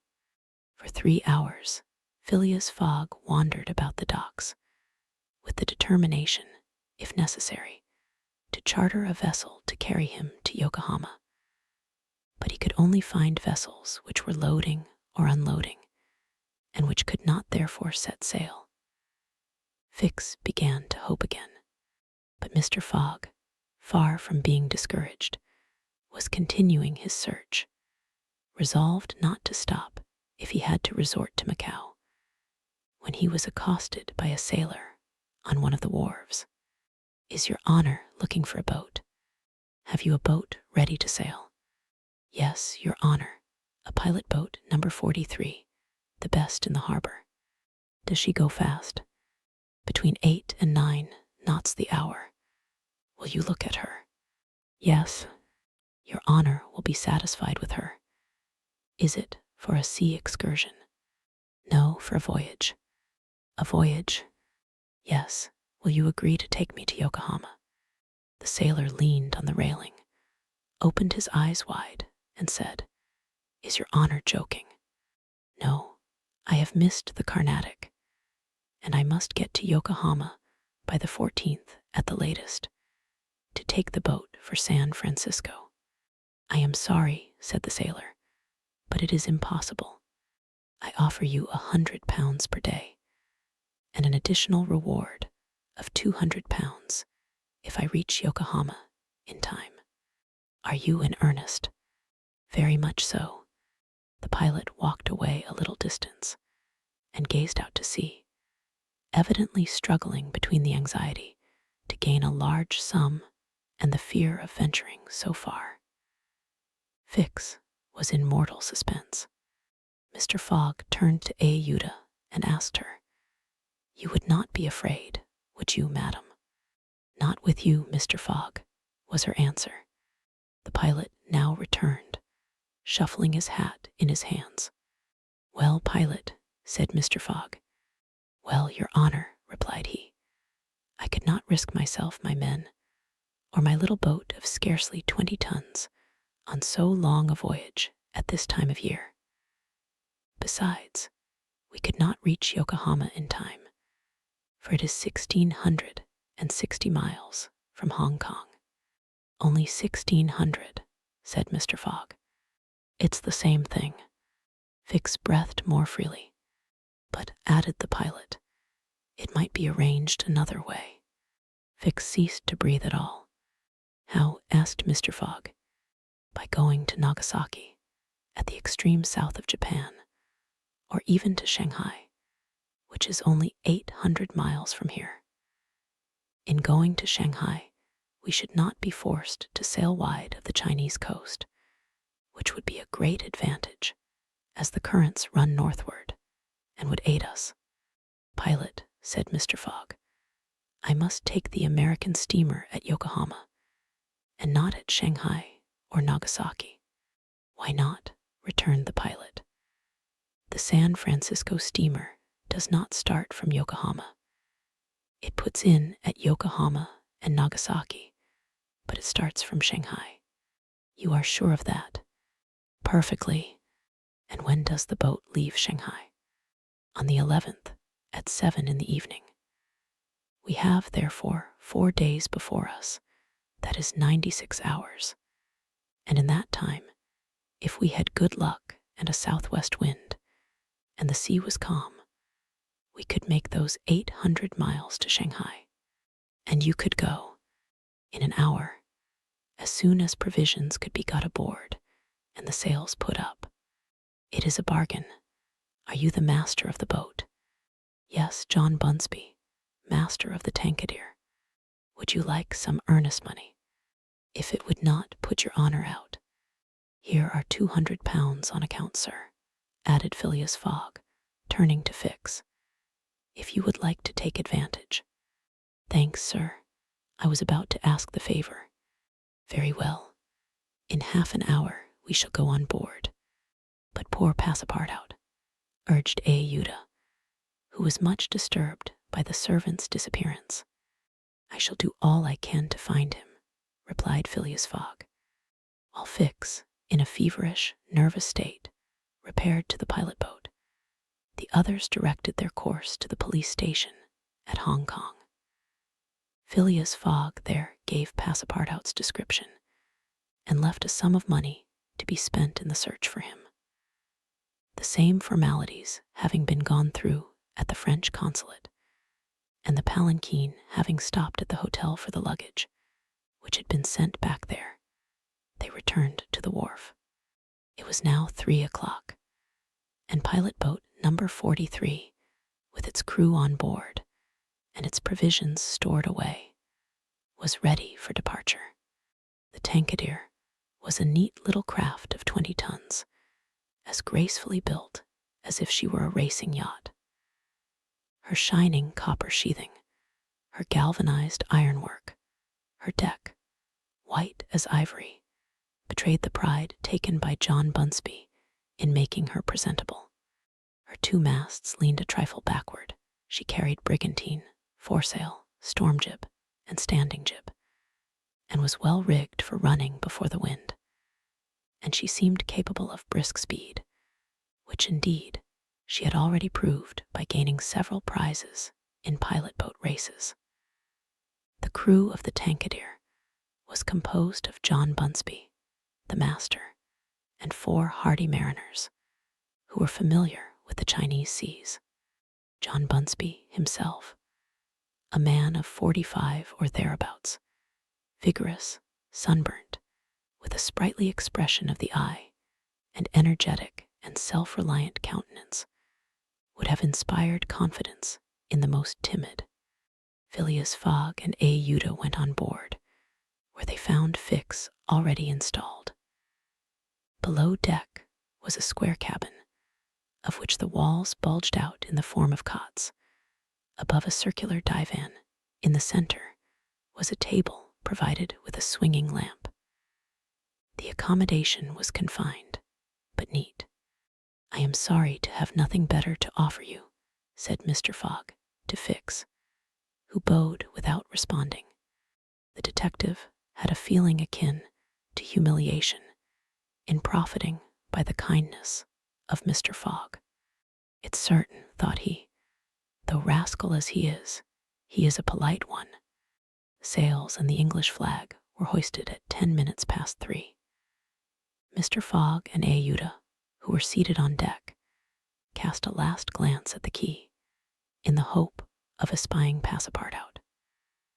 Fix was not without his fears lest chance should direct the steps of the unfortunate servant, whom he had so badly treated, in this direction, in which case an explanation, the reverse of satisfactory to the detective, must have ensued. But the Frenchman did not appear, and, without doubt, was still lying under the stupefying influence of the opium. John Bunsby, master, at length gave the order to start, and the Tankadere, taking the wind under her brigantine, foresail, and standing jib, bounded briskly forward over the waves. Chapter 21, in which the master of the Tankadere runs great risk of losing a reward of £200. This voyage of 800 miles was a perilous venture on a craft of 20 tons, and at that season of the year. The Chinese seas are usually boisterous, subject to terrible gales of wind, and especially during the equinoxes, and it was now early November. It would clearly have been to the master's advantage to carry his passengers to Yokohama, since he was paid a certain sum per day. But he would have been rash to attempt such a voyage, and it was imprudent even to attempt to reach Shanghai. But John Bunsby believed in the Tankadere, which rode on the waves like a seagull. And perhaps he was not wrong. Late in the day, they passed through the capricious channels of Hong Kong, and the Tankadere, impelled by favorable winds, conducted herself admirably. "I do not need pilot," said Phileas Fogg, when they got into the open sea, "to advise you to use all possible speed. Trust me, Your Honor. We are carrying all the sail the wind will let us. The poles would add nothing, and are only used when we are going into port. It's your trade, not mine, pilot, and I confide in you." Phileas Fogg, with body erect and legs wide apart, standing like a sailor, gazed without staggering at the swelling waters. The young woman, who was seated aft, was profoundly affected as she looked out upon the ocean, darkening now with the twilight, on which she had ventured in so frail a vessel. Above her head rustled the white sails, which seemed like great white wings. The boat, carried forward by the wind, seemed to be flying in the air. Night came. The moon was entering her first quarter, and her insufficient light would soon die out in the mist on the horizon. Clouds were rising from the east and already overcast a part of the heavens. The pilot had hung out his lights, which was very necessary in these seas crowded with vessels bound landward, for collisions are not uncommon occurrences, and at the speed she was going, the least shock would shatter the gallant little craft. Fix, seated in the bow, gave himself up to meditation. He kept apart from his fellow travelers, knowing Mr. Fogg's taciturn tastes. Besides, he did not quite like to talk to the man whose favors he had accepted. He was thinking, too, of the future. It seemed certain that Fogg would not stop at Yokohama, but would at once take the boat for San Francisco, and the vast extent of America would ensure him impunity and safety. Fogg's plan appeared to him the simplest in the world. Instead of sailing directly from England to the United States, like a common villain, he had traversed 3/4 of the globe, so as to gain the American continent more surely. And there, after throwing the police off his track, he would quietly enjoy himself with the fortune stolen from the bank. But once in the United States, what should he, Fix, do? Should he abandon this man? No, 100 times no. Until he had secured his extradition, he would not lose sight of him for an hour. It was his duty, and he would fulfill it to the end. At all events, there was one thing to be thankful for. Passepartout was not with his master, and it was above all important, after the confidences Fix had imparted to him, that the servant should never have speech with his master. Phileas Fogg was also thinking of Passepartout, who had so strangely disappeared. Looking at the matter from every point of view, it did not seem to him impossible that, by some mistake, the man might have embarked on the Carnatic at the last moment, and this was also Ayuda's opinion, who regretted very much the loss of the worthy fellow to whom she owed so much. They might then find him at Yokohama, for if the Carnatic was carrying him thither, it would be easy to ascertain if he had been on board. A brisk breeze arose about 10 o'clock, but though it might have been prudent to take in a reef, the pilot, after carefully examining the heavens, let the craft remain rigged as before. The Tankadere bore sail admirably, as she drew a great deal of water, and everything was prepared for high speed in case of a gale. Mr. Fogg and Ayuda descended into the cabin at midnight, having been already preceded by Fix, who had lain down on one of the cots. The pilot and crew remained on deck all night. At sunrise the next day, which was 8th November, the boat had made more than 100 miles. The log indicated a mean speed of between 8 and 9 miles. The Tankadere still carried all sail and was accomplishing her greatest capacity of speed. If the wind held as it was, the chances would be in her favor. During the day, she kept along the coast, where the currents were favorable. The coast, irregular in profile and visible sometimes across the clearings, was at most 5 miles distant. The sea was less boisterous, since the wind came off land, a fortunate circumstance for the boat, which would suffer, owing to its small tonnage, by a heavy surge on the sea. The breeze subsided a little towards noon and set in from the southwest. The pilot put up his poles, but took them down again within 2 hours, as the wind freshened up anew. Mr. Fogg and Aouda, happily unaffected by the roughness of the sea, ate with a good appetite, Fix being invited to share their repast, which he accepted with secret chagrin. To travel at this man's expense and live upon his provisions was not palatable to him. Still, he was obliged to eat, and so he ate. When the meal was over, he took Mr. Fogg apart and said, "Sir," this "sir" scorched his lips, and he had to control himself to avoid collaring this gentleman. "Sir, you have been very kind to give me a passage on this boat. But though my means will not admit of my expending them as freely as you, I must ask to pay my share."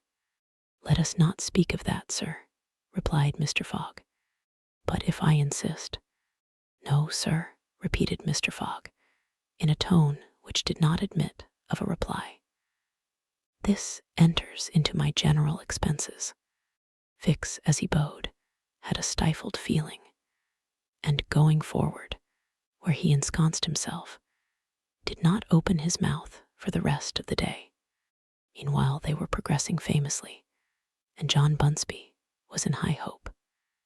He several times assured Mr. Fogg that they would reach Shanghai in time, to which that gentleman responded that he counted upon it. The crew set to work in good earnest, inspired by the reward to be gained. There was not a sheet which was not tightened, not a sail which was not vigorously hoisted, not a lurch could be charged to the man at the helm. They worked as desperately as if they were contesting in a royal yacht regatta. By evening, the log showed that 220 miles had been accomplished from Hong Kong, and Mr. Fogg might hope that he would be able to reach Yokohama without recording any delay in his journal, in which case the many misadventures which had overtaken him since he left London would not seriously affect his journey. The Tankadere entered the Straits of Fokien, which separate the island of Formosa from the Chinese coast, in the small hours of the night, and crossed the Tropic of Cancer. The sea was very rough in the straits, full of eddies formed by the countercurrents, and the chopping waves broke her course, whilst it became very difficult to stand on deck. At daybreak the wind began to blow hard again, and the heavens seemed to predict a gale. The barometer announced a speedy change, the mercury rising and falling capriciously. The sea also, in the southeast, raised long surges which indicated a tempest. The sun had set the evening before in a red mist, in the midst of the phosphorescent scintillations of the ocean. John Bunsby long examined the threatening aspect of the heavens, muttering indistinctly between his teeth. At last he said in a low voice to Mr. Fogg, "Shall I speak out to your honor?" "Of course." "Well, we are going to have a squall." "Is the wind north or south?" asked Mr. Fogg quietly. "South. Look, a typhoon is coming up." "Glad it's a typhoon from the south, for it will carry us forward." "Oh, if you take it that way," said John Bunsby, "I've nothing more to say." John Bunsby's suspicions were confirmed. At a less advanced season of the year, the typhoon, according to a famous meteorologist, would have passed away like a luminous cascade of electric flame. But in the winter equinox, it was to be feared that it would burst upon them with great violence. The pilot took his precautions in advance. He reefed all sail, the pole masts were dispensed with, all hands went forward to the bows. A single triangular sail of strong canvas was hoisted as a storm jib, so as to hold the wind from behind. Then they waited. John Bunsby had requested his passengers to go below, but this imprisonment in so narrow a space, with little air, and the boat bouncing in the gale, was far from pleasant. Neither Mr. Fogg, Fix, nor Aouda consented to leave the deck. The storm of rain and wind descended upon them towards 8 o'clock. With but its bit of sail, the Tankadere was lifted like a feather by a wind, an idea of whose violence can scarcely be given.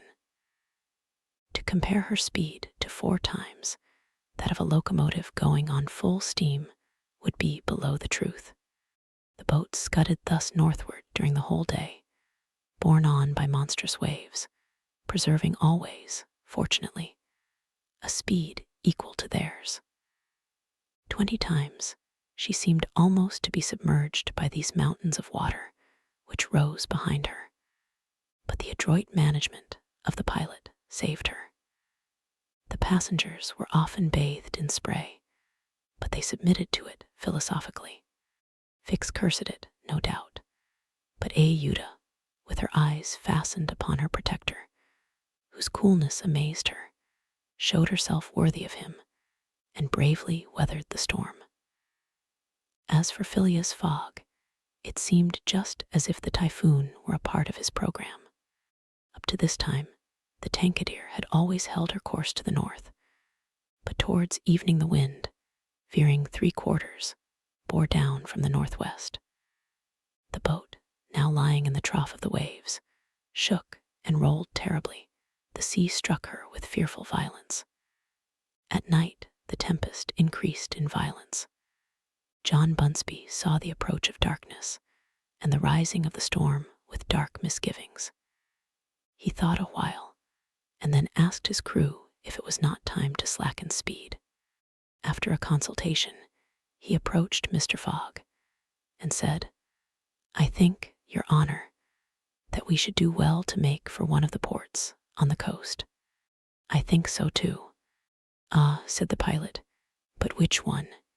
"I know of but one," returned Mr. Fogg tranquilly, "and that is Shanghai." The pilot, at first, did not seem to comprehend. He could scarcely realize so much determination and tenacity. Then he cried, "Well, yes, Your Honor is right, to Shanghai." So the Tankadere kept steadily on her northward track. The night was really terrible. It would be a miracle if the craft did not founder. Twice it could have been all over with her if the crew had not been constantly on the watch. Aouda was exhausted, but did not utter a complaint. More than once, Mr. Fogg rushed to protect her from the violence of the waves. A reappeared. The tempest still raged with undiminished fury, but the wind now returned to the southeast. It was a favorable change, and the Tankadere again bounded forward on this mountainous sea, though the waves crossed each other and imparted shocks and countershocks which would have crushed a craft less solidly built. From time to time, the coast was visible through the broken mist, but no vessel was in sight. The Tankadere was alone upon the sea. There were some signs of a calm at noon, and these became more distinct as the sun descended toward the horizon. The tempest had been as brief as terrific. The passengers, thoroughly exhausted, could now eat a little and take some repose. The night was comparatively quiet. Some of the sails were again hoisted, and the speed of the boat was very good. The next morning at dawn, they espied the coast, and John Bunsby was able to assert that they were not 100 miles from Shanghai. 100 miles, and only one day to traverse them. That very evening Mr. Fogg was due at Shanghai, if he did not wish to miss the steamer to Yokohama. Had there been no storm, during which several hours were lost, they would be at this moment within 30 miles of their destination. Wind grew decidedly calmer, and happily the sea fell with it. All sails were now hoisted, and at noon the Tankadere was within 45 miles of Shanghai. There remained yet 6 hours in which to accomplish that distance. All on board feared that it could not be done, and everyone Phileas Fogg, no doubt, excepted, felt his heart beat with impatience. The boat must keep up an average of 9 miles an hour, and the wind was becoming calmer every moment. It was a capricious breeze coming from the coast, and after it passed the sea became smooth.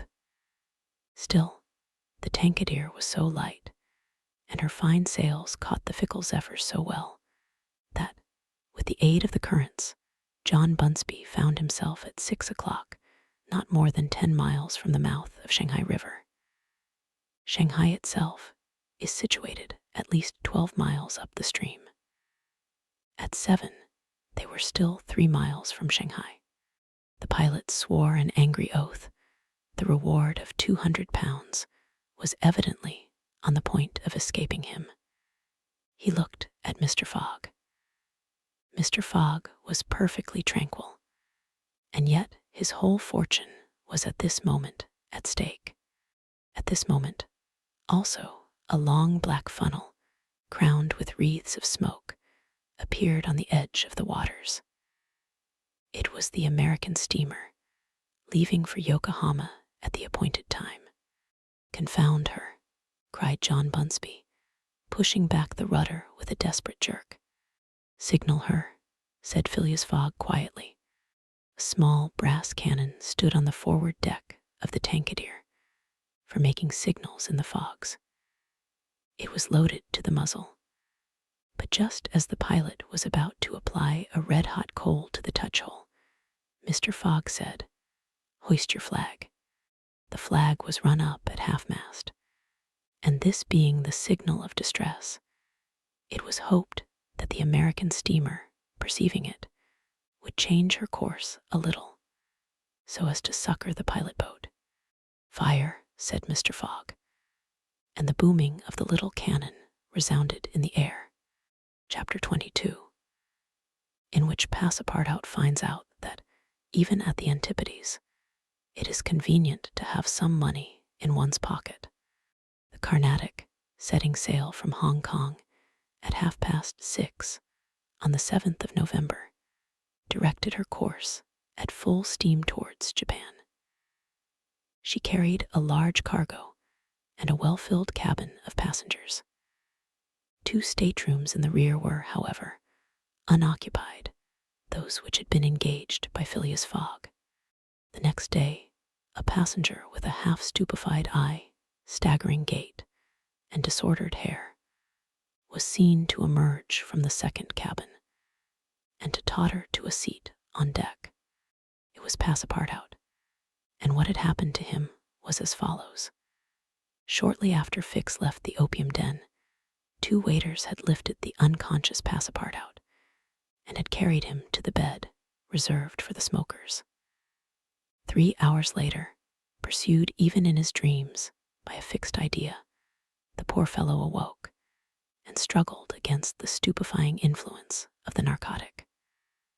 The thought of a duty unfulfilled shook off his torpor, and he hurried from the abode of drunkenness, staggering and holding himself up by keeping against the walls, falling down and creeping up again, and irresistibly impelled by a kind of instinct, he kept crying out, "The Carnatic! The Carnatic!" The steamer lay puffing alongside the quay, on the point of starting. Passepartout had but few steps to go, and rushing upon the plank, he crossed it and fell unconscious on the deck, just as the Carnatic was moving off. Several sailors, who were evidently accustomed to this sort of scene, carried the poor Frenchman down into the second cabin, and Passepartout did not wake until they were 150 miles away from China. Thus he found himself the next morning on the deck of the Carnatic, and eagerly inhaling the exhilarating sea breeze. The pure air sobered him. He began to collect his sense, which he found a difficult task. But at last he recalled the events of the evening before, Fix's revelation, and the opium house. "It is evident," said he to himself, "that I have been abominably drunk. What will Mr. Fogg say? At least I have not missed the steamer, which is the most important thing." Then, as Fix occurred to him, "As for that rascal, I hope we are well rid of him, and that he has not dared, as he proposed, to follow us on board the Carnatic." A detective on the track of Mr. Fogg, accused of robbing the Bank of England. Pshaw, Mr. Fogg is no more a robber than I am a murderer. Should he divulge Fix's real errand to his master? Would it do to tell the part the detective was playing?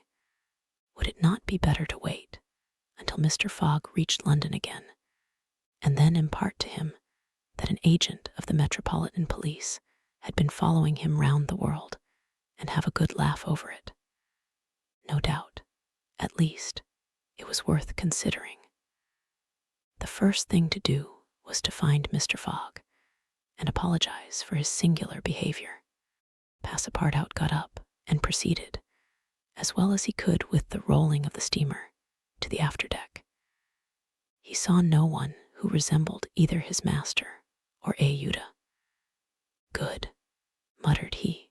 "Ayuda has not got up yet, and Mr. Fogg has probably found some partners at whist." He descended to the saloon. Mr. Fogg was not there. Passepartout had only, however, to ask the purser the number of his master's stateroom.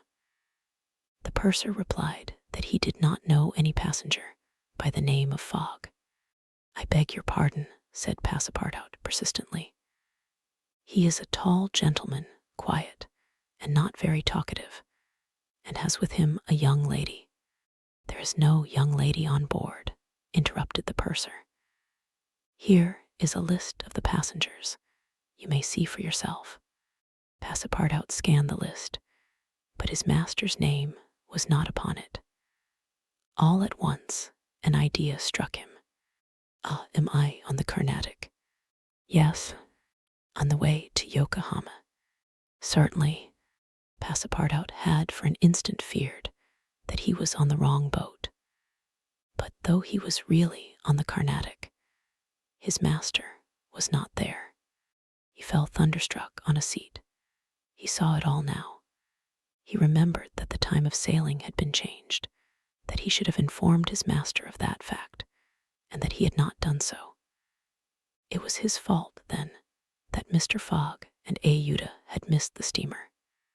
Yes, but it was still more the fault of the traitor, who, in order to separate him from his master and detain the latter at Hong Kong, had inveigled him into getting drunk.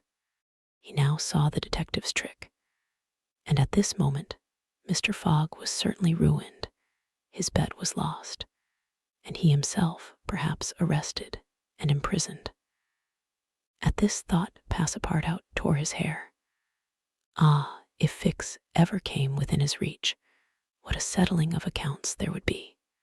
After his first depression, Passepartout became calmer and began to study his situation. It was certainly not an enviable one.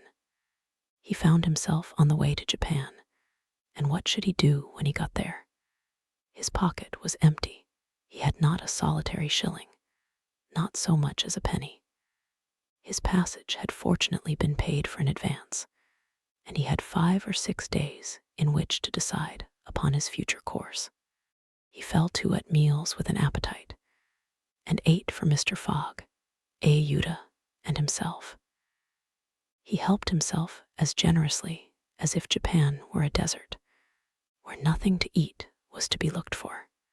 At dawn on the 13th, the Carnatic entered the port of Yokohama. This is an important port of call in the Pacific, where all the mail steamers and those carrying travelers between North America, China, Japan, and the Oriental Islands put in. It is situated in the Bay of Yedo, and at but a short distance from that second capital of the Japanese Empire, and the residence of the tycoon, the civil emperor, before the Mikado, the spiritual emperor, absorbed his office in his own. The Carnatic anchored at the quay near the custom house, in the midst of a crowd of ships bearing the flags of all nations. Passepartout went timidly ashore on this so curious territory of the sons of the sun. He had nothing better to do than, taking chance for his guide, to wander aimlessly through the streets of Yokohama. He found himself at first in a thoroughly European quarter, the houses having low fronts and being adorned with verandas, beneath which he caught glimpses of neat peristyles. This quarter occupied, with its streets, squares, docks, and warehouses, all the space between the promontory of the treaty and the river. Here, as at Hong Kong and Calcutta, were mixed crowds of all races, Americans and English, Chinamen and Dutchmen, mostly merchants ready to buy or sell anything. The Frenchman felt himself as much alone among them as if he had dropped down in the midst of Hottentots. He had at least one resource: to call on the French and English consuls at Yokohama for assistance.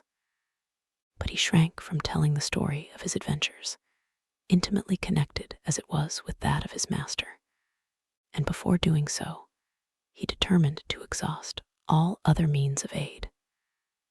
As chance did not favor him in the European quarter, he penetrated that inhabited by the native Japanese, determined, if necessary, to push on to Yedo. The Japanese quarter of Yokohama is called Ben, after the goddess of the sea, who is worshipped on the islands round about. Their Passepartout beheld beautiful fir and cedar groves, sacred gates of a singular architecture, bridges half hid in the midst of bamboos and reeds, temples shaded by immense cedar trees, holy retreats where were sheltered Buddhist priests and sectaries of Confucius, and interminable streets where a perfect harvest of rose-tinted and red-cheeked children, who looked as if they had been cut out of Japanese screens, and who were playing in the midst of short-legged poodles and yellowish cats, might have been gathered. The streets were crowded with people. Priests were passing in processions, beating their dreary tambourines. Police and custom house officers with pointed hats encrusted with lac, and carrying 2 sabers hung to their waists.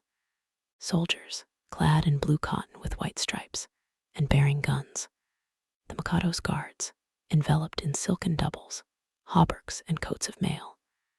And numbers of military folk of all ranks, for the military profession is as much respected in Japan as it is despised in China, went hither and thither in groups and pairs.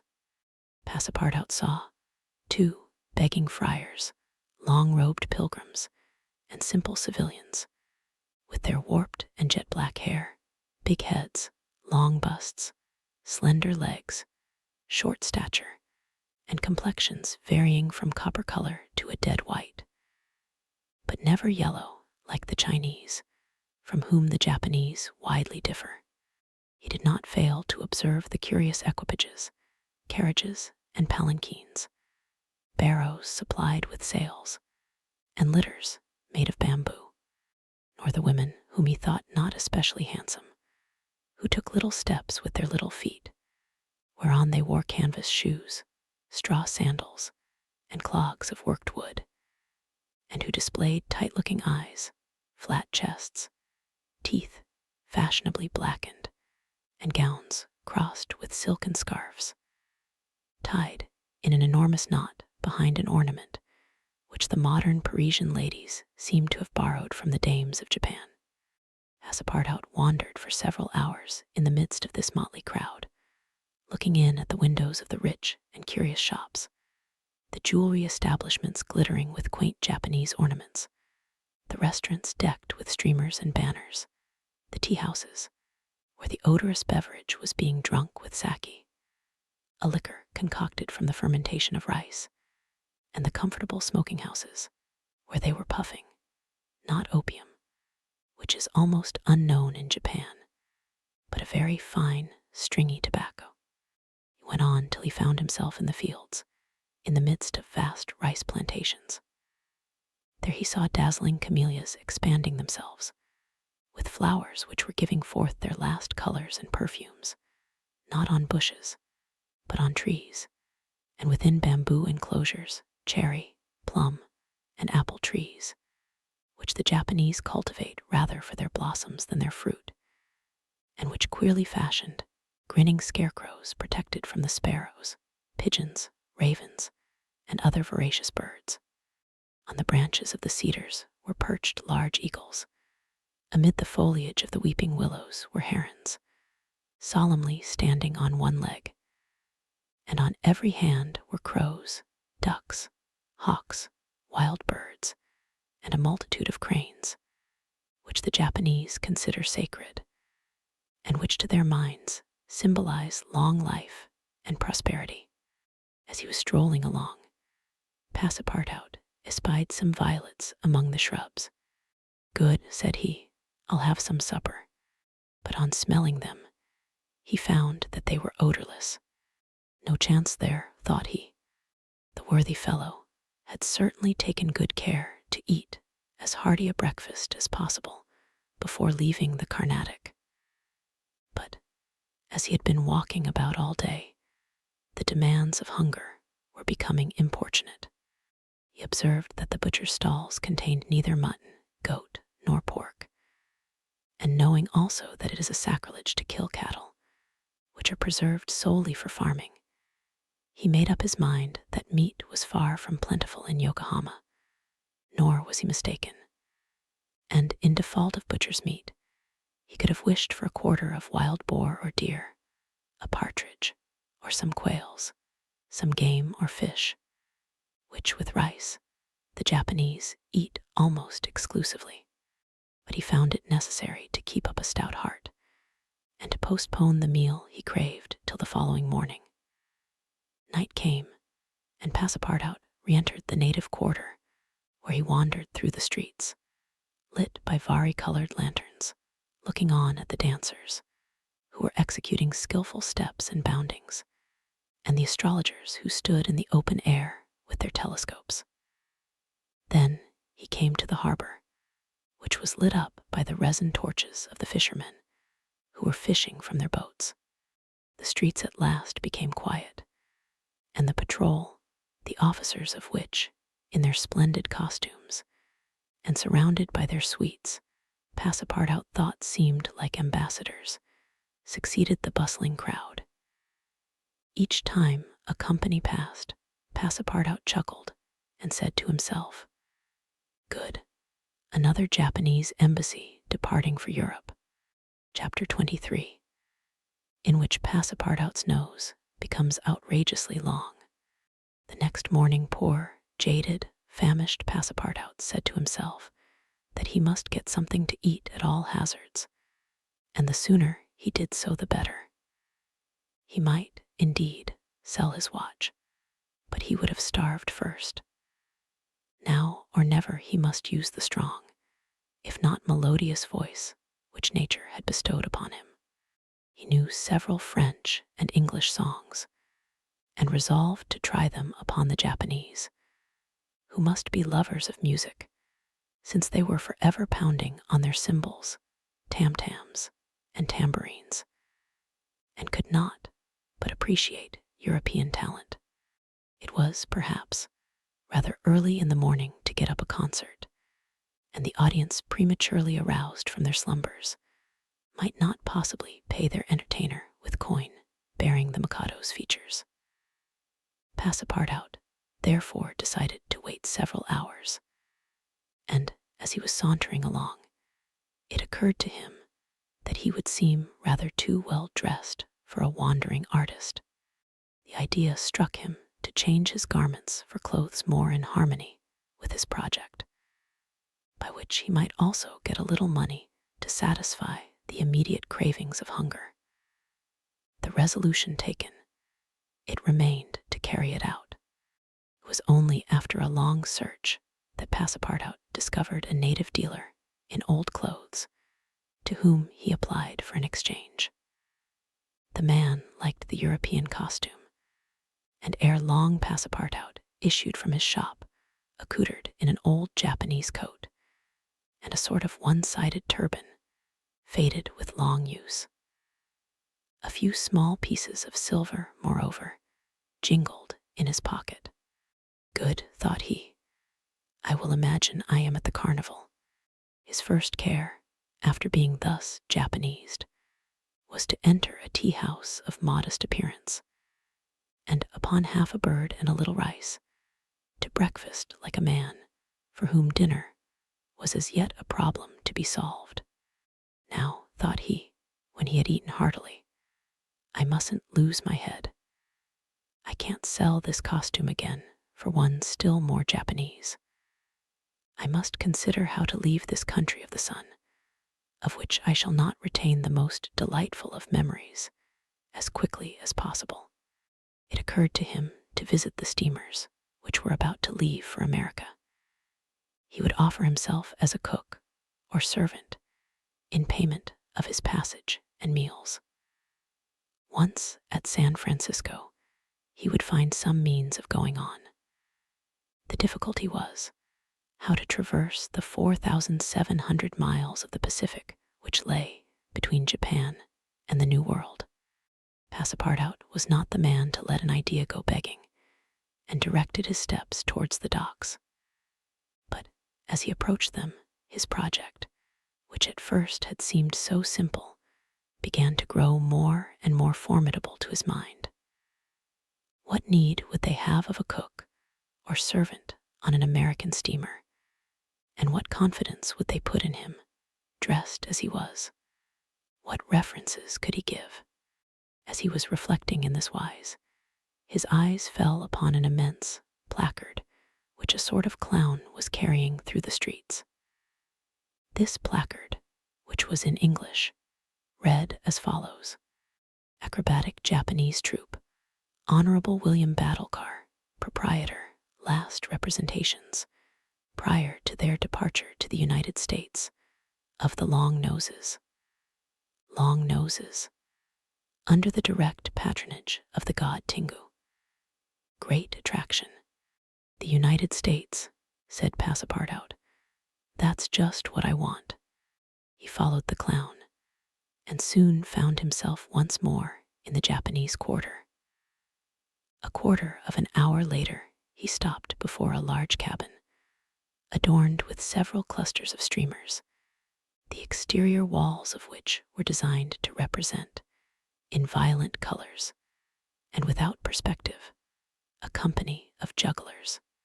This was the Honorable William Battlecar's establishment. That gentleman was a sort of Barnum, the director of a troupe of mountebanks, jugglers, clowns, acrobats, equilibrists, and gymnasts, who, according to the placard, was giving his last performances before leaving the Empire of the Sun for the States of the Union. Passepartout entered and asked for Mr. Battlecar, who straightway appeared in person. What do you want? Said he to Passepartout, whom he at first took for a native. Would you like a servant, sir? Asked Passepartout. A servant, cried Mr. Battlecar, caressing the thick gray beard which hung from his chin. I already have two who are obedient and faithful, have never left me, and serve me for their nourishment, and here they are, added he, holding out his two robust arms, furrowed with veins as large as the strings of a bass viol. So I can be of no use to you. None. The devil. I should so like to cross the Pacific with you. Ah, said the Honorable Mr. Battlecar, you are no more a Japanese than I am a monkey. Who are you dressed up in that way? A man dresses as he can. That's true. You are a Frenchman, aren't you? Yes, a Parisian of Paris. Then you ought to know how to make grimaces. Why, replied Passepartout, a little vexed that his nationality should cause this question. We Frenchmen know how to make grimaces. It is true, but not any better than the Americans do. True. Well, if I can't take you as a servant, I can as a clown. You see, my friend, in France they exhibit foreign clowns, and in foreign parts French clowns. You are pretty strong, eh? Especially after a good meal. And you can sing. Yes, returned Passepartout, who had formerly been wont to sing in the streets. But can you sing standing on your head, with a top spinning on your left foot, and a saber balanced on your right? Humph, I think so, replied Passepartout, recalling the exercises of his younger days. Well, that's enough, said the Honorable William Batulcar. The engagement was concluded there, and then Passepartout had at last found something to do. He was engaged to act in the celebrated Japanese troupe. It was not a very dignified position, but within a week he would be on his way to San Francisco. The performance, so noisily announced by the Honorable Mr. Batulcar, was to commence at 3 o'clock, and soon the deafening instruments of a Japanese orchestra resounded at the door. Passepartout, though he had not been able to study or rehearse a part, was designated to lend the aid of his sturdy shoulders in the great exhibition of the human pyramid, executed by the long noses of the god Tingu. This great attraction was to close the performance. Before 3 o'clock, the large shed was invaded by the spectators, comprising Europeans and natives, Chinese and Japanese, men, women, and children, who precipitated themselves upon the narrow benches and into the boxes opposite the stage. The musicians took up a position inside and were vigorously performing on their gongs, tam-tams, flutes, bones, tambourines, and immense drums. The performance was much like all acrobatic displays, but it must be confessed that the Japanese are the first equilibrists in the world. One, with a fan and some bits of paper, performed the graceful trick of the butterflies and the flowers. Another traced in the air, with the odorous smoke of his pipe, a series of blue words, which composed a compliment to the audience, while a third juggled with some lighted candles, which he extinguished successively as they passed his lips, and relit again without interrupting for an instant his juggling. Another reproduced the most singular combinations with a spinning top. In his hands, the revolving tops seemed to be animated with a life of their own in their interminable whirling. They ran over pipe stems. The edges of sabers, wires, and even hairs stretched across the stage. They turned around on the edges of large glasses, crossed bamboo ladders, dispersed into all the corners, and produced strange musical effects by the combination of their various pitches of tone. The jugglers tossed them in the air, threw them like shuttlecocks with wooden battledores, and yet they kept on spinning. They put them into their pockets and took them out, still whirling as before. It is useless to describe the astonishing performances of the acrobats and gymnasts. The turning on ladders, poles, balls, barrels, and was executed with wonderful precision, but the principal attraction was the exhibition of the long noses, a show to which Europe is as yet a stranger. The long noses form a peculiar company under the direct patronage of the god Tingu. Attired after the fashion of the Middle Ages, they bore upon their shoulders a splendid pair of wings, but what especially distinguished them was the long noses which were fastened to their faces, and the uses which they made of them. These noses were made of bamboo and were 5, 6, and even 10 feet long, some straight, others curved, some ribboned, and some having imitation warts upon them. It was upon these appendages, fixed tightly on their real noses, that they performed their gymnastic exercises. A dozen of these sectaries of Tingu lay flat upon their backs, while others, dressed to represent lightning rods, came and frolicked on their noses, jumping from one to another, and performing the most skillful leapings and somersaults. As a last scene, a human pyramid had been announced, in which 50 long noses were to represent the car of Juggernaut. But instead of forming a pyramid by mounting each other's shoulders, the artists were to group themselves on top of the noses. It happened that the performer who had hitherto formed the base of the car had quitted the troupe, and as, to fill this part, only strength and adroitness were necessary, Passepartout had been chosen to take his place. The poor fellow really felt sad when melancholy reminiscence of his youth. He donned his costume, adorned with vari-colored wings, and fastened to his natural feature a false nose 6 feet long. But he cheered up when he thought that this nose was winning him something to eat. He went upon the stage and took his place beside the rest who were to compose the base of the car of Juggernaut. They all stretched themselves on the floor, their noses pointing to the ceiling.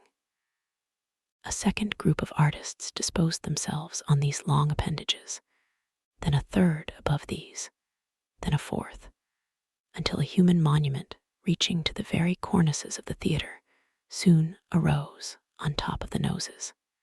This elicited loud applause, in the midst of which the orchestra was just striking up a deafening air. When the pyramid tottered, the balance was lost. One of the lower noses vanished from the pyramid, and the human monument was shattered like a castle built of cards. It was Passepartout's fault. Abandoning his position, clearing the footlights without the aid of his wings, and clambering up to the right-hand gallery, he fell at the feet of one of the spectators, crying, "Ah, my master, my master. You here? Myself? Very well. Then let us go to the steamer, young man." Mr. Fogg, Ayuda, and Passepartout passed through the lobby of the theater to the outside, where they encountered the Honorable Mr. Battlecar, furious with rage. He demanded damages for the breakage of the pyramid, and Phileas Fogg appeased him by giving him a handful of banknotes. At 6:30, the very hour of departure, Mr. Fogg and Ayuda, followed by Passepartout, who in his hurry had retained his wings, and nose 6 feet long, stepped upon the American steamer. Chapter 24, during which Mr. Fogg and party crossed the Pacific Ocean. What happened when the pilot boat came in sight of Shanghai will be easily guessed. The signals made by the Tankadier had been seen by the captain of the Yokohama steamer, who, espying the flag at half-mast, had directed his course towards the little craft. Phileas Fogg, after paying the stipulated price of his passage to John Busby, and rewarding that worthy with the additional sum of £550, ascended the steamer with Ayuda and Fix, and they started at once for Nagasaki and Yokohama. They reached their destination on the morning of the 14th of November.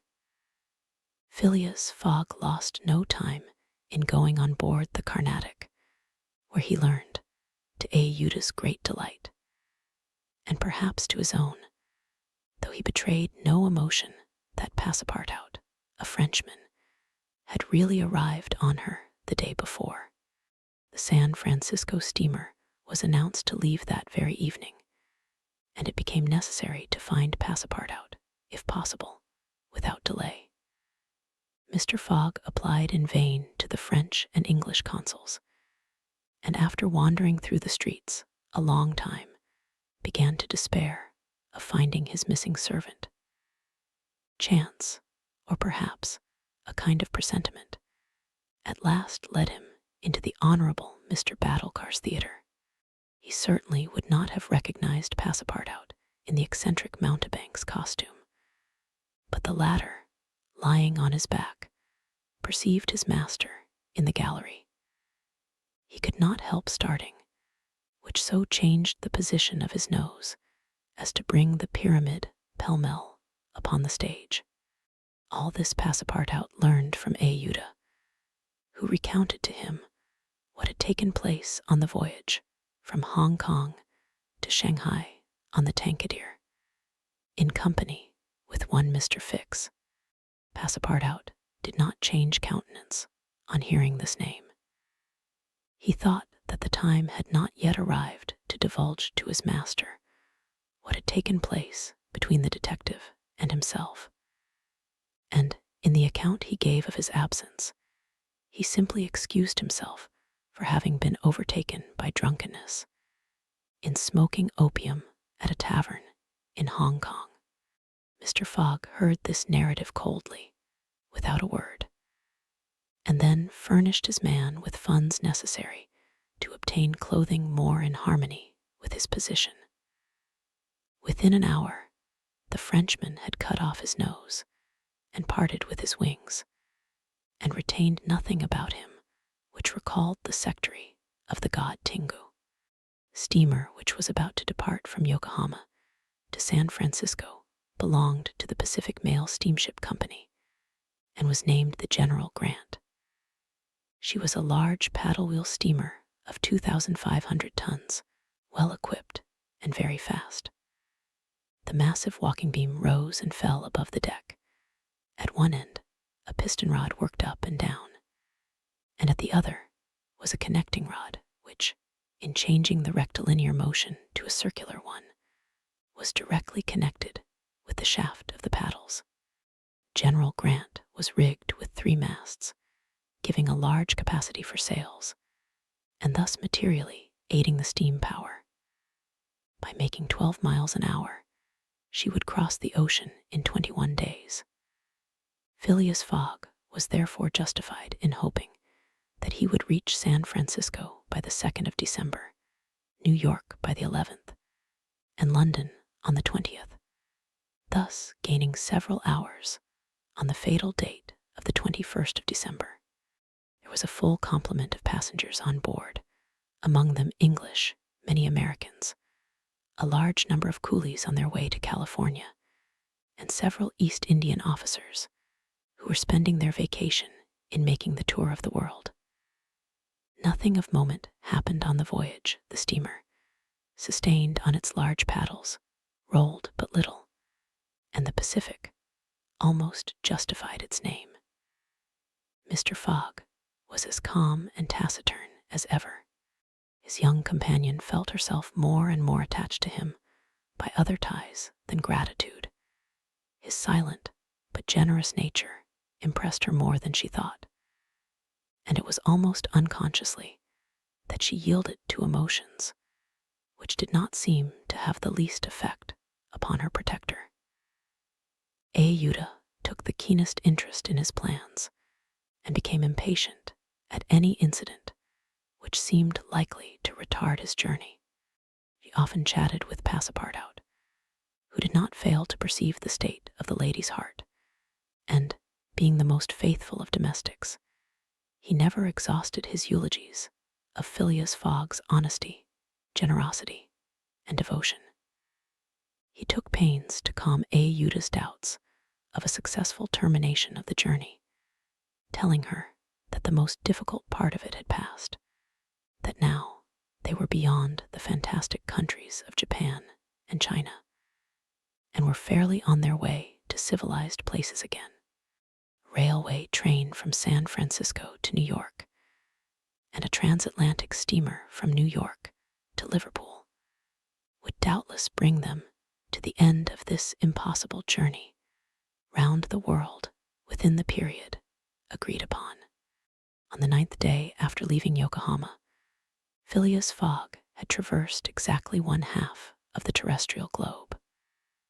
The General Grant passed on the 23rd of November, the 180th meridian, and was at the very antipodes of London. Mr. Fogg had, it is true, exhausted 52 of the 80 days in which he was to complete the tour, and there were only 28 left. But though he was only halfway by the difference of meridians, he had really gone over 2/3 of the whole journey, for he had been obliged to make long circuits from London to Aden, from Aden to Bombay, from Calcutta to Singapore, and from Singapore to Yokohama. Could he have followed without deviation the 50th parallel, which is that of London, the whole distance would only have been about 12,000 miles, whereas he would be forced, by the irregular methods of locomotion, to traverse 26,000, of which he had, on the 23rd of November, accomplished 17,500. And now the course was a straight one, and Fix was no longer there to put obstacles in their way. It happened also, on the 23rd of November, that Passepartout made a joyful discovery. It will be remembered that the obstinate fellow had insisted on keeping his famous family watch at London time, and on regarding that of the countries he had passed through as quite false and unreliable. Now, on this day, though he had not changed the hands, he found that his watch exactly agreed with the ship's chronometers. His triumph was hilarious. He would have liked to know what Fix would say if he were aboard. "The rogue told me a lot of stories," repeated Passepartout, "about the meridians, the sun, and the moon. Moon, indeed. Moonshine more likely. If one listened to that sort of people, a pretty sort of time one would keep. I was sure that the sun would some day regulate itself by my watch." Passepartout was ignorant that, if the face of his watch had been divided into 24 hours, like the Italian clocks, he would have no reason for exultation. For the hands of his watch would then, instead of as now indicating 9 o'clock in the morning, indicate 9 o'clock in the evening. That is, the 21st hour after midnight precisely, the difference between London time and that of the 180th meridian. But if Fix had been able to explain this purely physical effect, Passepartout would not have admitted, even if he had comprehended it. Moreover, if the detective had been on board at that moment, Passepartout would have joined issue with him on a quite different subject, and in an entirely different manner. Where was Fix at that moment? He was actually on board the General Grant. On reaching Yokohama, the detective, leaving Mr. Fogg, whom he expected to meet again during the day, had repaired at once to the English consulate, where he at last found the warrant of arrest. It had followed him from Bombay, and had come by the Carnatic, on which steamer he himself was supposed to be. Fix's disappointment may be imagined when he reflected that the warrant was now useless. Mr. Fogg had left English ground, and it was now necessary to procure his extradition. Well, thought Fix, after a moment of anger, my warrant is not good here, but it will be in England. The rogue evidently intends to return to his own country, thinking he has thrown the police off his track. Good, I will follow him across the Atlantic. As for the money, heaven grant there may be some left. But the fellow has already spent in traveling, rewards, trials, bail, elephants, and all sorts of charges, more than £5,000. Yet, after all, the bank is rich. His course decided on, he went on board the General Grant, and was there when Mr. Fogg and Aouda arrived. To his utter amazement, he recognized Passepartout, despite his theatrical disguise. He quickly concealed himself in his cabin to avoid an awkward explanation, and hoped, thanks to the number of passengers, to remain unperceived by Mr. Fogg's servant. On that very day, however, he met Passepartout face to face on the forward deck. The latter, without a word, made a rush for him, grasped him by the throat, and much to the amusement of a group of Americans, who immediately began to bet on him, administered to the detective a perfect volley of blows, which proved the great superiority of French over English pugilistic skill. When Passepartout had finished, he found himself relieved and comforted. Fix got up in a somewhat rumpled condition, and looking at his adversary, coldly said, "Have you done?" "For this time, yes." "Then let me have a word with you." "But in your master's interests." Passepartout seemed to be vanquished by Fix's coolness, for he quietly followed him, and they sat down aside from the rest of the passengers. "You have given me a thrashing," said Fix. "Good, I expected it. Now listen to me. Up to this time I have been Mr. Fogg's adversary. I am now in his game." "Aha," cried Passepartout. "You are convinced he is an honest man?" "No," replied Fix coldly. "I think him a rascal. S.H. Don't budge, and let me speak. As long as Mr. Fogg was on English ground, it was for my interest to detain him there until my warrant of arrest arrived. I did everything I could to keep him back. I sent the Bombay priests after him. I got you intoxicated at Hong Kong. I separated you from him, and I made him miss the Yokohama steamer." Passepartout listened, with closed fists. "Now," resumed Fix, "Mr. Fogg seems to be going back to England. Well, I will follow him there. But hereafter I will do as much to keep obstacles out of his way as I have done up to this time to put them in his path. I've changed my game, you see, and simply because it was for my interest to change it. Your interest is the same as mine, for it is only in England that you will ascertain whether you are in the service of a criminal or an honest man." Passepartout listened very attentively to Fix, and was convinced that he spoke with entire good faith. "Are we friends?" asked the detective. "Friends, no," replied Passepartout, "but allies, perhaps. At the least sign of treason, however, I'll twist your neck for you." "Agreed," said the detective quietly. 11 days later, on the 3rd of December, the General Grant entered the Bay of the Golden Gate and reached San Francisco. Mr. Fogg had neither gained nor lost a single day. Chapter 25, in which a slight glimpse is had of San Francisco. It was 7 in the morning when Mr. Fogg, Ayuda, and Passepartout set foot upon the American continent, if this name can be given to the floating quay upon which they disembarked. These quays, rising and falling with the tide, thus facilitate the loading and unloading of vessels.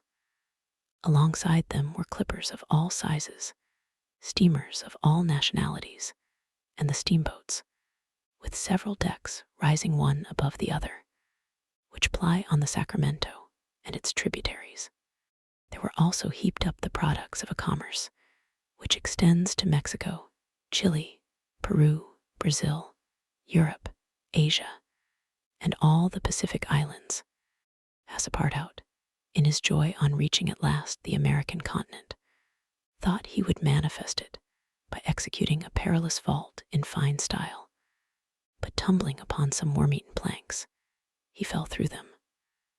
Put out of countenance by the manner in which he thus set foot upon the new world, he uttered a loud cry, which so frightened the innumerable cormorants and pelicans that are always perched upon these movable quays, that they flew noisily away. Mr. Fogg, on reaching shore, proceeded to find out at what hour the first train left for New York, and learned that this was at 6 o'clock p.m. He had, therefore, an entire day to to spend in the Californian capital. Taking a carriage at a charge of $3, he and Ayuda entered it, while Passepartout mounted the box beside the driver, and they set out for the International Hotel.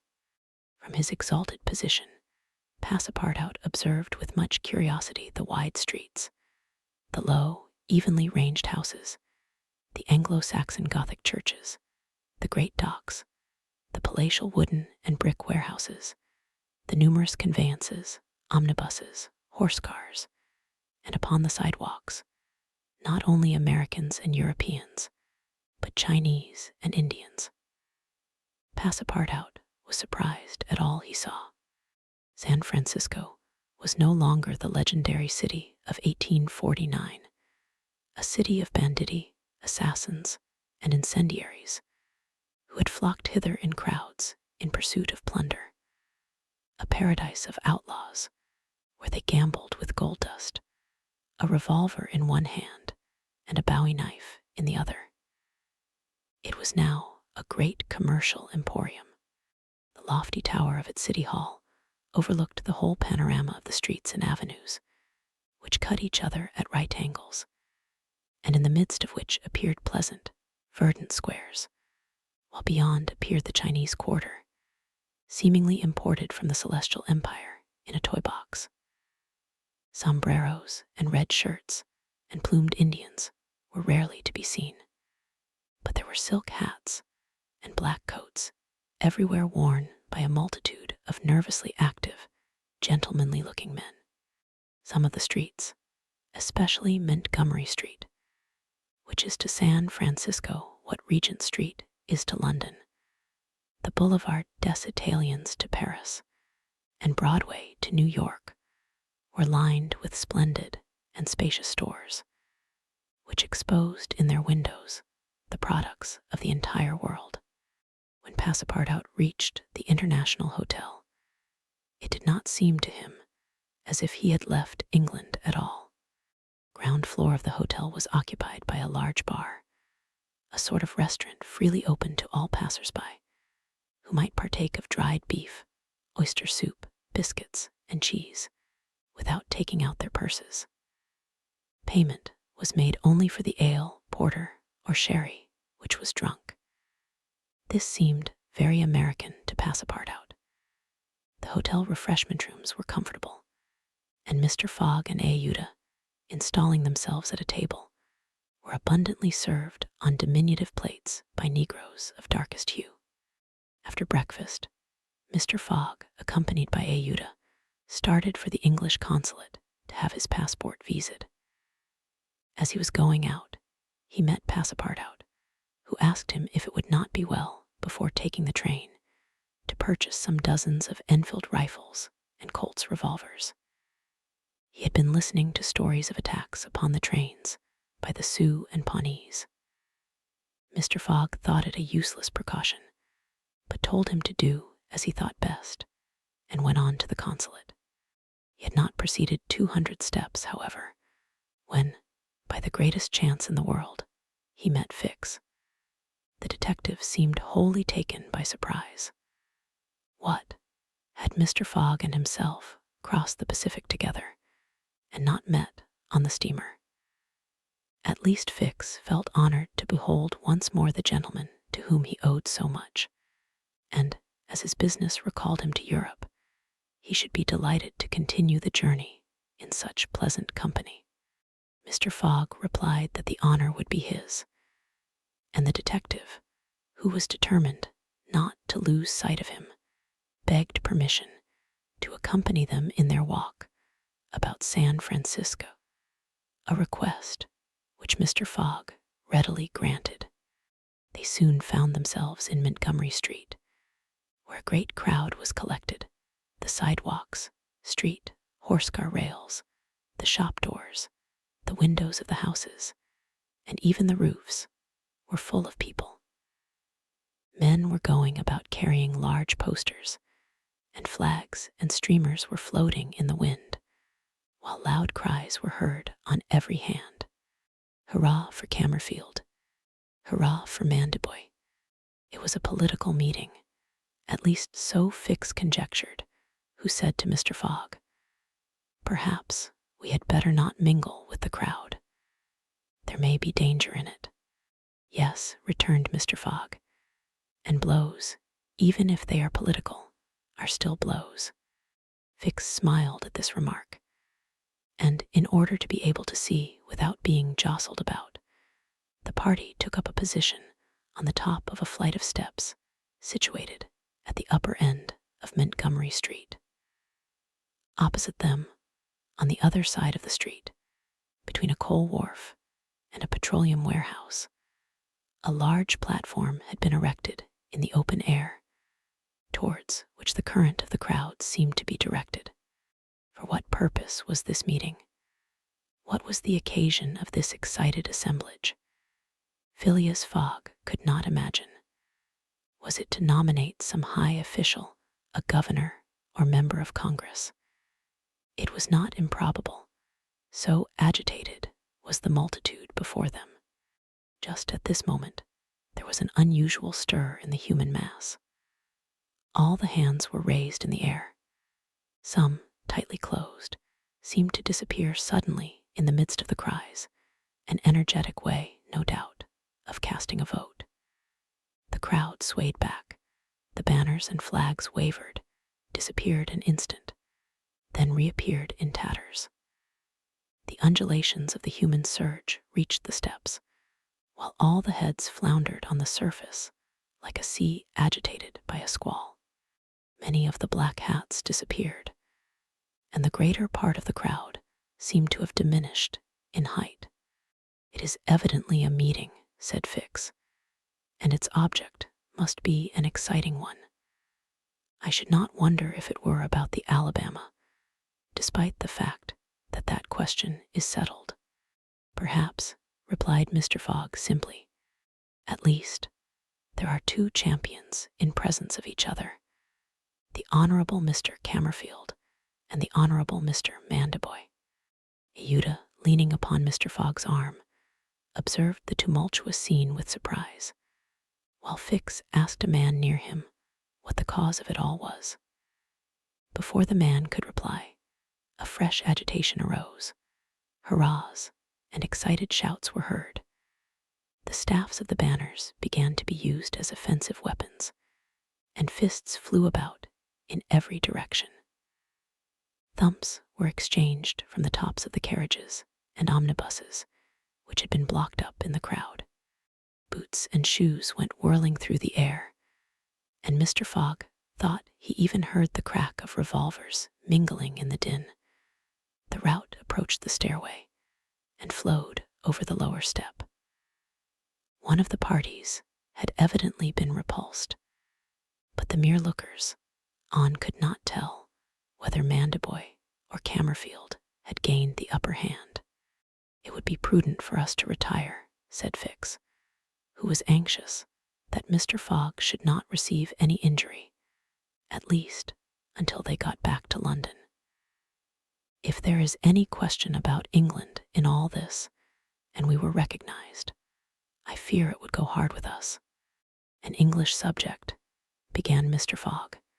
He did not finish his sentence, for a terrific hubbub now arose on the terrace behind the flight of steps where they stood, and there were frantic shouts of "Hurrah for Mandiboy! Hip, hip, hurrah!" It was a band of voters coming to the rescue of their allies and taking the Cammerfield forces in flank. Mr. Fogg, Euda, and Fix found themselves between two fires. It was too late to escape. The torrent of men, armed with loaded canes and sticks, was irresistible. Phileas Fogg and Fix were roughly hustled in their attempts to protect their fair companion. The former, as cool as ever, tried to defend himself with the weapons which nature has placed at the end of every Englishman's arm, but in vain. A big, brawny fellow with a red beard, flushed face, and broad shoulders, who seemed to be the chief of the band, raised his clenched fist to strike Mr. Fogg, whom he would have given a crushing blow, had not Fix rushed in and received it in his stead. An enormous bruise immediately made its appearance under the detective's silk hat, which was completely smashed in. "Yankee," exclaimed Mr. Fogg, darting a contemptuous look at the ruffian. "Englishman," returned the other. "We will meet again." "When you please. What is your name?" "Phileas Fogg. And yours?" "Colonel Stamp Proctor." The human tide now swept by, after overturning Fix, who speedily got upon his feet again, though with tattered clothes. Happily, he was not seriously hurt. His traveling overcoat was divided into 2 unequal parts, and his trousers resembled those of certain Indians, which fit less compactly than they are easy to put on. Yuta had escaped unharmed, and Fix alone bore marks of the fray in his black and blue bruise.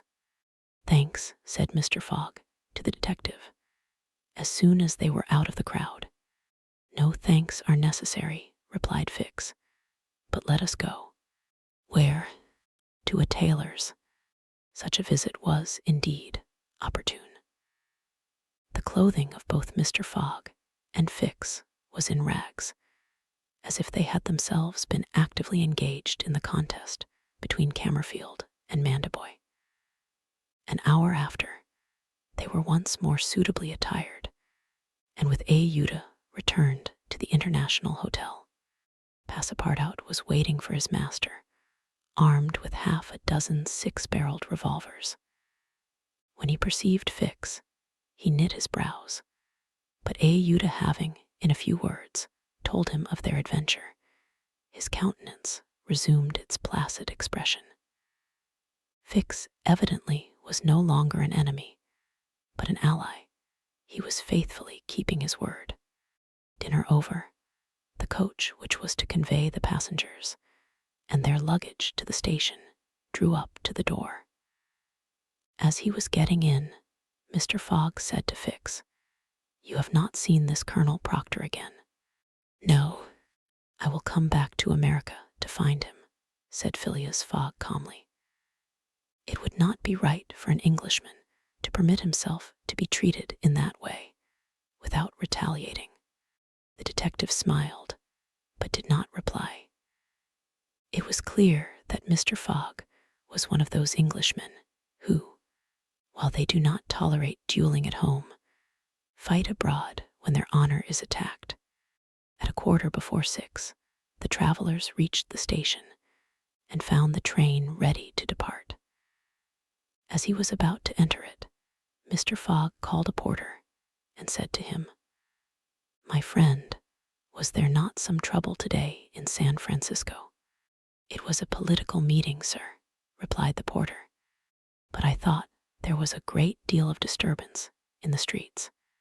"It was only a meeting assembled for an election."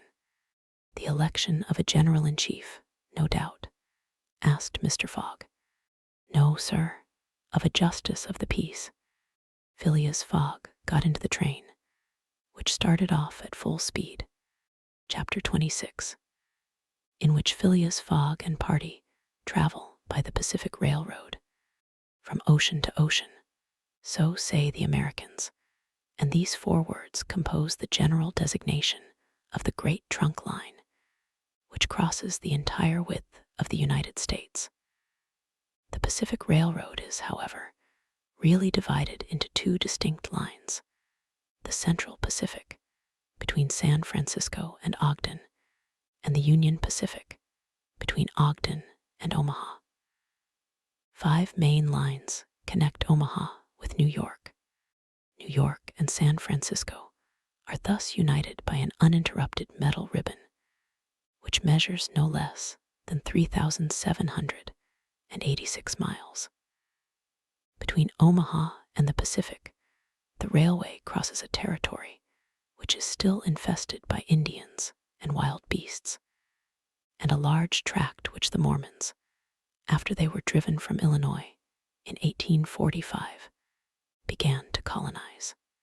The journey from New York to San Francisco consumed, formerly, under the most favorable conditions, at least 6 months. It is now accomplished in 7 days.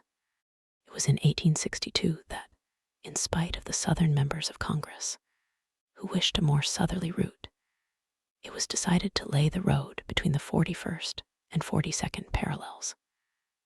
President Lincoln himself fixed the end of the line at Omaha, in Nebraska. The work was at once commenced and pursued with true American energy, nor did the rapidity with which it went on injuriously affect its good execution. The road grew on the prairies 1.5 miles a day. A locomotive, running on the rails laid down the evening before, brought the rails to be laid on the morrow, and advanced upon them as fast as they were put in position. The Pacific Railroad is joined by several branches in Iowa, Kansas, Colorado, and Oregon. On leaving Omaha, it passes along the left bank of the Platte River as far as the junction of its northern branch, follows its southern branch, crosses the Laramie Territory and the Wasatch Mountains, turns the Great Salt Lake, and reaches Salt Lake City, the Mormon capital, plunges into the Tooele Valley, across the American desert, Cedar and Humboldt Mountains, the Sierra Nevada, and descends via Sacramento to the Pacific, its grade, even on the Rocky Mountains, never exceeding 112 feet to the mile. Such was the road to be traversed in 7 days, which would enable Phileas Fogg, at least, so he hoped, to take the Atlantic steamer at New York on the 11th for Liverpool. The car which he occupied was a sort of long omnibus on 8 wheels, and with no compartments in the interior. It was supplied with 2 rows of seats, perpendicular to the direction of the train, on either side of an aisle, which conducted to the front and rear platforms. These platforms were found throughout the train, and the passengers were able to pass from one end of the train to the other. It was supplied with saloon cars, balcony cars, restaurants, and smoking cars. Theater cars alone were wanting, and they will have these some day. Book and news dealers, sellers of edibles, drinkables, and cigars, who seemed to have plenty of customers, were continually circulating in the aisles. The train left Oakland Station at 6 o'clock. It was already night, cold and cheerless, the heavens being overcast with clouds which seemed to threaten snow. The train did not proceed rapidly. Counting the stoppages, it did not run more than 20 miles an hour, which was a sufficient speed, however, to enable it to reach Omaha within its designated time. There was but little conversation in the car, and soon many of the passengers were overcome with sleep. Passepartout found himself beside the detective, but he did not talk to him.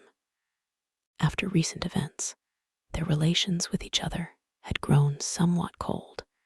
There could no longer be mutual sympathy or intimacy between them. Fix's manner had not changed, but Passepartout was very reserved and ready to strangle his former friend on the slightest provocation. Snow began to fall an hour after they started, a fine snow, however, which happily could not obstruct the train. Nothing could be seen from the windows but a vast white sheet, against which the smoke of the locomotive had a grayish aspect. At 8 o'clock, a steward entered the car and announced that the time for going to bed had arrived, and in a few minutes the car was transformed into a dormitory. The backs of the seats were thrown back, bedsteads carefully packed were rolled out by an ingenious system, berths were suddenly improvised, and each traveler had soon at his disposition a comfortable bed, protected from curious eyes by thick curtains. The sheets were clean and the pillows soft. It only remained to go to bed and sleep, which everybody did, while the train sped on across the state of California. The country between San Francisco and Sacramento is not very hilly. The Central Pacific, taking Sacramento for its starting point, extends eastward to meet the road from Omaha. The line from San Francisco to Sacramento runs in a northeasterly direction along the American River, which empties into San Pablo Bay. The 120 miles between these cities were accomplished in 6 hours, and towards midnight, while fast asleep, the travelers passed through Sacramento, so that they saw nothing of that important place, the seat of the state government, with its fine quays, its broad streets, its noble hotels, squares, and churches. The train, on leaving Sacramento and passing the junction, Rocklin, Auburn, and Colfax, entered the range of the Sierra Nevada. Cisco was reached at 7 in the morning, and an hour later the dormitory was transformed into an ordinary car, and the travelers could observe the picturesque beauties of the mountain region through which they were steaming.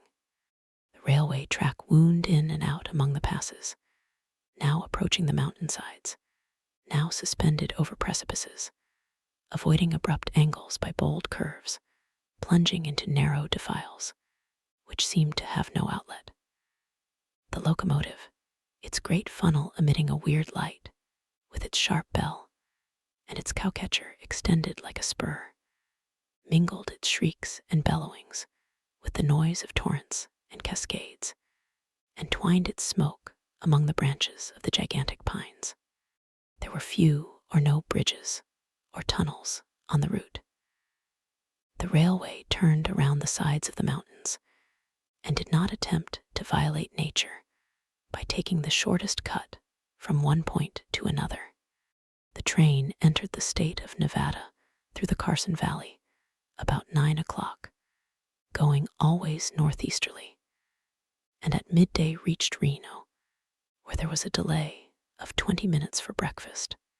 From this point, the road, running along Humboldt River, passed northward for several miles by its banks.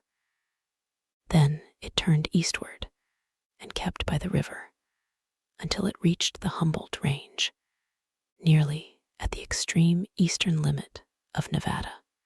Having breakfasted, Mr. Fogg and his companions resumed their places in the car and observed the varied landscape which unfolded itself as they passed along the vast prairies, the mountains lining the horizon, and the creeks with their frothy, foaming streams. Sometimes a great herd of buffaloes, massing together in the distance, seemed like a movable dam. These innumerable multitudes of ruminating beasts often form an insurmountable obstacle to the passage of the trains. Thousands of them have been seen passing over the track for hours together, in compact ranks. The locomotive is then forced to stop and wait till the road is once more clear. This happened, indeed, to the train in which Mr. Fogg was traveling. About 12 o'clock, a troop of 10 or 12,000 head of buffalo encumbered the track. The locomotive, slackening its speed, tried to clear the way with its cowcatcher, but the mass of animals was too great. The buffaloes marched along with a tranquil gait, uttering now and then deafening bellowings. There was no use of interrupting them, for, having taken a particular direction, nothing can moderate and change their course. It is a torrent of living flesh which no dam could contain. The travelers gazed on this curious spectacle from the platforms, but Phileas Fogg, who had the most reason of all to be in a hurry, remained in his seat and waited philosophically until it should please the buffaloes to get out of the way. Passepartout was furious at the delay they occasioned, and longed to discharge his arsenal of revolvers upon them. "What a country!" cried he. "Mere cattle stop the trains and go by in a procession, just as if they were not impeding travel. Parbleu, I should like to know if Mr. Fogg foresaw this mishap in his program. And here's an engineer who doesn't dare to run the locomotive into this herd of beasts. The engineer did not try to overcome the obstacle, and he was wise. He would have crushed the first buffaloes, no doubt, with the cowcatcher. But the locomotive, however powerful, would soon have been checked. The train would inevitably have been thrown off the track, and would then have been helpless. The best course was to wait patiently and regain the lost time by greater speed when the obstacle was removed. The procession of buffaloes lasted 3 full hours, and it was night before the track was clear. The last ranks of the herd were now passing over the rails, while the first had already disappeared below the southern horizon.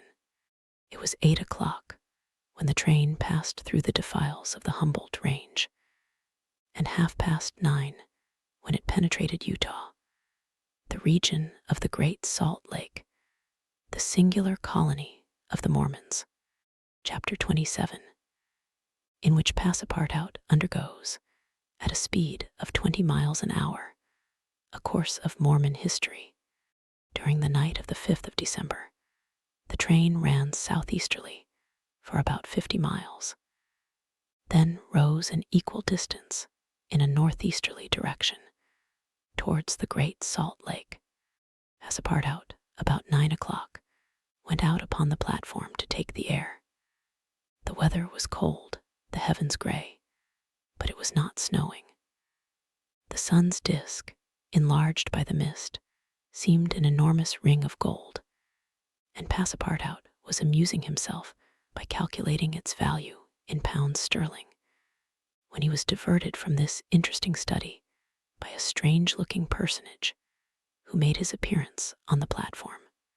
This personage, who had taken the train at Elko, was tall and dark, with black mustache, black stockings, a black silk hat, a black waistcoat, black trousers, a white cravat, and dogskin gloves. He might have been taken for a clergyman. He went from one end of the train to the other, and affixed to the door of each car a notice written in manuscript. Passepartout approached and read one of these notices, which stated that Elder William Hitch, Mormon missionary, taking advantage of his presence on train number 48, would deliver a lecture on Mormonism in car number 117 from 11 to 12 o'clock, and that he invited all who were desirous of being instructed concerning the mysteries of the religion of the Latter-day Saints to attend. "I'll go," said Passepartout to himself. He knew nothing of Mormonism except the custom of polygamy, which is its foundation. The news quickly spread through the train, which contained about 100 passengers, 30 of whom, at most, attracted by the notice, ensconced themselves in car number 117. Passepartout took one of the front seats. Neither Mr. Fogg nor Fix cared to attend.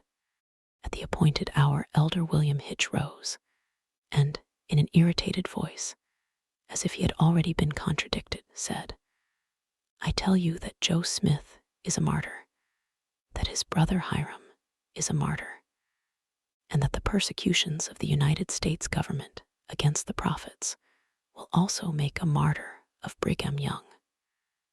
Who dares to say the contrary?" No one ventured to gainsay the missionary, whose excited tone contrasted curiously with his naturally calm visage. No doubt his anger arose from the hardships to which the Mormons were actually subjected. The government had just succeeded, with some difficulty, in reducing these independent fanatics to its rule. It had made itself master of Utah and subjected that territory to the laws of the Union, after imprisoning Brigham Young on a charge of rebellion and polygamy. The disciples of the prophet had since redoubled their efforts and resisted, by words at least, the authority of Congress. Elder Hitch, as is seen, was trying to make proselytes on the very railway trains, and emphasizing his words with his loud voice and frequent gestures, he related the history of the Mormons from biblical times. How that, in Israel, a Mormon prophet of the tribe of Joseph published the annals of the new religion and bequeathed them to his son Mormon. How, many centuries later, a translation of this precious book, which was written in Egyptian, was made by Joseph Smith, Jr., a Vermont farmer who revealed himself as a mystical prophet in 1825, and how, in short, the celestial messenger appeared to him in an illuminated forest and gave him the annals of the Lord. Several of the audience, not being much interested in the missionary's narrative, here left the car. But Elder Hitch, continuing his lecture, related how Smith, Jr., with his father, 2 brothers, and a few disciples, founded the Church of the Latter-day Saints, which, adopted not only in America, but in England, Norway, and Sweden, and Germany, counts many artisans, as well as men engaged in the liberal professions, among its members. How a colony was established in Ohio, a temple erected there at a cost of $200,000, and a town built at Kirkland. How Smith became an enterprising banker and received from a simple mummy showman a papyrus scroll written by Abraham and several famous Egyptians. The elder's story became somewhat wearisome, and his audience grew gradually less until it was reduced to 20 passengers. But this did not disconcert the enthusiast, who proceeded with the story of Joseph Smith's bankruptcy in 1837, and how his ruined creditors gave him a coat of tar and feathers. His reappearance some years afterwards, more honorable and honored than ever, at Independence, Missouri, the chief of a flourishing colony of 3,000 disciples, and his pursuit thence by outraged Gentiles, and retirement into the far west. 10 hearers only were now left, among them honest Passepartout, who was listening with all his ears. Thus he learned that, after long persecutions, Smith reappeared in Illinois, and in 1839 founded a community at Nauvoo, on the Mississippi, numbering 25,000 souls, of which he became mayor, chief justice, and general-in-chief. That he announced himself in 1843 as a candidate for the presidency of the United States, and that finally, being drawn into ambuscade at Carthage, he was thrown into prison and assassinated by a band of men disguised in masks. Passepartout was now the only person left in the car, and the elder, looking him full in the face, reminded him that 2 years after the assassination of Joseph Smith, the inspired prophet, Brigham Young, his successor, left Nauvoo for the banks of the Great Salt Lake, where, in the midst of that fertile region, directly on the route of the emigrants who crossed Utah on their way to California, the new colony, thanks to the polygamy practiced by the Mormons, had flourished beyond expectations. This, added Elder William Hitch, this is why the jealousy of Congress has been aroused against us. Why have the soldiers of the Union invaded the soil of Utah? Why has Brigham Young, our chief, been imprisoned in contempt of all justice? Shall we yield to force? Never. Driven from Vermont, driven from Illinois, driven from Ohio, driven from Missouri, driven from Utah, we shall yet find some independent territory on which to plant our tents. And you, my brother, continued the elder, fixing his angry eyes upon his single auditor, will you not plant yours there, too, under the shadow of our flag? No, replied Passepartout courageously, in his turn retiring from the car, and leaving the elder to preach to vacancy. During the lecture, the train had been making good progress, and towards 12:30, it reached the northwest border of the Great Salt Lake. Thence, the passengers could observe the vast extent of this interior sea, which is also called the Dead Sea, and into which flows an American Jordan. It is a picturesque expanse, framed in lofty crags in large strata, encrusted with white salt, a superb sheet of water, which was formerly of larger extent than now, its shores having encroached with the lapse of time, and thus, at once, reduced its breadth and increased its depth. The Salt Lake, 70 miles long and 35 wide, is situated 3 miles 800 feet above the sea. Quite different from Lake Asphaltite, whose depression is 1,200 feet below the sea. It contains considerable salt, and 1/4 of the weight of its water is solid matter, its specific weight being 1,170, and after being distilled, 1,000. Fishes are, of course, unable to live in it, and those which descend through the Jordan, the Weber, and other streams soon perish. The country around the lake was well cultivated, for the Mormons are mostly farmers, while ranches and pens for domesticated animals, fields of wheat, corn, and other cereals, luxuriant prairies, hedges of wild rose, clumps of acacias, and milkwort would have been seen 6 months later. Now the ground was covered with a thin powdering of snow. The train reached Ogden at 2 o'clock, where it rested for 6 hours. Mr. Fogg and his party had time to pay a visit to Salt Lake City, connected with Ogden by a branch road, and they spent 2 hours in this strikingly American town, built on the pattern of other cities of the Union, like a checkerboard, with the somber sadness of right angles, as Victor Hugo expresses it. The founder of the City of the Saints could not escape from the taste for symmetry which distinguishes the Anglo-Saxons. In this strange country, where the people are certainly not up to the level of their institutions, everything is done squarely: cities, houses, and follies.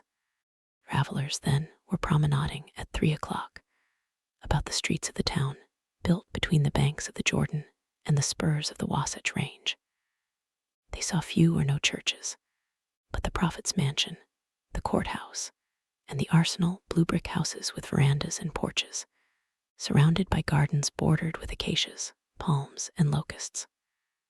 A clay and pebble wall, built in 1853, surrounded the town, and in the principal street were the market and several hotels adorned with pavilions. The place did not seem thickly populated. The streets were almost deserted, except in the vicinity of the temple, which they only reached after having traversed several quarters surrounded by palisades. There were many women, which was easily accounted for by the peculiar institution of the Mormons. But it must not be supposed that all the Mormons are polygamists. They are free to marry or not, as they please.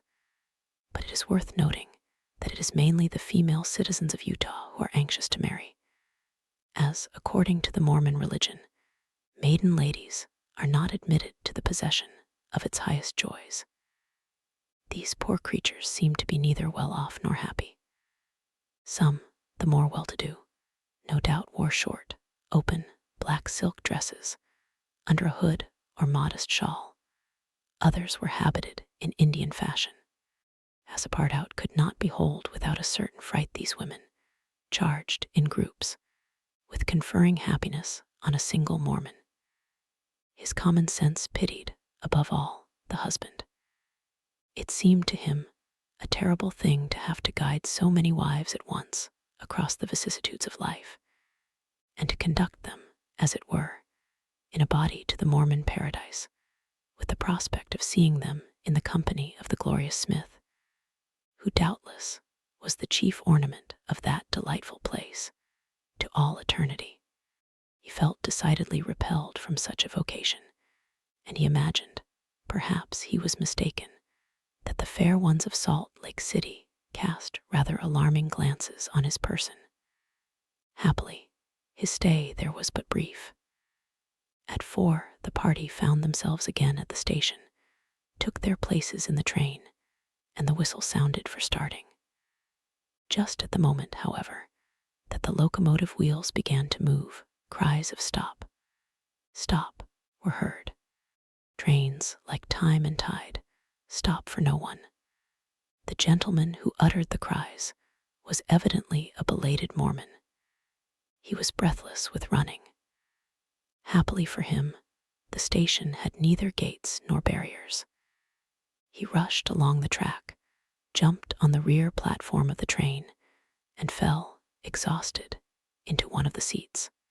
Passepartout, who had been anxiously watching this amateur gymnast, approached him with lively interest and learned that he had taken flight after an unpleasant domestic scene. When the Mormon had recovered his breath, Passepartout ventured to ask him politely how many wives he had. For, from the manner in which he had decamped, it might be thought that he had 20 at least. "One, sir," replied the Mormon, raising his arms heavenward. "One, and that was enough." Chapter 28, in which Passepartout does not succeed in making anybody listen to reason. The train, on leaving Great Salt Lake at Ogden, passed northward for an hour as far as Weber River, having completed nearly 900 miles from San Francisco. From this point, it took an easterly direction towards the jagged Wasatch Mountains. It was in the section included between this range and the Rocky Mountains that the American engineers found the most formidable difficulties in laying the road, and that the government granted a subsidy of $48,000 per mile, instead of $16,000 allowed for the work done on the plains. But the engineers, instead of violating nature, avoided its difficulties by winding around, instead of penetrating the rocks. One tunnel only, 14,000 feet in length, was pierced in order to arrive at the Great Basin. The track up to this time had reached its highest elevation at the Great Salt Lake. From this point, it described a long curve, descending towards Bitter Creek Valley, to rise again to the dividing ridge of the waters between the Atlantic and the Pacific. There were many creeks in this mountainous region, and it was necessary to cross Muddy Creek, Green Creek, and others upon culverts. Passepartout grew more and more impatient as they went on, while Fix longed to get out of this difficult region, and was more anxious than Phileas Fogg himself to be beyond the danger of delays and accidents, and set foot on English soil. At 10 o'clock at night, the train stopped at Fort Bridger Station, and 20 minutes later entered Wyoming territory, following the valley of Bitter Creek throughout. The next day, 7th December, they stopped for a quarter of an hour at Green River Station. Snow had fallen abundantly during the night, but being mixed with rain, it had half melted and did not interrupt their progress. The bad weather, however, annoyed Passepartout, for the accumulation of snow, by blocking the wheels of the cars, would certainly have been fatal to Mr. Fogg's tour. "What an idea," he said to himself. "Why did my master make this journey in winter? Couldn't he have waited for the good season to increase his chances?" While the worthy Frenchman was absorbed in the state of the sky and the depression of the temperature, Uda was experiencing fears from a totally different cause. Several passengers had got off at Green River and were walking up and down the platforms, and among these Uda recognized Colonel Stamp Proctor, the same who had so grossly insulted Phileas Fogg at the San Francisco meeting. Not wishing to be recognized, the young woman drew back from the window, feeling much alarm at her discovery. She was attached to the man who, however coldly, gave her daily evidences of the most absolute devotion. He did not comprehend, perhaps, the depth of the sentiment with which her protector inspired her, which she called gratitude, but which, though she was unconscious of it, was really more than that. Her heart sank within her when she recognized the man whom Mr. Fogg desired, sooner or later, to call to account for his conduct. Chance alone, it was clear, had brought Colonel Proctor on this train. But there he was, and it was necessary, at all hazards, that Phileas Fogg should not perceive his adversary.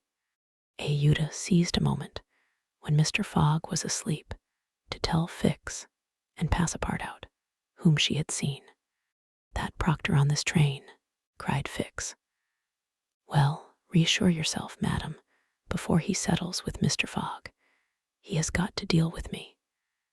It seems to me that I was the more insulted of the two. And besides," added Passepartout, "I'll take charge of him, colonel as he is." "Mr. Fix," resumed Ayuda, "Mr. Fogg will allow no one to avenge him. He said that he would come back to America to find this man. Should he perceive Colonel Proctor, we could not prevent a collision which might have terrible results. He must not see him." "You are right, madam," replied Fix. "A meeting between them might ruin all. Whether he were victorious or beaten, Mr. Fogg would be delayed, and added Passepartout, that would play the game of the gentlemen of the Reform Club. In 4 days we shall be in New York. Well, if my master does not leave this car during those 4 days, we may hope that chance will not bring him face to face with this confounded American. We must, if possible, prevent his stirring out of it." The conversation dropped. Mr. Fogg had just woke up and was looking out of the window. Soon after Passepartout, without being heard by his master or Ayuda, whispered to the detective, "Would you really fight for him?" "I would do anything," replied Fix, in a tone which betrayed determined will, "to get him back living to Europe." Passepartout felt something like a shudder shoot through his frame, but his confidence in his master remained unbroken. Was there any means of detaining Mr. Fogg in the car to avoid a meeting between him and the colonel? It ought not to be a difficult task, since that gentleman was naturally sedentary and little curious. The detective, at least, seemed to have found a way, for after a few moments he said to Mr. Fogg, "These are long and slow hours, sir, that we are passing on the railway."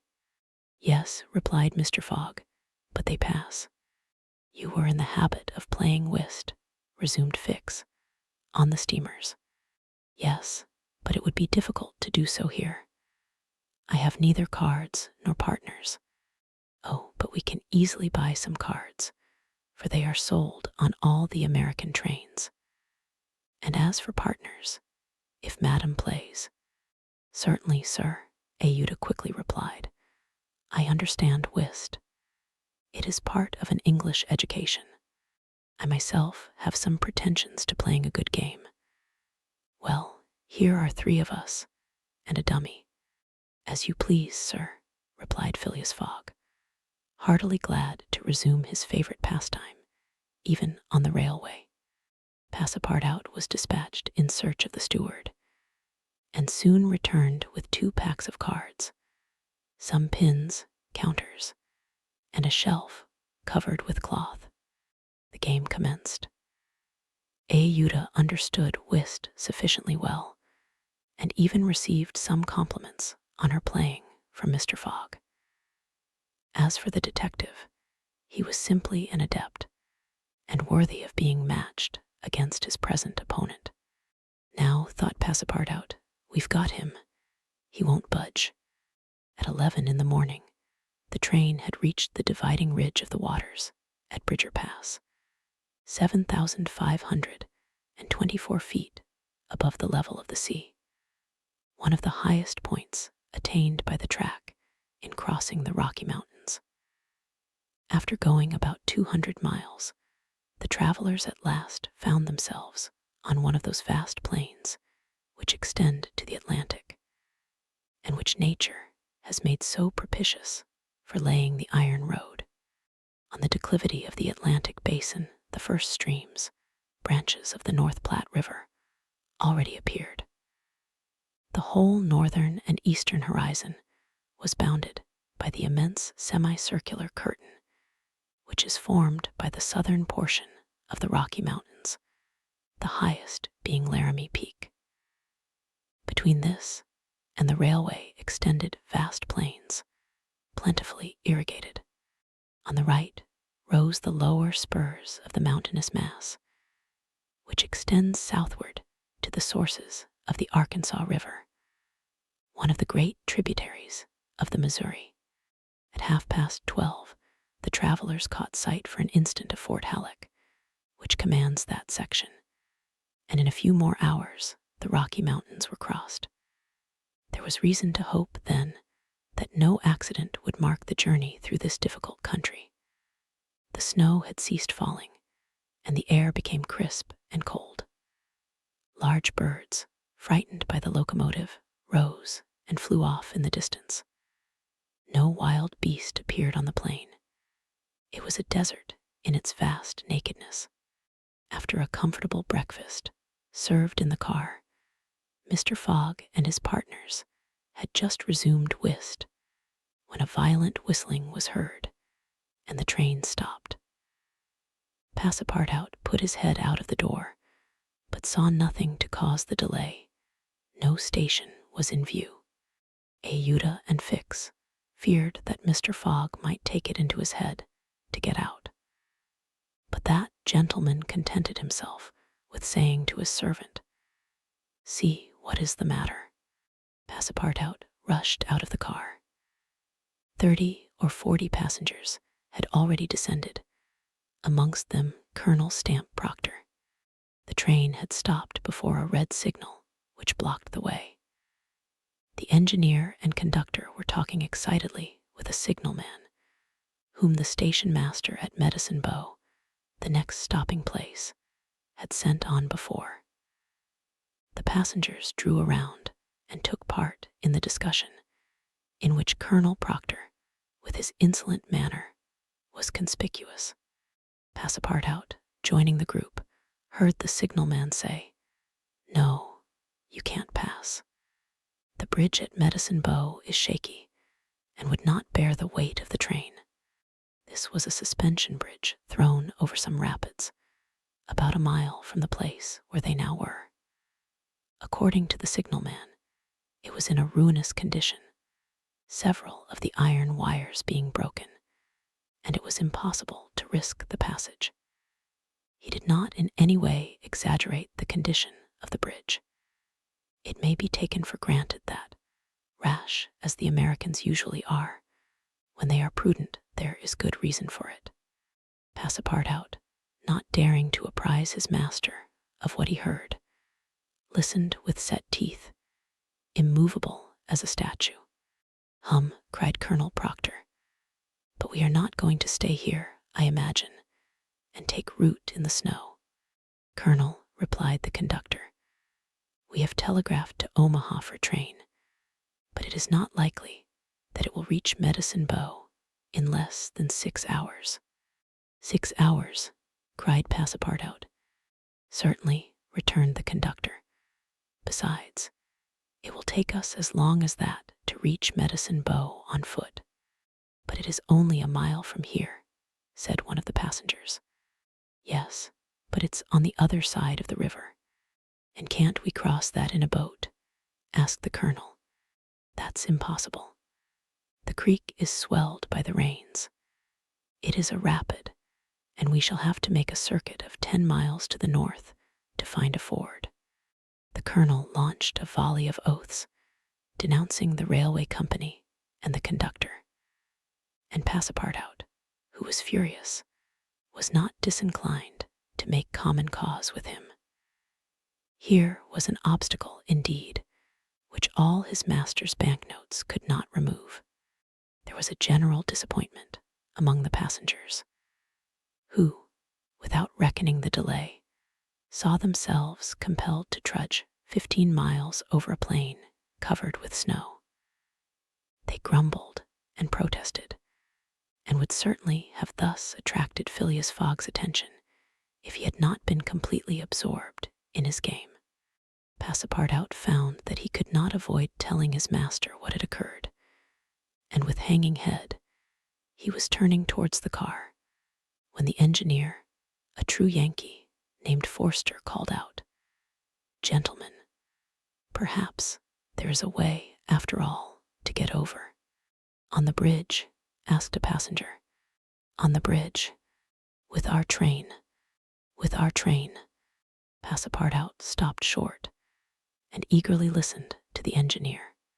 "But the bridge is unsafe," urged the conductor. "No matter," replied Forster. "I think that by putting on the very highest speed, we might have a chance of getting over." "The devil," muttered Passepartout, but a number of the passengers were at once attracted by the engineer's proposal, and Colonel Proctor was especially delighted and found the plan a very feasible one. He told stories about engineers leaping their trains over rivers without bridges by putting on full steam, and many of those present avowed themselves of the engineer's mind. "We have 50 chances out of 100 of getting over," said one. 80, 90. Passepartout was astounded, and though ready to attempt anything to get over Medicine Creek, thought the experiment proposed a little too American. "Besides," thought he, "there's a still more simple way, and it does not even occur to any of these people." "Sir," said he aloud to one of the passengers, "the engineer's plan seems to me a little dangerous." "But 80 chances," replied the passenger, turning his back on him. "I know it," said Passepartout, turning to another passenger, "but a simple idea." "Ideas are no use," returned the American, shrugging his shoulders, "as the engineer assures us that we can pass." "Doubtless," urged Passepartout, "we can pass, but perhaps it would be more prudent." "What prudent?" cried Colonel Proctor, whom this word seemed to excite prodigiously. "At full speed, don't you see, at full speed." "I know, I see," repeated Passepartout, "but it would be, if not more prudent, since that word displeases you, at least more natural." What's the matter with this fellow?" cried several. The poor fellow did not know to whom to address himself. "Are you afraid?" asked Colonel Proctor. "I afraid? Very well, I will show these people that a Frenchman can be as American as they." "All aboard," cried the conductor. "Yes, all aboard," repeated Passepartout, and immediately. "But they can't prevent me from thinking that it would be more natural for us to cross the bridge on foot and let the train come after." But no one heard this sage reflection, nor would anyone have acknowledged its justice. The passengers resumed their places in the cars. Passepartout took his seat without telling what had passed. The whist players were quite absorbed in their game. The locomotive whistled vigorously. The engineer, reversing the steam, backed the train for nearly a mile, retiring, like a jumper, in order to take a longer leap. Then, with another whistle, he began to move forward. The train increased its speed, and soon its rapidity became frightful. A prolonged screech issued from the locomotive. The piston worked up and down 20 strokes to the second. They perceived that the whole train, rushing on at the rate of 100 miles an hour, hardly bore upon the rails at all, and they passed over. It was like a flash. No one saw the bridge. The train leaped, so to speak, from one bank to the other, and the engineer could not stop it until it had gone 5 miles beyond the station. But scarcely had the train passed the river when the bridge, completely ruined, fell with a crash into the rapids of Medicine Bow. Chapter 29, in which certain incidents are narrated which are only to be met with on American railroads. The train pursued its course that evening without interruption, passing Fort Saunders, crossing Chain Pass, and reaching Evans Pass. The road here attained the highest elevation of the journey, 8,092 feet above the level of the sea. The travelers had now only to descend to the Atlantic by limitless plains, leveled by nature. A branch of the Grand Trunk led off southward to Denver, the capital of Colorado. The country roundabout is rich in gold and silver, and more than 50,000 inhabitants are already settled there. 1,382 miles had been passed over from San Francisco in 3 days and 3 nights. 4 days and nights more would probably bring them to New York. Phileas Fogg was not as yet behindhand. During the night, Camp Walbach was passed on the left. Lodgepole Creek ran parallel with the road, marking the boundary between the territories of Wyoming and Colorado. They entered Nebraska at 11, passed near Sedgwick, and touched at Julesburg on the southern branch of the Platte River. It was here that the Union Pacific Railroad was inaugurated on the 23rd of October, 1867, by the chief engineer, General Dodge. 2 powerful locomotives, carrying 9 cars of invited guests, amongst whom was Thomas C. Durant, vice president of the road, stopped at this point. Cheers were given. The Sioux and Pawnees performed an imitation Indian battle. Fireworks were let off, and the first number of the Railway Pioneer was printed by a press brought on the train. Thus was celebrated the inauguration of this great railroad, a mighty instrument of progress and civilization, thrown across the desert, and destined to link together cities and towns which do not yet exist. The whistle of the locomotive, more powerful than Amphion's lyre, was about to bid them rise from American soil. Fort McPherson was left behind at 8 in the morning, and 357 miles had yet to be traversed before reaching Omaha. The road followed the capricious windings of the southern branch of the Platte River on its left bank. At 9, the train stopped at the important town of North Platte, built between the 2 arms of the river, which rejoin each other around it and form a single artery, a large tributary, whose waters empty into the Missouri a little above Omaha. The 101st meridian was passed. Mr. Fogg and his partners had resumed their game. No one, not even the dummy, complained of the length of the trip. Fix had begun by winning several guineas, which he seemed likely to lose, but he showed himself a not less eager whist player than Mr. Fogg. During the morning, chance distinctly favored that gentleman. Trumps and honors were showered upon his hands. Once having resolved on a bold stroke, he was on the point of playing a spade when a voice behind him said, "I should play a diamond." Mr. Fogg, Uda, and Fix raised their heads and beheld Colonel Proctor. Stamp Proctor and Phileas Fogg recognized each other at once. "Ah, it's you, is it, Englishman?" cried the colonel.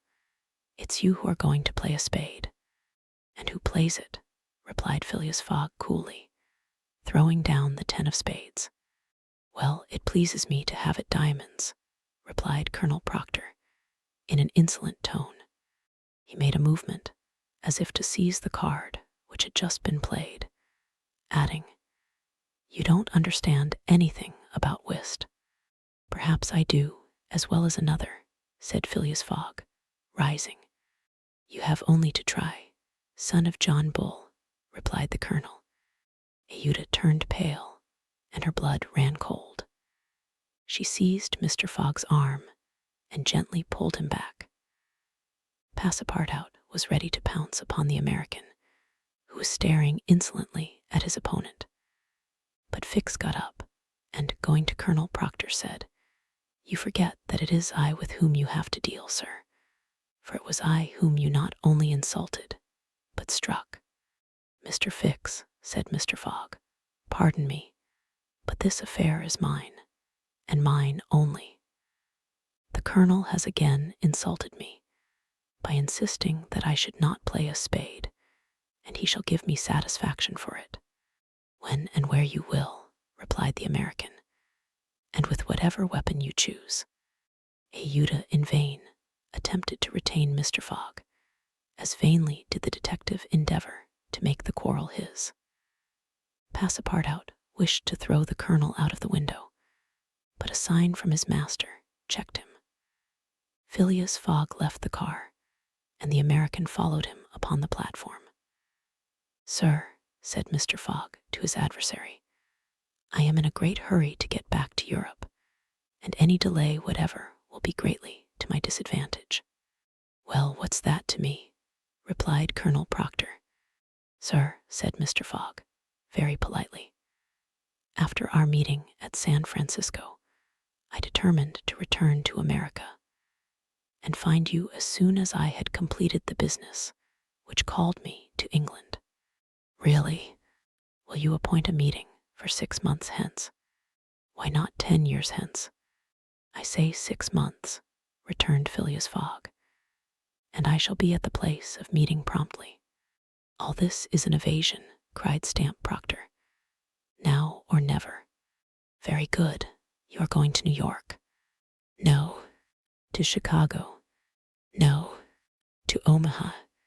"What difference is it to you? Do you know Plum Creek?" "No," replied Mr. Fogg. "It's the next station. The train will be there in an hour, and will stop there 10 minutes. In 10 minutes, several revolver shots could be exchanged." "Very well," said Mr. Fogg. "I will stop at Plum Creek, and I guess you'll stay there too," added the American insolently. "Who knows?" replied Mr. Fogg, returning to the car as coolly as usual. He began to reassure Ayuda, telling her that blusterers were never to be feared, and begged Fix to be his second at the approaching duel, a request which the detective could not refuse. Mr. Fogg resumed the interrupted game with perfect calmness. At 11 o'clock, the locomotive's whistle announced that they were approaching Plum Creek Station. Mr. Fogg rose and, followed by Fix, went out upon the platform. Passepartout accompanied him, carrying a pair of revolvers. Ayuda remained in the car, as pale as death. The door of the next car opened, and Colonel Proctor appeared on the platform, attended by a Yankee of his own stamp as his second. But just as the combatants were about to step from the train, the conductor hurried up and shouted, "You can't get off, gentlemen." "Why not?" asked the colonel. "We are 20 minutes late, and we shall not stop. But I am going to fight a duel with this gentleman." "I am sorry," said the conductor, "but we shall be off at once. There's the bell ringing now." The train started. "I'm really very sorry, gentlemen," said the conductor. "Under any other circumstances, I should have been happy to oblige you. But after all, as you have not had time to fight here, why not fight as we go along?" "That wouldn't be convenient, perhaps, for this gentleman," said the colonel, in a jeering tone. "It would be perfectly so," replied Phileas Fogg. "Well, we are really in America," thought Passepartout, "and the conductor is a gentleman of the first order." So muttering, he followed his master, the 2 combatants their seconds, and the conductor passed through the cars to the rear of the train. The last car was only occupied by a dozen passengers, whom the conductor politely asked if they would not be so kind as to leave it vacant for a few moments, as two gentlemen had an affair of honor to settle. The passengers granted the request with alacrity, and straightway disappeared on the platform. The car, which was some 50 feet long, was very convenient for their purpose. The adversaries might march on each other in the aisle and fire at their ease. Never was duel more easily arranged. Mr. Fogg and Colonel Proctor, each provided with 2 6-barreled revolvers, entered the car. The seconds, remaining outside, shut them in. They were to begin firing at the first whistle of the locomotive. After an interval of 2 minutes, what remained of the 2 gentlemen would be taken from the car. Nothing could be more simple. Indeed, it was all so simple that Fix and Passepartout felt their hearts beating as if they would crack. They were listening for the whistle agreed upon, when suddenly savage cries resounded in the air, accompanied by reports, which certainly did not issue from the car where the duelists were. The reports continued in front and the whole length of the train. Cries of terror proceeded from the interior of the cars. Colonel Proctor and Mr. Fogg, revolvers in hand, hastily quitted their prison and rushed forward where the noise was most clamorous. They then perceived that the train was attacked by a band of Sioux. This was not the first attempt of these daring Indians, for more than once they had waylaid trains on the road. 100 of them had, according to their habit, jumped upon the steps without stopping the train, with the ease of a clown mounting a horse at full gallop. The Sioux were armed with guns, from which came the reports, to which the passengers, who were almost all armed, responded by revolver shots. The Indians had first mounted the engine, and half stunned the engineer and stoker with blows from their muskets. A Sioux chief, wishing to stop the train, but not knowing how to work the regulator, had opened wide instead of closing the steam valve, and the locomotive was plunging forward with terrific velocity. The Sioux had at the same time invaded the cars, skipping like enraged monkeys over the roofs, thrusting open the doors, and fighting hand to hand with the passengers. Penetrating the baggage car, they pillaged it, throwing the trunks out of the train. The cries and shots were constant. The travelers defended themselves bravely. Some of the cars were barricaded and sustained a siege, like moving forts, carried along at a speed of 100 miles an hour. Ayuda behaved courageously from the first. She defended herself like a true heroine with a revolver, which she shot through the broken windows whenever a savage made his appearance. 20 Sioux had fallen mortally wounded to the ground, and the wheels crushed those who fell upon the rails as if they had been worms. Several passengers, shot or stunned, lay on the seats. It was necessary to put an end to the struggle, which had lasted for 10 minutes, and which would result in the triumph of the Sioux if the train was not stopped. Fort Kearny Station, where there was a garrison, was only 2 miles distant, but that once passed, the Sioux would be masters of the train between Fort Kearny and the station beyond. The conductor was fighting beside Mr. Fogg when he was shot and fell. At the same moment he cried, "Unless the train is stopped in 5 minutes, we are lost." "It shall be stopped," said Phileas Fogg, preparing to rush from the car. "Stay, monsieur," cried Passepartout. "I will go." Mr. Fogg had not time to stop the brave fellow, who, opening a door unperceived by the Indians, succeeded in slipping under the car. And while the struggle continued, and the balls whizzed across each other over his head, he made use of his old acrobatic experience, and with amazing agility worked his way under the cars, holding on to the chains, aiding himself by the brakes and edges of the sashes, creeping from one car to another with marvelous skill, and thus gaining the forward end of the train. There, suspended by one hand between the baggage car and the tender, with the other he loosened the safety chains. But owing to the traction, he would never have succeeded in unscrewing the yoking bar had not a violent concussion jolted this bar out.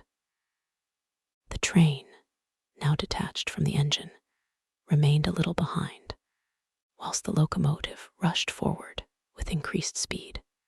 Carried on by the force already acquired, the train still moved for several minutes, but the brakes were worked, and at last they stopped, less than 100 feet from Kearney Station.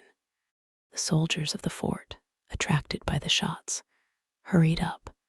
The Sioux had not expected them, and decamped in a body before the train entirely stopped. But when the passengers counted each other on the station platform, several were found missing. Among others, the courageous Frenchman, whose devotion had just saved them. Chapter 30, in which Phileas Fogg simply does his duty. 3 passengers, including Passepartout, had disappeared. Had they been killed in the struggle? Were they taken prisoners by the Sioux? It was impossible to tell. There were many wounded, but none mortally. Colonel Proctor was one of the most seriously hurt. He had fought bravely, and a ball had entered his groin. He was carried into the station with the other wounded passengers to receive such attention as could be of avail. Ayuda was safe, and Phileas Fogg, who had been in the thickest of the fight, had not received a scratch. Fix was slightly wounded in the arm, but Passepartout was not to be found, and tears coursed down Ayuda's cheeks. All the passengers had got out of the train, the wheels of which were stained with blood. From the tires and spokes hung ragged pieces of flesh. As far as the eye could reach on the white plain behind, red trails were visible. The last Sioux were disappearing in the south, along the banks of Republican River. Mr. Fogg, with folded arms, remained motionless. He had a serious decision to make. Ayuda, standing near him, looked at him without speaking, and he understood her look. If his servant was a prisoner, ought he not to risk everything to rescue him from the Indians? "I will find him, living or dead," said he quietly to Ayuda. "Ah, Mr. Fogg," cried she, clasping his hands and covering them with tears. "Living," added Mr. Fogg, "if we do not lose a moment." Phileas Fogg, by this resolution, inevitably sacrificed himself. He pronounced his own doom. The delay of a single day would make him lose the steamer at New York, and his bet would be certainly lost. But as he thought, "It is my duty," he did not hesitate. The commanding officer of Fort Kearney was there. 100 of his soldiers had placed themselves in a position to defend the station should the Sioux attack it. "Sir," said Mr. Fogg to the captain, 3 passengers have disappeared." "Dead?" asked the captain. "Dead or prisoners? That is the uncertainty which must be solved. Do you propose to pursue the Sioux?" "That's a serious thing to do, sir," returned the captain. "These Indians may retreat beyond the Arkansas, and I cannot leave the fort unprotected." "The lives of 3 men are in question, sir," said Phileas Fogg. "Doubtless, but can I risk the lives of 50 men to save 3? "I don't know whether you can, sir, but you ought to do so." "Nobody here," returned the other, "has a right to teach me my duty." "Very well," said Mr. Fogg coldly. "I will go alone." "You, sir," cried Fix, coming up, "you go alone in pursuit of the Indians? Would you have me leave this poor fellow to perish him, to whom, every one present owes his life. I shall go."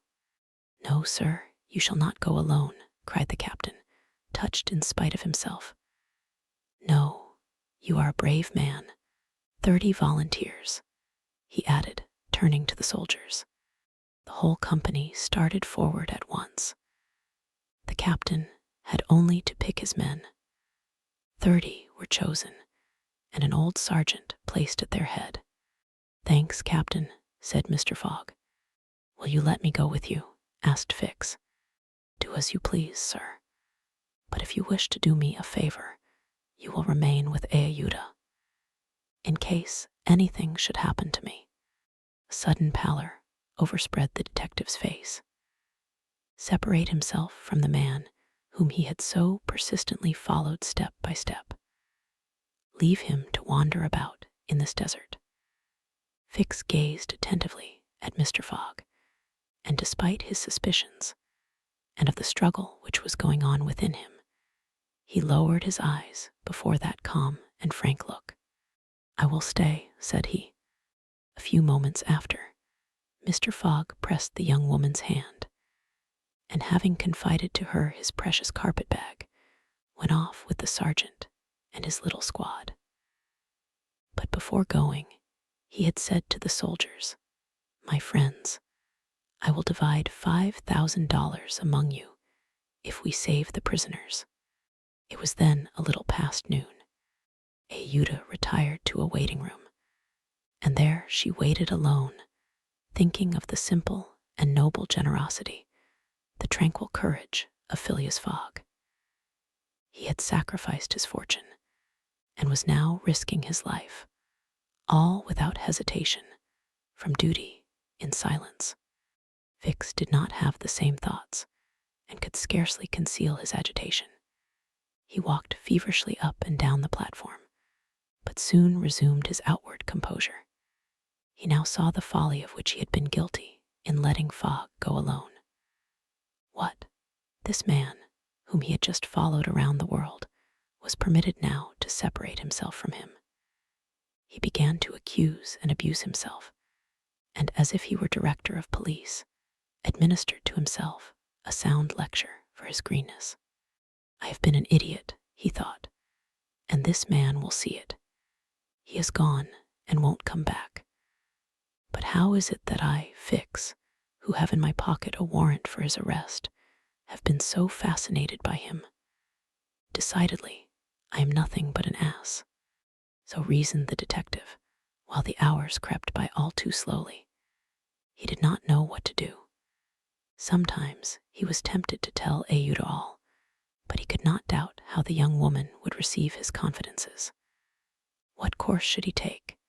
He thought of pursuing Fogg across the vast white plains.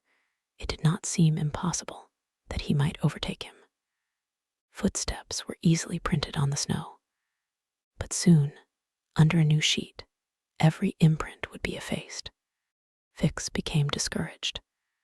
He felt a sort of insurmountable longing to abandon the game altogether. He could now leave Fort Kearny Station and pursue his journey homeward in peace. Towards 2 o'clock in the afternoon, while it was snowing hard, long whistles were heard approaching from the east. A great shadow, preceded by a wild light, slowly advanced, appearing still larger through the mist, which gave it a fantastic aspect. No train was expected from the east, neither had there been time for the succor asked for by telegraph to arrive.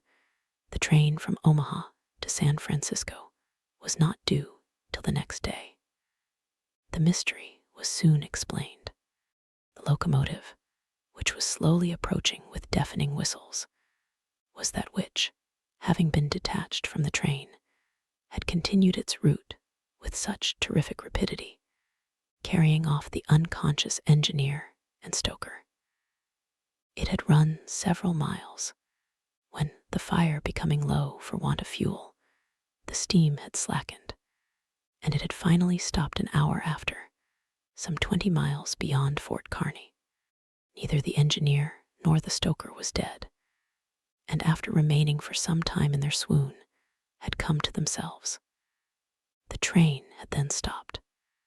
The engineer, when he found himself in the desert and the locomotive without cars, understood what had happened. He could not imagine how the locomotive had become separated from the train, but he did not doubt that the train left behind was in distress. He did not hesitate what to do. It would be prudent to continue on to Omaha, for it would be dangerous to return to the train, which the Indians might still be engaged in pillaging. Nevertheless, he began to rebuild the fire in the furnace. The pressure again mounted, and the locomotive returned, running backwards to Fort Kearny. This it was which was whistling in the mist. The travelers were glad to see the locomotive resume its place at the head of the train. They could now continue the journey so terribly interrupted. Ayuda, on seeing the locomotive come up, hurried out of the station and asked the conductor, "Are you going to start?" "At once, madam. But the prisoners, our unfortunate fellow travelers." "I cannot interrupt the trip," replied the conductor. "We are already 3 hours behind time. And when will another train pass here from San Francisco?" "Tomorrow evening, madam." "Tomorrow evening. But then it will be too late. We must wait." "It is impossible," responded the conductor. "If you wish to go, please get in."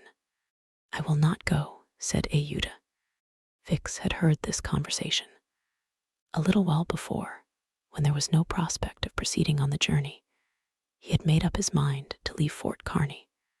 But now that the train was there, ready to start, and he had only to take his seat in the car, an irresistible influence held him back. The station platform burned his feet, and he could not stir. The conflict in his mind again began. Anger and failure stifled him. He wished to struggle on to the end. Meanwhile, the passengers, and some of the wounded, among them Colonel Proctor, whose injuries were serious, had taken their places in the train. The buzzing of the overheated boiler was heard, and the steam was escaping from the valves. The engineer whistled, the train started, and soon disappeared, mingling its white smoke with the eddies of the densely falling snow. The detective had remained behind. Several hours passed. The weather was dismal, and it was very cold. Fix sat motionless on a bench in the station. He might have been thought asleep. Ayuda, despite the storm, kept coming out of the waiting room, going to the end of the platform, and peering through the tempest of snow, as if to pierce the mist which narrowed the horizon around her, and to hear, if possible, some welcome sound. She heard and saw nothing. Then she would return, chilled through, to issue out again after the lapse of a few moments, but always in vain. Evening came, and the little band had not returned. Where could they be?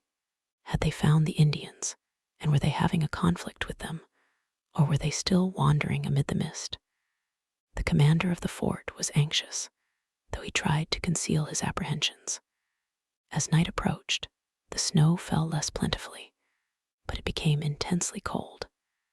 Absolute silence rested on the plains.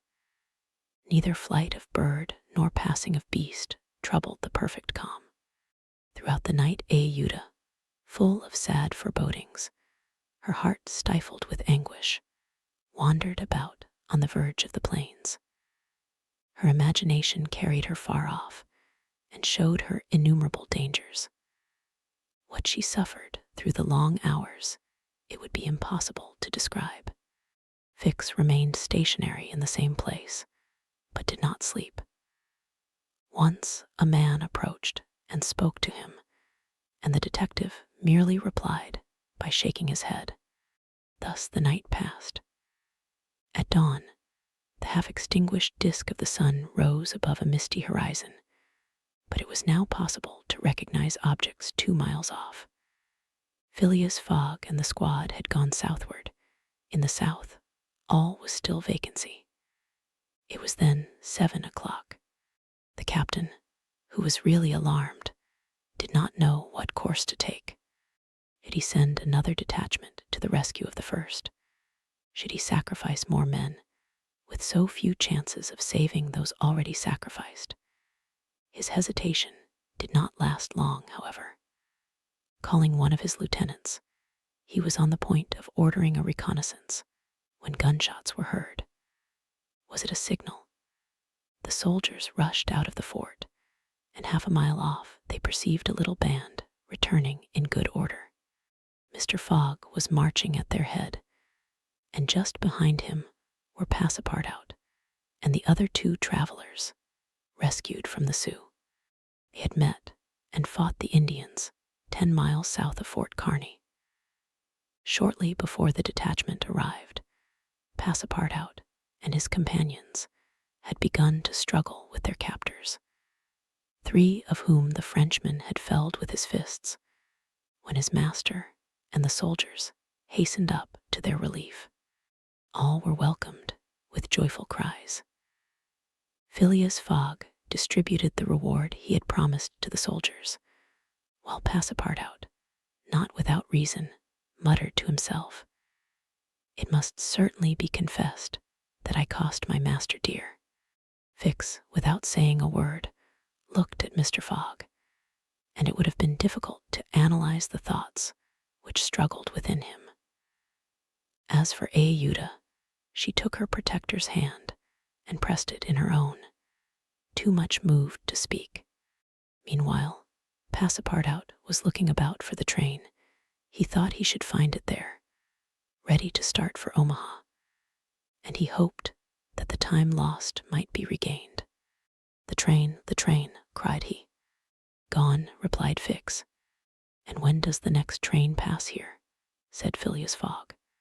Not till this evening. Ah, returned the impassible gentleman quietly. Chapter 31, in which Fix, the detective, considerably furthers the interests of Phileas Fogg. Phileas Fogg found himself 20 hours behind time. Passepartout, the involuntary cause of this delay, was desperate. He had ruined his master. At this moment, the detective approached Mr. Fogg, and looking him intently in the face, said, "Seriously, sir, are you in great haste?" "Quite seriously. I have a purpose in asking," resumed Fix.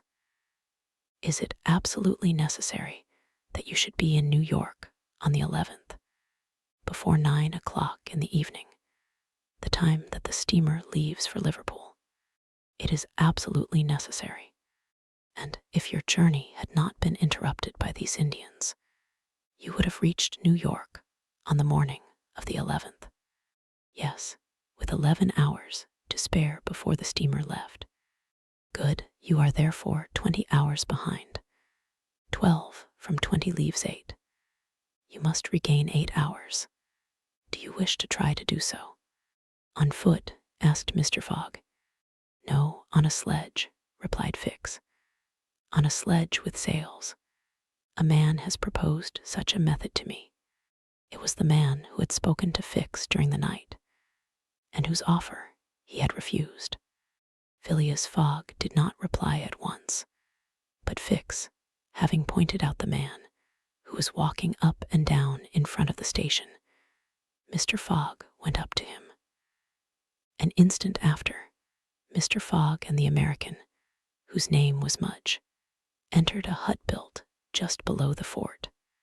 There Mr. Fogg examined a curious vehicle, a kind of frame on 2 long beams, a little raised in front like the runners of a sledge, and upon which there was room for 5 or 6 persons. A high mast was fixed on the frame, held firmly by metallic lashings, to which was attached a large brigantine sail. This mast held an iron stay upon which to hoist a gypsail. Behind, a sort of rudder served to guide the vehicle. It was, in short, a sledge rigged like a sloop. During the winter, when the trains are blocked up by the snow, these sledges make extremely rapid journeys across the frozen plains from one station to another. provided with more sails than a cutter, and with the wind behind them, they slip over the surface of the prairies with a speed equal, if not superior, to that of the express trains. Mr. Fogg readily made a bargain with the owner of this landcraft. The wind was favorable, being fresh and blowing from the west. The snow had hardened, and Mudge was very confident of being able to transport Mr. Fogg in a few hours to Omaha. Thence the trains eastward run frequently to Chicago and New York. It was not impossible that the lost time might yet be recovered, and such an opportunity was not to be rejected. Not wishing to expose Ayuda to the discomforts of traveling in the open air, Mr. Fogg proposed to leave her with Passepartout at Fort Kearny, the servant taking upon himself to escort her to Europe by a better route and under more favorable conditions. But Ayuda refused to separate from Mr. Fogg, and Passepartout was delighted with her decision, for nothing could induce him to leave his master while Fix was with him. It would be difficult to guess the detective's thoughts. Was this conviction shaken by Phileas Fogg's return, or did he still regard him as an exceedingly shrewd rascal, who, his journey round the world completed, would think himself absolutely safe in England? Perhaps Fix's opinion of Phileas Fogg was somewhat modified, but he was nevertheless resolved to do his duty, and to hasten the return of the whole party to England as much as possible. At 8 o'clock, the sledge was ready to start. The passengers took their places on it and wrapped themselves up closely in their traveling cloaks. The two great sails were hoisted, and under the pressure of the wind, the sledge slid over the hardened snow with a velocity of 40 miles an hour. The distance between Fort Kearny and Omaha, as the birds fly, is at most 200 miles. If the wind held good, the distance might be traversed in 5 hours. If no accident happened, the sledge might reach Omaha by 1 o'clock. What a journey! The travelers, huddled close together, could not speak for the cold, intensified by the rapidity at which they were going. The sledge sped on as lightly as a boat over the waves. When the breeze came skimming the earth, the sledge seemed to be lifted off the ground by its sails. Mudge, who was at the rudder, kept in a straight line, and by a turn of his hand checked the lurches which the vehicle had a tendency to make. All the sails were up, and the jib was so arranged as not to screen the brigantine. A topmast was hoisted, and another jib, held out to the wind, added its force to the other sails. Although the speed could not be exactly estimated, the sledge could not be going at less than 40 miles an hour. "If nothing breaks," said Mudge, "we shall get there." Mr. Fogg had made it for Mudge's interest to reach Omaha within the time agreed on, by the offer of a handsome reward. The prairie across which the sledge was moving in a straight line was as flat as a sea. It seemed like a vast frozen lake. The railroad which ran through this section ascended from the southwest to the northwest by Great Island, Columbus, an important Nebraska town, Schuyler, and Fremont, to Omaha. It followed throughout the right bank of the Platte River. The sledge, shortening this route, took a chord of the arc described by the railway. Mudge was not afraid of being stopped by the Platte River, because it was frozen. The road, then, was quite clear of obstacles, and Phileas Fogg had but two things to fear: an accident to the sledge, and a change or calm in the wind. But the breeze, far from lessening its force, blew as if to bend the mast, which, however, the metallic lashings held firmly. These lashings, like the chords of a stringed instrument, resounded as if vibrated by a violin bow. The sledge slid along in the midst of a plaintively intense melody. Those chords give the fifth and the octave said Mr. Fogg. These were the only words he uttered during the journey. Ayuda, cozily packed in furs and cloaks, was sheltered as much as possible from the attacks of the freezing wind. As for Passepartout, his face was as red as the sun's disk when it sets in the mist, and he laboriously inhaled the biting air. With his natural buoyancy of spirits, he began to hope again.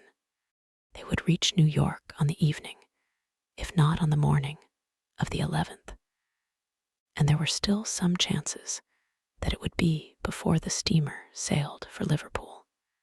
Passepartout even felt a strong desire to grasp his ally Fix by the hand. He remembered that it was the detective who procured the sledge, the only means of reaching Omaha in time, but checked by some presentiment, he kept his usual reserve. One thing, however, Passepartout would never forget, and that was the sacrifice which Mr. Fogg had made, without hesitation, to rescue him from the Sioux. Mr. Fogg had risked his fortune and his life. No, his servant would never forget that. While each of the party was absorbed in reflections so different, the sledge flew past over the vast carpet of snow. The creeks it passed over were not perceived. Fields and streams disappeared under the uniform whiteness. The plain was absolutely deserted. Between the Union Pacific Road and the branch which unites Kearney with St. Joseph, it formed a great uninhabited island. Neither village, station, nor fort appeared. From time to time, they sped by some phantom-like tree, whose white skeleton twisted and rattled in the wind. Sometimes flocks of wild birds rose, or bands of gaunt, famished, ferocious prairie wolves ran howling after the sledge. Passepartout, revolver in hand, held himself ready to fire on those which came too near. Had an accident then happened to the sledge, the travelers, attacked by these beasts, would have been in the most terrible danger. But it held on its even course, soon gained on the wolves, and ere long left the howling band at a safe distance behind. About noon, Mudge perceived by certain landmarks that he was crossing the Platte River. He said nothing, but he felt certain that he was now within 20 miles of Omaha.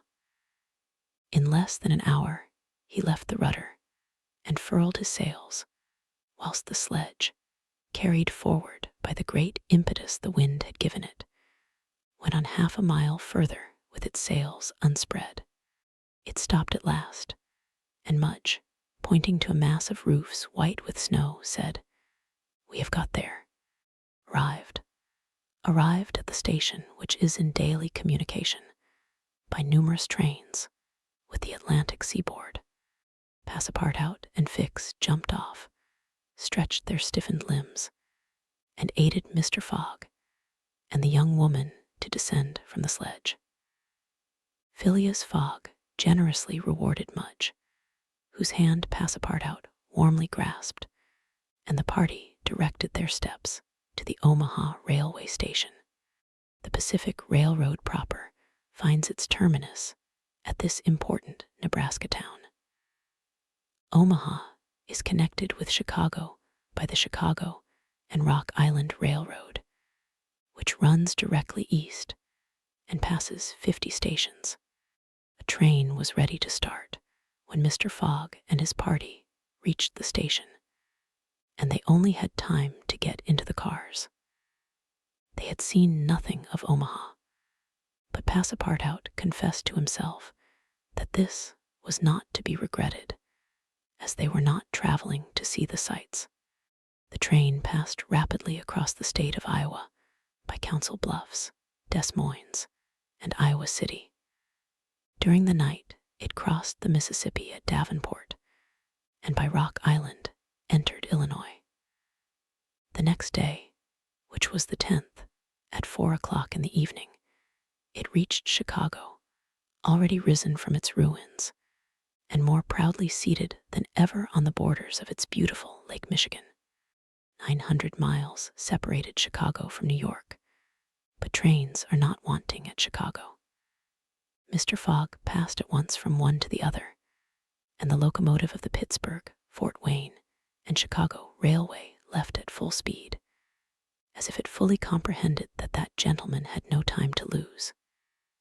It traversed Indiana, Ohio, Pennsylvania, and New Jersey like a flash, rushing through towns with antique names, some of which had streets and car tracks, but as yet no houses. At last the Hudson came into view, and at 11:15 in the evening of the 11th, the train stopped in the station on the right bank of the river, before the very pier of the Cunard line. The China for Liverpool had started 3/4 of an hour before. Chapter 32, in which Phileas Fogg engages in a direct struggle with bad fortune.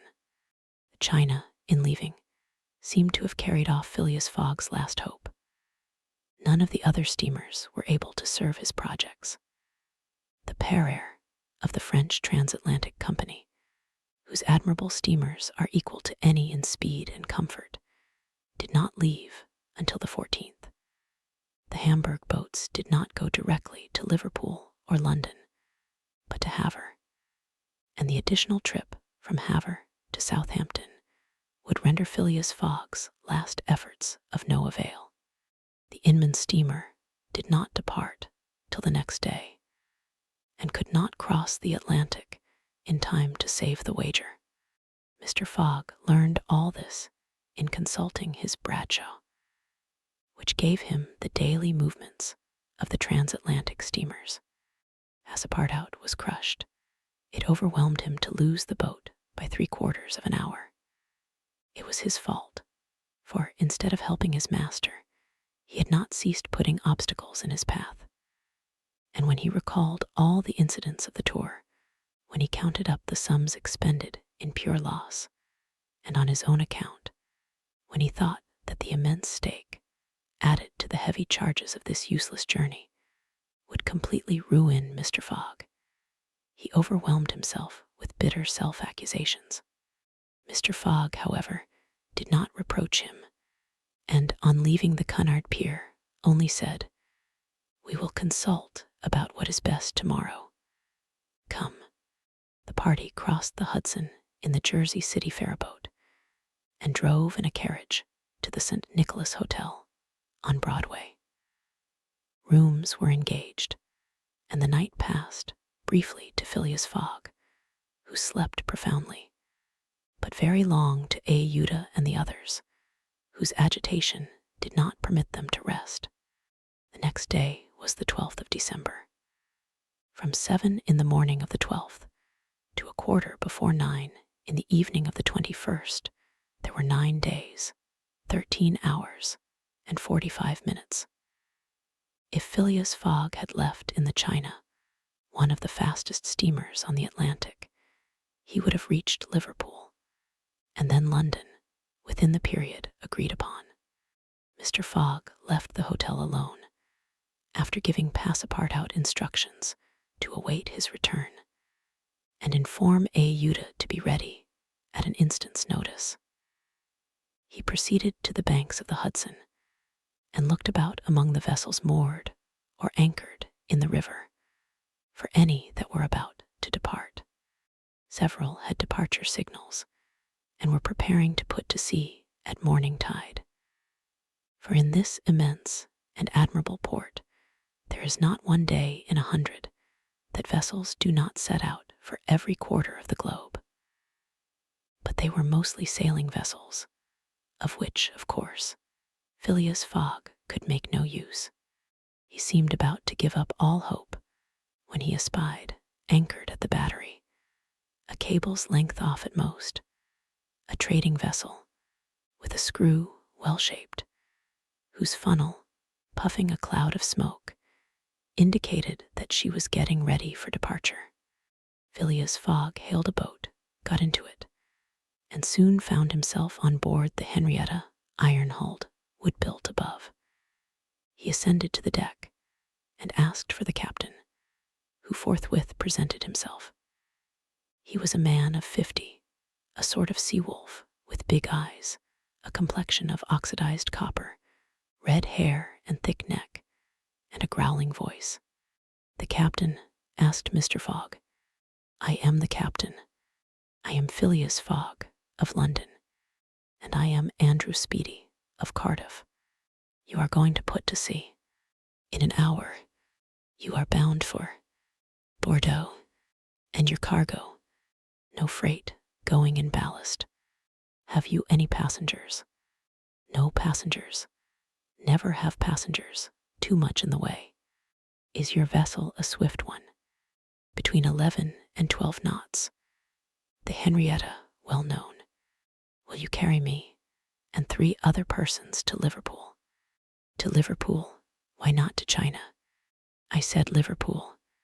"No, no, no. I am setting out for Bordeaux, and shall go to Bordeaux. Money is no object." "None." The captain spoke in a tone which did not admit of a reply.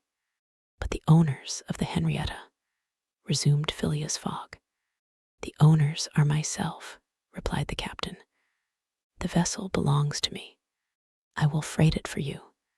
"No." "I will buy it of you." "No."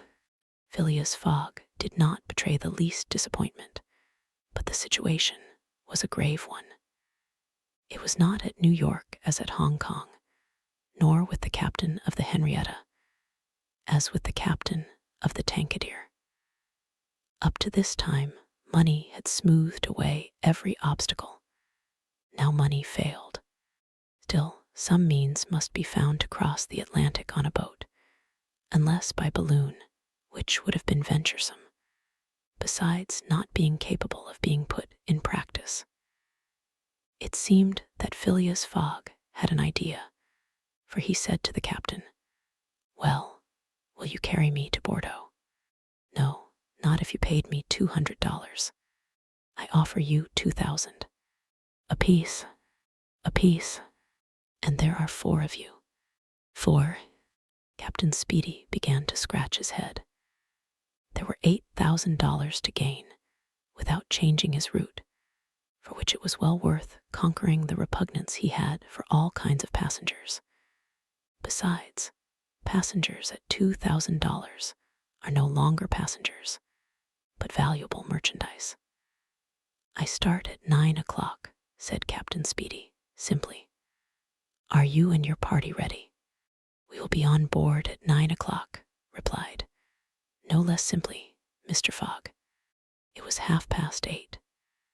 To disembark from the Henrietta, jump into a hack, hurry to the St. Nicholas, and return with a Uda Passaport out, and even the inseparable fix was the work of a brief time, and was performed by Mr. Fogg with the coolness which never abandoned him.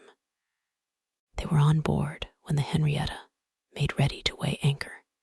When Passepartout heard what this last voyage was going to cost, he uttered a prolonged "oh," which extended throughout his vocal gamut.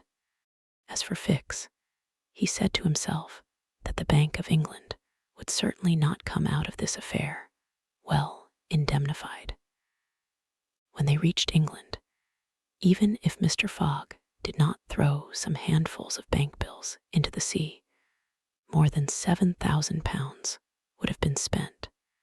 Chapter 33, in which Phileas Fogg shows himself equal to the occasion. An hour after, the Henrietta passed the lighthouse, which marks the entrance of the Hudson, turned the point of Sandy Hook, and put to sea. During the day she skirted Long Island, passed Fire Island, and directed her course rapidly eastward. At noon the next day, a man mounted the bridge to ascertain the vessel's position. It might be thought that this was Captain Speedy. Not the least in the world. It was Phileas Fogg, Esquire. As for Captain Speedy, he was shut up in his cabin under lock and key, and was uttering loud cries, which signified an anger at once pardonable and excessive. What had happened was very simple. Phileas Fogg wished to go to Liverpool, but the captain would not carry him there.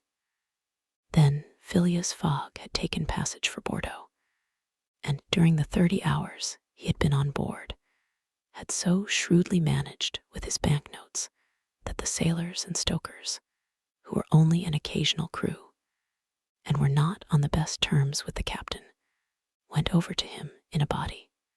This was why Phileas Fogg was in command instead of Captain Speedy, why the captain was a prisoner in his cabin, and why, in short, the Henrietta was directing her course towards Liverpool. It was very clear, to see Mr. Fogg manage the craft, that he had been a sailor. How the adventure ended will be seen anon. Uda was anxious, though she said nothing. As for Passepartout, he thought Mr. Fogg's maneuver simply glorious. The captain had said between 11 and 12 knots, and the Henrietta confirmed his prediction. If then, for there were ifs still, the sea did not become too boisterous, if the wind did not veer round to the east, if no accident happened to the boat or its machinery, the Henrietta might cross the 3,000 miles from New York to Liverpool in the 9 days, between the 12th and the 21st of December. It is true that once arrived, the affair on board the Henrietta, added to that of the Bank of England, might create more difficulties for Mr. Fogg than he imagined or could desire. During the first days, they went along smoothly enough. The sea was not very unpropitious. The wind seemed stationary in the northeast, the sails were hoisted, and the Henrietta plowed across the waves like a real transatlantic steamer. Passepartout was delighted. His master's last exploit, the consequences of which he ignored, enchanted him. Never had the crew seen so jolly and dexterous a fellow. He formed warm friendships with the sailors, and amazed them with his acrobatic feats. He thought they managed the vessel like gentlemen, and that the stokers fired up like heroes. His loquacious good humor infected everyone. He had forgotten the past, its vexations and delays. He only thought of the end, so nearly accomplished. And sometimes he boiled over with impatience, as if heated by the furnaces of the Henrietta. Often, also, the worthy fellow revolved around Fix, looking at him with a keen, distrustful eye. But he did not speak to him, for their old intimacy no longer existed. Fix, it must be confessed, understood nothing of what was going on. The conquest of the Henrietta, the bribery of the crew, Fogg managing the boat like a skilled seaman, amazed and confused him. He did not know what to think, for after all, a man who began by stealing £55,000 might end by stealing a vessel.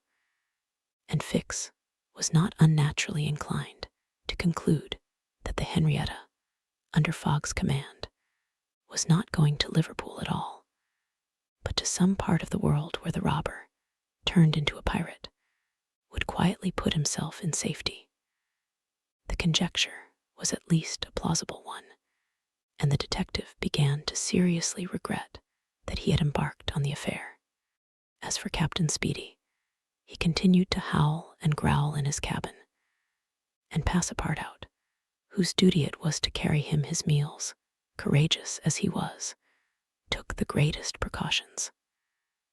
Mr. Fogg did not seem even to know that there was a captain on board. On the 13th, they passed the edge of the banks of Newfoundland, a dangerous locality. During the winter, especially, there are frequent fogs and heavy gales of wind. Ever since the evening before, the barometer, suddenly falling, had indicated an approaching change in the atmosphere, and during the night the temperature varied, the cold became sharper, and the wind veered to the southeast. This was a misfortune. Mr. Fogg, in order not to deviate from his course, furled his sails and increased the force of the steam, but the vessel's speed slackened, owing to the state of the sea, the long waves of which broke against the stern. She pitched violently, and this retarded her progress. The breeze little by little swelled into a tempest, and it was to be feared that the Henrietta might not be able to maintain herself upright on the waves. Passepartout's visage darkened with the skies, and for 2 days the poor fellow experienced constant fright. But Phileas Fogg was a bold mariner, and knew how to maintain headway against the sea, and he kept on his course, without even decreasing his steam. The Henrietta, when she could not rise upon the waves, crossed them, swamping her deck, but passing safely. Sometimes the screw rose out of the water, beating its protruding end, when a mountain of water raised the stern above the waves. But the craft always kept straight ahead. The wind, however, did not grow as boisterous as might have been feared. It was not one of those tempests which burst and rush on with a speed of 90 miles an hour. It continued fresh, but unhappily it remained obstinately in the southeast, rendering the sails useless. 16th of December was the 75th day since Phileas Fogg's departure from London, and the Henrietta had not yet been seriously delayed. Half of the voyage was almost accomplished, and the worst localities had been passed. In summer, success would have been well nigh certain. In winter, they were at the mercy of the bad season. Passepartout said nothing, but he cherished hope in secret, and comforted himself with the reflection that, if the wind failed them, they might still count on the steam. On this day, the engineer came on deck, went up to Mr. Fogg, and began to speak earnestly with him. Without knowing why it was a presentiment, perhaps Passepartout became vaguely uneasy. He would have given one of his ears to hear with the other what the engineer was saying. He finally managed to catch a few words, and was sure he heard his master say, "You are certain of what you tell me?" "Certain, sir," replied the engineer. "You must remember that, since we started, we have kept up hot fires in all our furnaces, and though we had coal enough to go on short steam from New York to Bordeaux, we haven't enough to go with all steam from New York to Liverpool." "I will consider," replied Mr. Fogg. Passepartout understood it all. He was seized with mortal anxiety. The coal was giving out. "Ah, if my master can get over that," muttered he, "he'll be a famous man." He could not help imparting to Fix what he had overheard. "Then you believe that we really are going to Liverpool?" "Of course," replied the detective, shrugging his shoulders and turning on his heel. Passepartout was on the point of vigorously resenting the epithet, the reason of which he could not for the life of him comprehend. But he reflected that the unfortunate Fix was probably very much disappointed and humiliated in his self-esteem, after having so awkwardly followed a false scent around the world and refrained. And now what course would Phileas Fogg adopt? It was difficult to imagine. Nevertheless, he seemed to have decided upon one, for that evening he sent for the engineer and said to him, "Feed all the fires until the coal is exhausted." A few moments after, the funnel of the Henrietta vomited forth torrents of smoke. The vessel continued to proceed with all steam on, but on the 18th, the engineer, as he had predicted, announced that the coal would give out in the course of the day. "Do not let the fires go down," replied Mr. Fogg. "Keep them up to the last. Let the valves be filled." Towards noon, Phileas Fogg, having ascertained their position, called Passepartout, and ordered him to go for Captain Speedy. It was as if the honest fellow had been commanded to unchain a tiger. He went to the poop, saying to himself, He will be like a madman.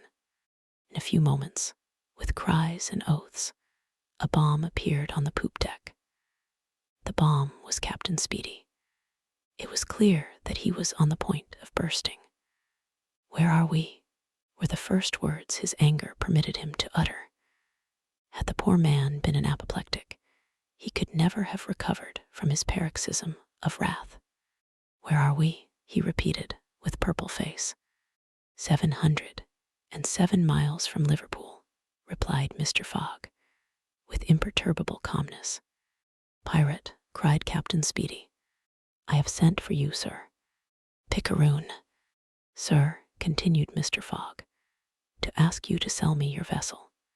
"No, by all the devils, no. But I shall be obliged to burn her." "Burn the Henrietta?" "Yes, at least the upper part of her. The coal has given out."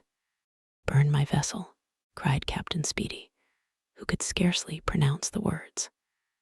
"A vessel worth $50,000. "Here are 60,000, replied Phileas Fogg, handing the captain a roll of bank bills. This had a prodigious effect on Andrew Speedy. An American can scarcely remain unmoved at the sight of $60,000. The captain forgot in an instant his anger, his imprisonment, and all his grudges against his passenger. The Henrietta was 20 years old. It was a great bargain. The bomb would not go off after all. Mr. Fogg had taken away the match. "And I shall still have the iron hull," said the captain in a softer tone. "The iron hull and the engine. Is it agreed?" "Agreed." And Andrew Speedy, seizing the banknotes, counted them and consigned them to his pocket. During this colloquy, Passepartout was as white as a sheet, and Fix seemed on the point of having an apoplectic fit. Nearly £20,000 had been expended, and Fogg left the hull and engine to the captain. That is, near the whole value of the craft. It was true, however, that £55,000 had been stolen from the bank. When Andrew Speedy had pocketed the money, Mr. Fogg said to him, "Don't let this astonish you, sir. You must know that I shall lose £20,000 unless I arrive in London by a quarter before 9 on the evening of the 21st of December.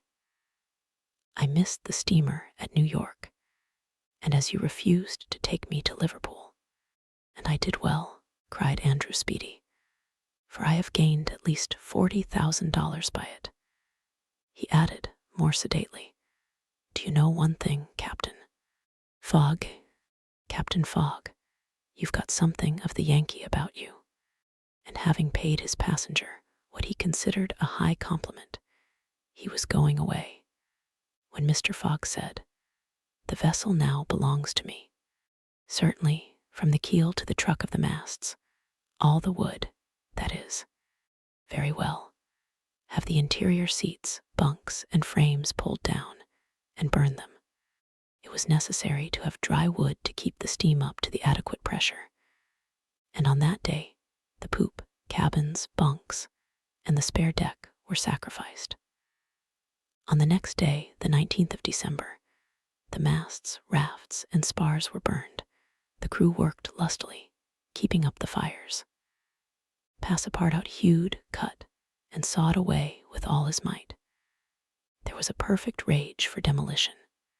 Railings, fittings, the greater part of the deck, and topsides disappeared on the 20th, and the Henrietta was now only a flat hulk. But on this day they sighted the Irish coast and fastened it light.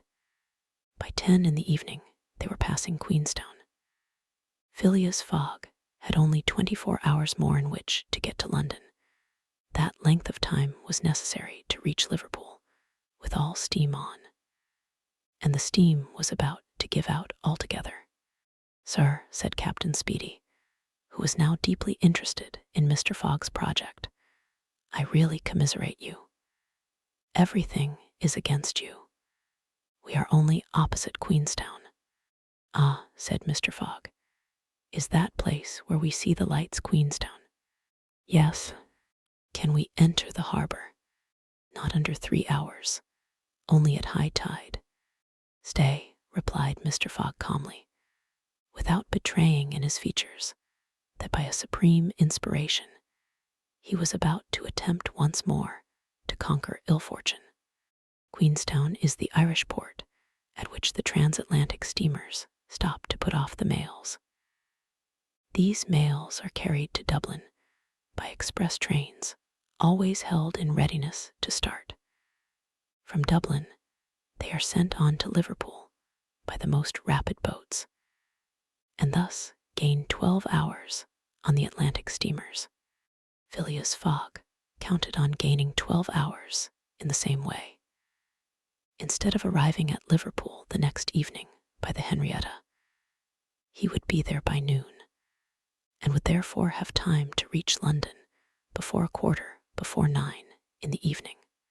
Henrietta entered Queenstown Harbor at 1 o'clock in the morning, it then being high tide, and Phileas Fogg, after being grasped heartily by the hand by Captain Speedy, left that gentleman on the levelled hulk of his craft, which was still worth half what he had sold it for. The party went on shore at once.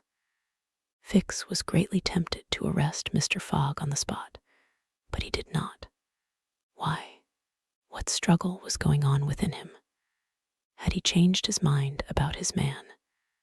Did he understand that he had made a grave mistake? He did not, however, abandon Mr. Fogg.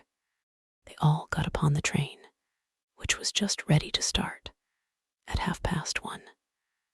At dawn of day, they were in Dublin, and they lost no time in embarking on a steamer which, disdaining to rise upon the waves, invariably cut through them. Phileas Fogg at last disembarked on the Liverpool quay at 20 minutes before 12, 21st December. He was only 6 hours distant from London, but at this moment Fix came up, put his hand upon Mr. Fogg's shoulder, and showing his warrant, said, "You are really Phileas Fogg." "I am. I arrest you in the Queen's name." Chapter 34, in which Phileas Fogg at last reaches London. Phileas Fogg was in prison. He had been shut up in the custom house, and he was to be transferred to London the next day. Passepartout, when he saw his master arrested, would have fallen upon Fix had he not been held back by some policemen. Aouda was thunderstruck at the suddenness of an event which she could not understand. Passepartout explained to her how it was that the honest and courageous Fogg was arrested as a robber. The young woman's heart revolted against so heinous a charge, and when she saw that she could attempt to do nothing to save her protector, she wept bitterly. As for Fix, he had arrested Mr. Fogg because it was his duty, whether Mr. Fogg were guilty or not. Thought then struck Passepartout that he was the cause of this new misfortune. Had he not concealed Fix's errand from his master? When Fix revealed his true character and purpose, why had he not told Mr. Fogg? If the latter had been warned, he would no doubt have given Fix proof of his innocence and satisfied him of his mistake. At least, Fix would not have continued his journey at the expense, and on the heels of his master, only to arrest him the moment he set foot on English soil. Passepartout wept till he was blind, and felt like blowing his brains out. Aouda and he had remained, despite the cold, under the portico of the custom house. Neither wished to leave the place. Both were anxious to see Mr. Fogg again.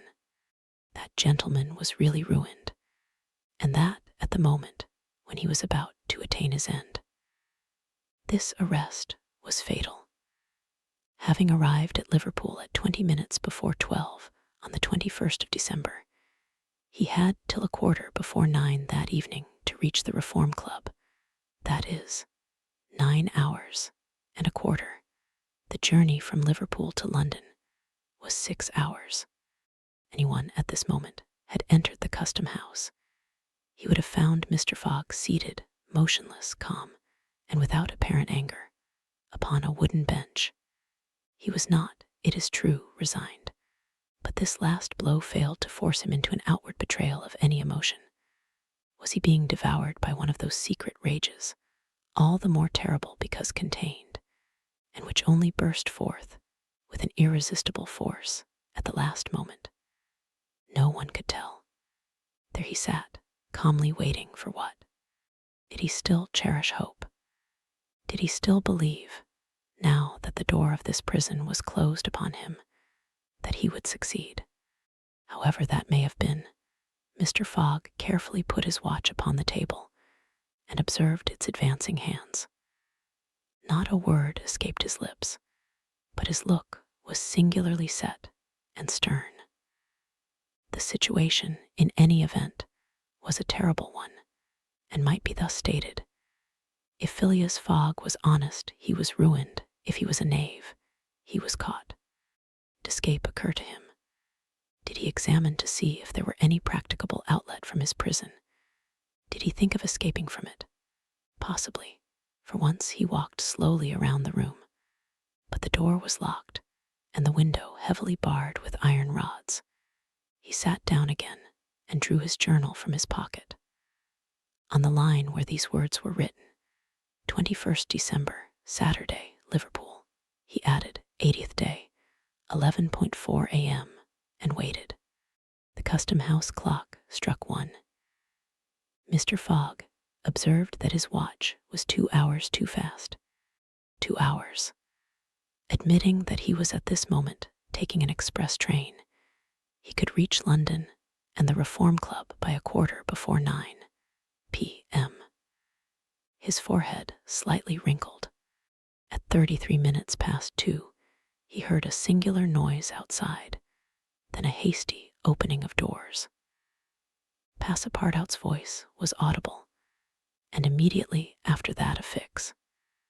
Phileas Fogg's eyes brightened for an instant. The door swung open, and he saw Passepartout, Aouda, and Fix, who hurried towards him. Fix was out of breath, and his hair was in disorder. He could not speak. "Sir," he stammered, "sir, forgive me most unfortunate resemblance. Robber arrested 3 days ago. You are free." Phileas Fogg was free.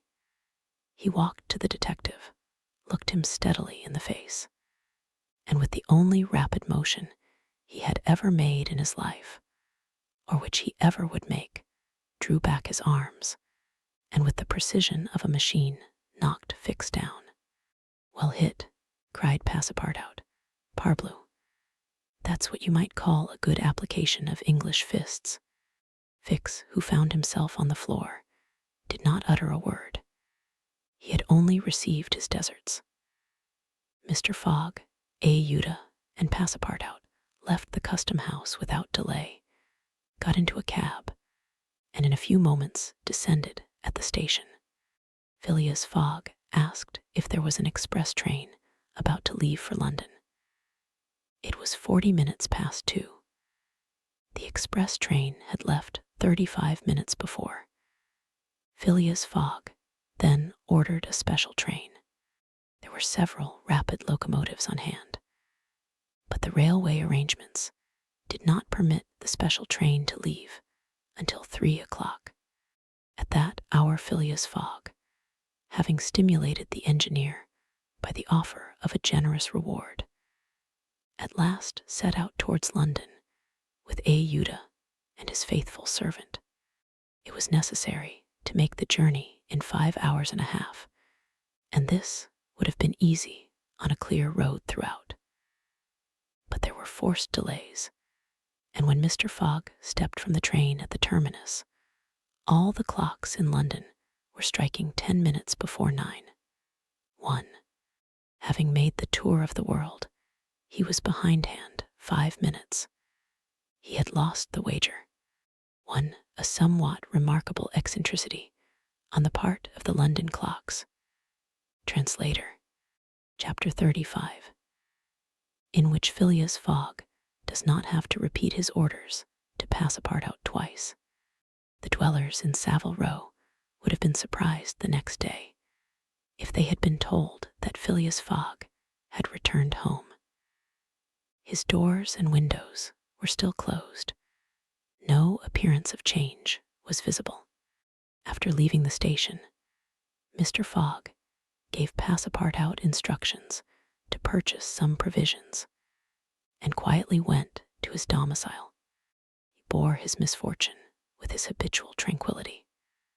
Ruined, and by the blundering of the detective, after having steadily traversed that long journey, overcome 100 obstacles, braved many dangers, and still found time to do some good on his way, to fail near the goal by a sudden event which he could not have foreseen, and against which he was unarmed, it was terrible. But a few pounds were left of the large sum he had carried with him. There only remained of his fortune the £20,000 deposited at Barings, and this amount he owed to his friends of the Reform Club. So great had been the expense of his tour that, even had he won, it would not have enriched him, and it is probable that he had not sought to enrich himself, being a man who rather laid wagers for honor's sake than for the stake proposed. But this wager totally ruined him. Mr. Fogg's course, however, was fully decided upon. He knew what remained for him to do. Room in the house in Savile Row was set apart for Aouda, who was overwhelmed with grief at her protector's misfortune. From the words which Mr. Fogg dropped, she saw that he was meditating some serious project. Knowing that Englishmen governed by a fixed idea sometimes resort to the desperate expedient of suicide, Passepartout kept a narrow watch upon his master, though he carefully concealed the appearance of so doing. First of all, the worthy fellow had gone up to his room and had extinguished the gas burner, which had been burning for 80 days. He had found in the letterbox a bill from the gas company, and he thought it more than time to put a stop to this expense, which he had been doomed to bear. The night passed. Mr. Fogg went to bed, but did he sleep? Aouda did not once close her eyes. Passepartout watched all night like a faithful dog at his master's door. Mr. Fogg called him in the morning and told him to get Aouda's breakfast and a cup of tea and a chop for himself. He desired Aouda to excuse him from breakfast and dinner, as his time would be absorbed all day in putting his affairs to rights. In the evening, he would ask permission to have a few moments' conversation with the young lady. Passepartout, having received his orders, had nothing to do but obey them. He looked at his imperturbable master and could scarcely bring his mind to leave him. His heart was full and his conscience tortured by remorse, for he accused himself more bitterly than ever of being the cause of the irretrievable disaster. Yes, if he had warned Mr. Fogg and had betrayed Fix's projects to him, his master would certainly not have given the detective passage to Liverpool. And then Passepartout could hold in no longer. "My master, Mr. Fogg," he cried, "why do you not curse me? It was my fault that—" "I blame no one," returned Phileas Fogg, with perfect calmness. "Go." Passepartout left the room and went to find Aouda, to whom he delivered his master's message. "Madam," he added, "I can do nothing myself, nothing. I have no influence over my master, but you, perhaps." "What influence could I have?" replied Aouda. "Mr. Fogg is influenced by no one. Has he ever understood that my gratitude to him is overflowing? Has he ever read my heart? My friend, he must not be left alone an instant. You say he is going to speak with me this evening." "Yes, madam, probably to arrange for your protection and comfort in England." "We shall see," replied Ayuda, becoming suddenly pensive. Throughout this day, Sunday, the house in Savile Row was as if uninhabited, and Phileas Fogg, for the first time since he had lived in that house, did not set out for his club when Westminster clock struck 11:30. Should he present himself at the Reform, his friends no longer expected him there. As Phileas Fogg had not appeared in the saloon on the evening before Saturday, the 21st of December, at 9:15, he had lost his wager. It was not even necessary that he should go to his bankers for the £20,000, for his antagonists already had his cheque in their hands, and they had only to fill it out and send it to the Barings to have the amount transferred to their credit. Mr. Fogg, therefore, had no reason for going out, and so he remained at home. He shut himself up in his room and busied himself putting his affairs in order. Passepartout continually ascended and descended the stairs. The hours were long for him. He listened at his master's door and looked through the keyhole, as if he had a perfect right so to do, and as if he feared that something terrible might happen at any moment. Sometimes he thought of Fix, but no longer in anger. Fix, like all the world, had been mistaken in Phileas Fogg, and had only done his duty in tracking and arresting him, while he, Passepartout. This thought haunted him, and he never ceased cursing his miserable folly. Finding himself too wretched to remain alone, he knocked at Ayuda's door, went into her room, seated himself, without speaking, in a corner, and looked ruefully at the young woman. Ayuda was still pensive. About 7:30 in the evening Mr. Fogg sent to know if Ayuda would receive him, and in a few moments he found himself alone with her. Phileas Fogg took a chair and sat down near the fireplace, opposite Ayuda. No emotion was visible on his face. Fogg returned was exactly the Fogg who had gone away. There was the same calm, the same impassibility. He sat several minutes without speaking. Then, bending his eyes on Ayuda, "Madam," said he, "will you pardon me for bringing you to England?" "I, Mr. Fogg," replied Ayuda, checking the pulsations of her heart. "Please let me finish," returned Mr. Fogg. "When I decided to bring you far away from the country which was so unsafe for you, I was rich, and counted on putting a portion of my fortune at your disposal. Then your existence would have been free and happy. But now I am ruined." "I know it, Mr. Fogg," replied Ayuda, "and I ask you in my turn, will you forgive me for having followed you, and who knows, for having, perhaps, delayed you, and thus contributed to your ruin? Madam, you could not remain in India, and your safety could only be assured by bringing you to such a distance that your persecutors could not take you. So, Mr. Fogg," resumed Ayuda, "not content with rescuing me from a terrible death, you thought yourself bound to secure my comfort in a foreign land. Yes, madam, but circumstances have been against me. Still, I beg to place the little I have left at your service. But what will become of you, Mr. Fogg?" "As for me, madam," replied the gentleman coldly, "I have need of nothing. But how do you look upon the fate, sir, which awaits you, as I am in the habit of doing?" "At least," said Ayuda, "want should not overtake a man like you. Your friends—" "I have no friends, madam. Your relatives—" "I have no longer any relatives. I pity you then, Mr. Fogg, for solitude is a sad thing, with no heart to which to confide your griefs. They say, though, that misery itself, shared by two sympathetic souls, may be borne with patience. They say so, madam." "Mr. Fogg," said Ayuda, rising and seizing his hand, Do you wish at once a kinswoman and friend? Will you have me for your wife?" Mr. Fogg, at this, rose in his turn. There was an unwonted light in his eyes and a slight trembling of his lips. Ayuda looked into his face.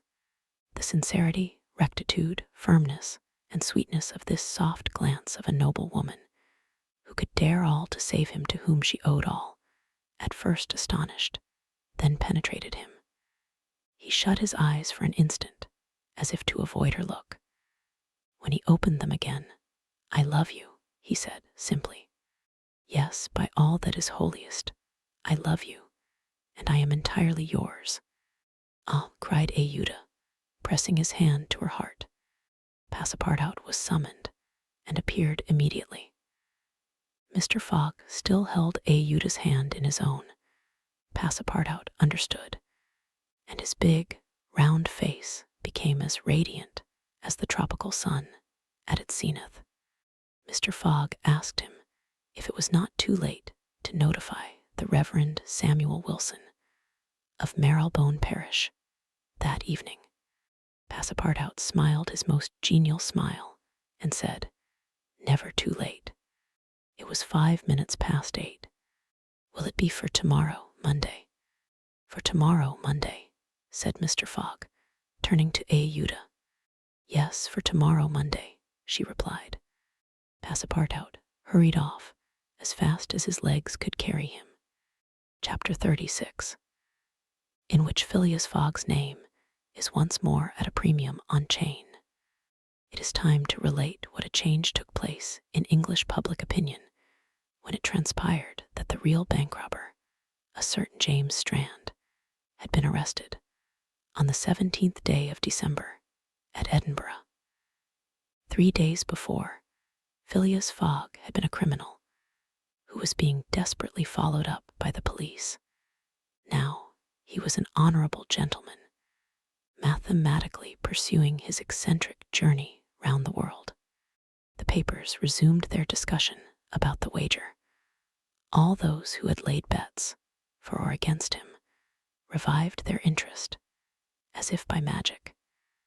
The Phileas Fogg bonds again became negotiable, and many new wagers were made. Phileas Fogg's name was once more at a premium on change. His 5 friends of the Reform Club passed these 3 days in a state of feverish suspense. Would Phileas Fogg, whom they had forgotten, reappear before their eyes? Where was he at this moment? The 17th of December, the day of James Strand's arrest, was the 76th since Phileas Fogg's departure, and no news of him had been received. Was he dead? Had he abandoned the effort, or was he continuing his journey along the route agreed upon? And would he appear on Saturday, the 21st of December, at 9:15 in the evening, on the threshold of the Reform Club saloon? The anxiety in which, for 3 days, London society existed cannot be described. Telegrams were sent to America and Asia for news of Phileas Fogg. Messengers were dispatched to the house in Savile Row morning and evening. No news. The police were ignorant what had become of the detective, Fix, who had so unfortunately followed up a false scent. Bets increased, nevertheless, in number and value. Phileas Fogg, like a racehorse, was drawing near his last turning point. The bonds were quoted, no longer at 100 below par, but at 20, at 10, and at 5. And paralytic old Lord Albemarle bet even in his favor. A great crowd was collected in Pall Mall and the neighboring streets on Saturday evening. It seemed like a multitude of brokers permanently established around the Reform Club. Circulation was impeded, and everywhere disputes, discussions, and financial transactions were going on. The police had great difficulty in keeping back the crowd, and as the hour when Phileas Fogg was due approached, the excitement rose to its highest pitch. The 5 antagonists of Phileas Fogg had met in the great saloon of the club. John Sullivan and Samuel Fallentin, the bankers, Andrew Stewart, the engineer, Gauthier Ralph, the director of the Bank of England, and Thomas Flanagan, the brewer. One and all waited anxiously. When the clock indicated 20 minutes past 8, Andrew Stewart got up, saying, "Gentlemen, in 20 minutes, the time agreed upon between Mr. Fogg and ourselves will have expired." "What time did the last train arrive from Liverpool?" asked Thomas Flanagan. "At 23 minutes past 7, replied Gauthier Ralph, "and the next does not arrive till 10 minutes after 12. "Well, gentlemen," resumed Andrew Stewart, "if Phileas Fogg had come in the 7:23 train, he would have got here by this time. We can, therefore, regard the bet as won." "Wait, don't let us be too hasty," replied Samuel Fallentin. "You know that Mr. Fogg is very eccentric. His punctuality is well known. He never arrives too soon or too late, and I should not be surprised if he appeared before us at the last minute." "Why," said Andrew Stewart nervously, "if I should see him, I should not believe it was he." "The fact is," resumed Thomas Flanagan, "Mr. Fogg's project was absurdly foolish. Whatever his punctuality, he could not prevent the delays which were certain to occur, and a delay of only 2 or 3 days would be fatal to his tour. Observe, too," added John Sullivan, "that we have received no intelligence from him, though there are telegraphic lines all along his route." "He has lost, gentlemen," said Andrew Stewart. "He has 100 times lost. You know, besides, that the China, the only steamer he could have taken from New York to get here in time, arrived yesterday. I have seen a list of the passengers, and the name of Phileas Fogg is not among them. Even if we admit that fortune has favored him, he can scarcely have reached America. I think he will be at least 20 days behindhand, and that Lord Albemarle will lose a cool 5,000. "It is clear," replied Gauthier Ralph, "and we have nothing to do but to present Mr. Fogg's check at Barings tomorrow." At this moment, the hands of the club clock pointed to 20 minutes to 9. "5 minutes more," said Andrew Stewart. The 5 gentlemen looked at each other. Their anxiety was becoming intense, but not wishing to betray it, they readily assented to Mr. Fallentin's proposal of a rubber. "I wouldn't give up my 4,000 of the bet," said Andrew Stewart, as he took his seat, "for 3,999. The clock indicated 18 minutes to 9. The players took up their cards, but could not keep their eyes off the clock. Certainly, however secure they felt, minutes had never seemed so long to them. 17 minutes to 9, said Thomas Flanagan, as he cut the cards which Ralph handed to him. Then there was a moment of silence. The great saloon was perfectly quiet, but the murmurs of the crowd outside were heard, with now and then a shrill cry. The pendulum beat the seconds, which each player eagerly counted as he listened with mathematical regularity. 16 minutes to 9, said John Sullivan, in a voice which betrayed his emotion. 1 minute more, and the wager would be won. Andrew Stewart and his partners suspended their game. They left their cards and counted the seconds. At the 40th second, nothing. At the 50th, still nothing. At the 55th, a loud cry was heard in the street, followed by applause, hurrahs, and some fierce growls. The players rose from their seats. At the 57th second, the door of the saloon opened, and the pendulum had not beat the 60th second when Phileas Fogg appeared, followed by an excited crowd who had forced their way through the club doors, and in his calm voice said, "Here I am, gentlemen." chapter 37, in which it is shown that Phileas Fogg gained nothing by his tour around the world, unless it were happiness. Yes, Phileas Fogg in person. The reader will remember that at 8 in the evening, about 25 hours after the arrival of the travelers in London, Passepartout had been sent by his master to engage the services of the Reverend Samuel Wilson in a certain marriage ceremony, which was to take place the next day. Passepartout went on his errand enchanted. He soon reached the clergyman's house, but found him not at home. Passepartout waited a good 20 minutes, and when he left the reverend gentleman, it was 8:35. But in what a state he was! With his hair in disorder, and without his hat, he ran along the street as never man was seen to run before, overturning passers-by, rushing over the sidewalk like a waterspout. In 3 minutes, he was in Savile Row again, and staggered back into Mr. Fogg's room. He could not speak. "What is the matter?" asked Mr. Fogg. "My master," gasped Passepartout. "Marriage impossible. Impossible. Impossible for tomorrow." "Why so?" "Because tomorrow is Sunday." "Monday," replied Mr. Fogg. "No, today is Saturday." "Saturday impossible." "Yes, yes, yes, yes," cried Passepartout. "You have made a mistake of one day. We arrived 24 hours ahead of time, but there are only 10 minutes left." Passepartout had seized his master by the collar and was dragging him along with irresistible force.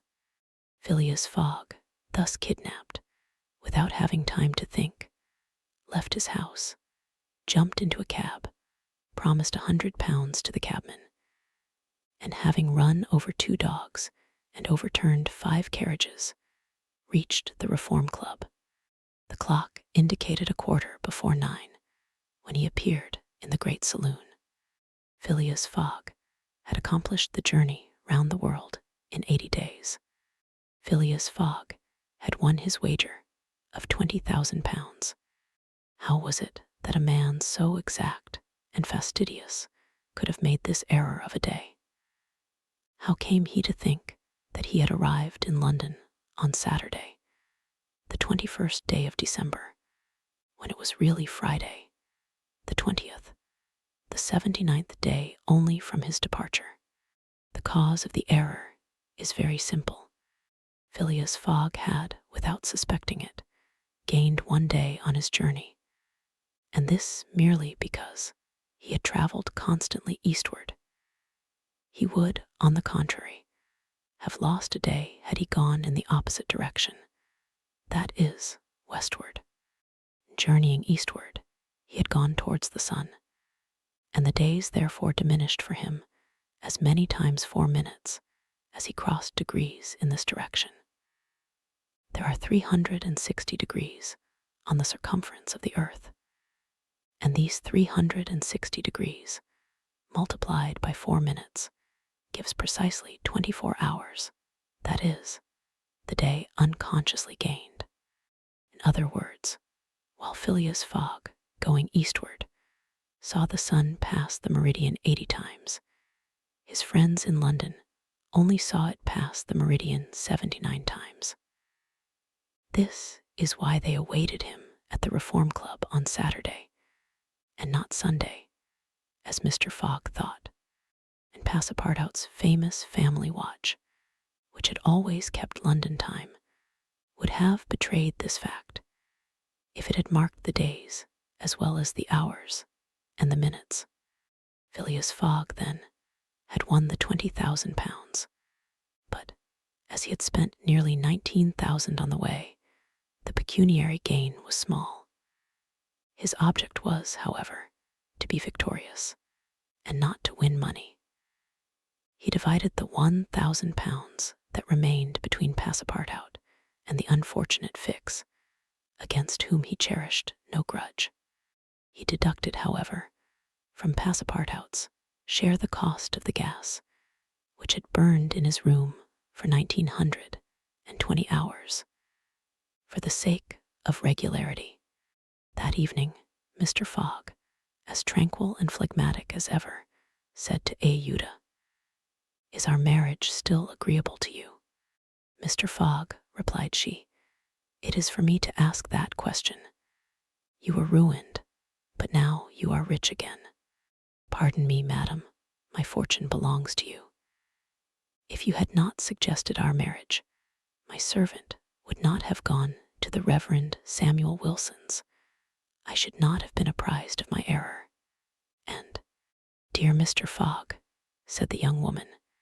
"Dear Ayuda," replied Phileas Fogg, "it need not be said that the marriage took place 48 hours after, and that Passepartout, glowing and dazzling, gave the bride away. Had he not saved her, and was he not entitled to this honor? The next day, as soon as it was light, Passepartout rapped vigorously at his master's door. Mr. Fogg opened it and asked, "What's the matter, Passepartout?" "What is it, sir?" "Why, I've just this instant found out." "What?" "That we might have made the tour of the world in only 78 days. "No doubt," returned Mr. Fogg, "by not crossing India. But if I had not crossed India, I should not have saved Ayuda. She would not have been my wife." And Mr. Fogg quietly shut the door. Phileas Fogg had won his wager, and had made his journey around the world in 80 days. To do this, he had employed every means of conveyance: steamers, railways, carriages, yachts, trading vessels, sledges, elephants. The eccentric gentleman had throughout displayed all his marvelous qualities of coolness and exactitude. But what then? What had he really gained by all this trouble? What had he brought back from this long and weary journey? Nothing, say you? Perhaps so, nothing, but a charming woman, who, strange as it may appear, made him the happiest of men. Truly, would you not for less than that make the tour around the world?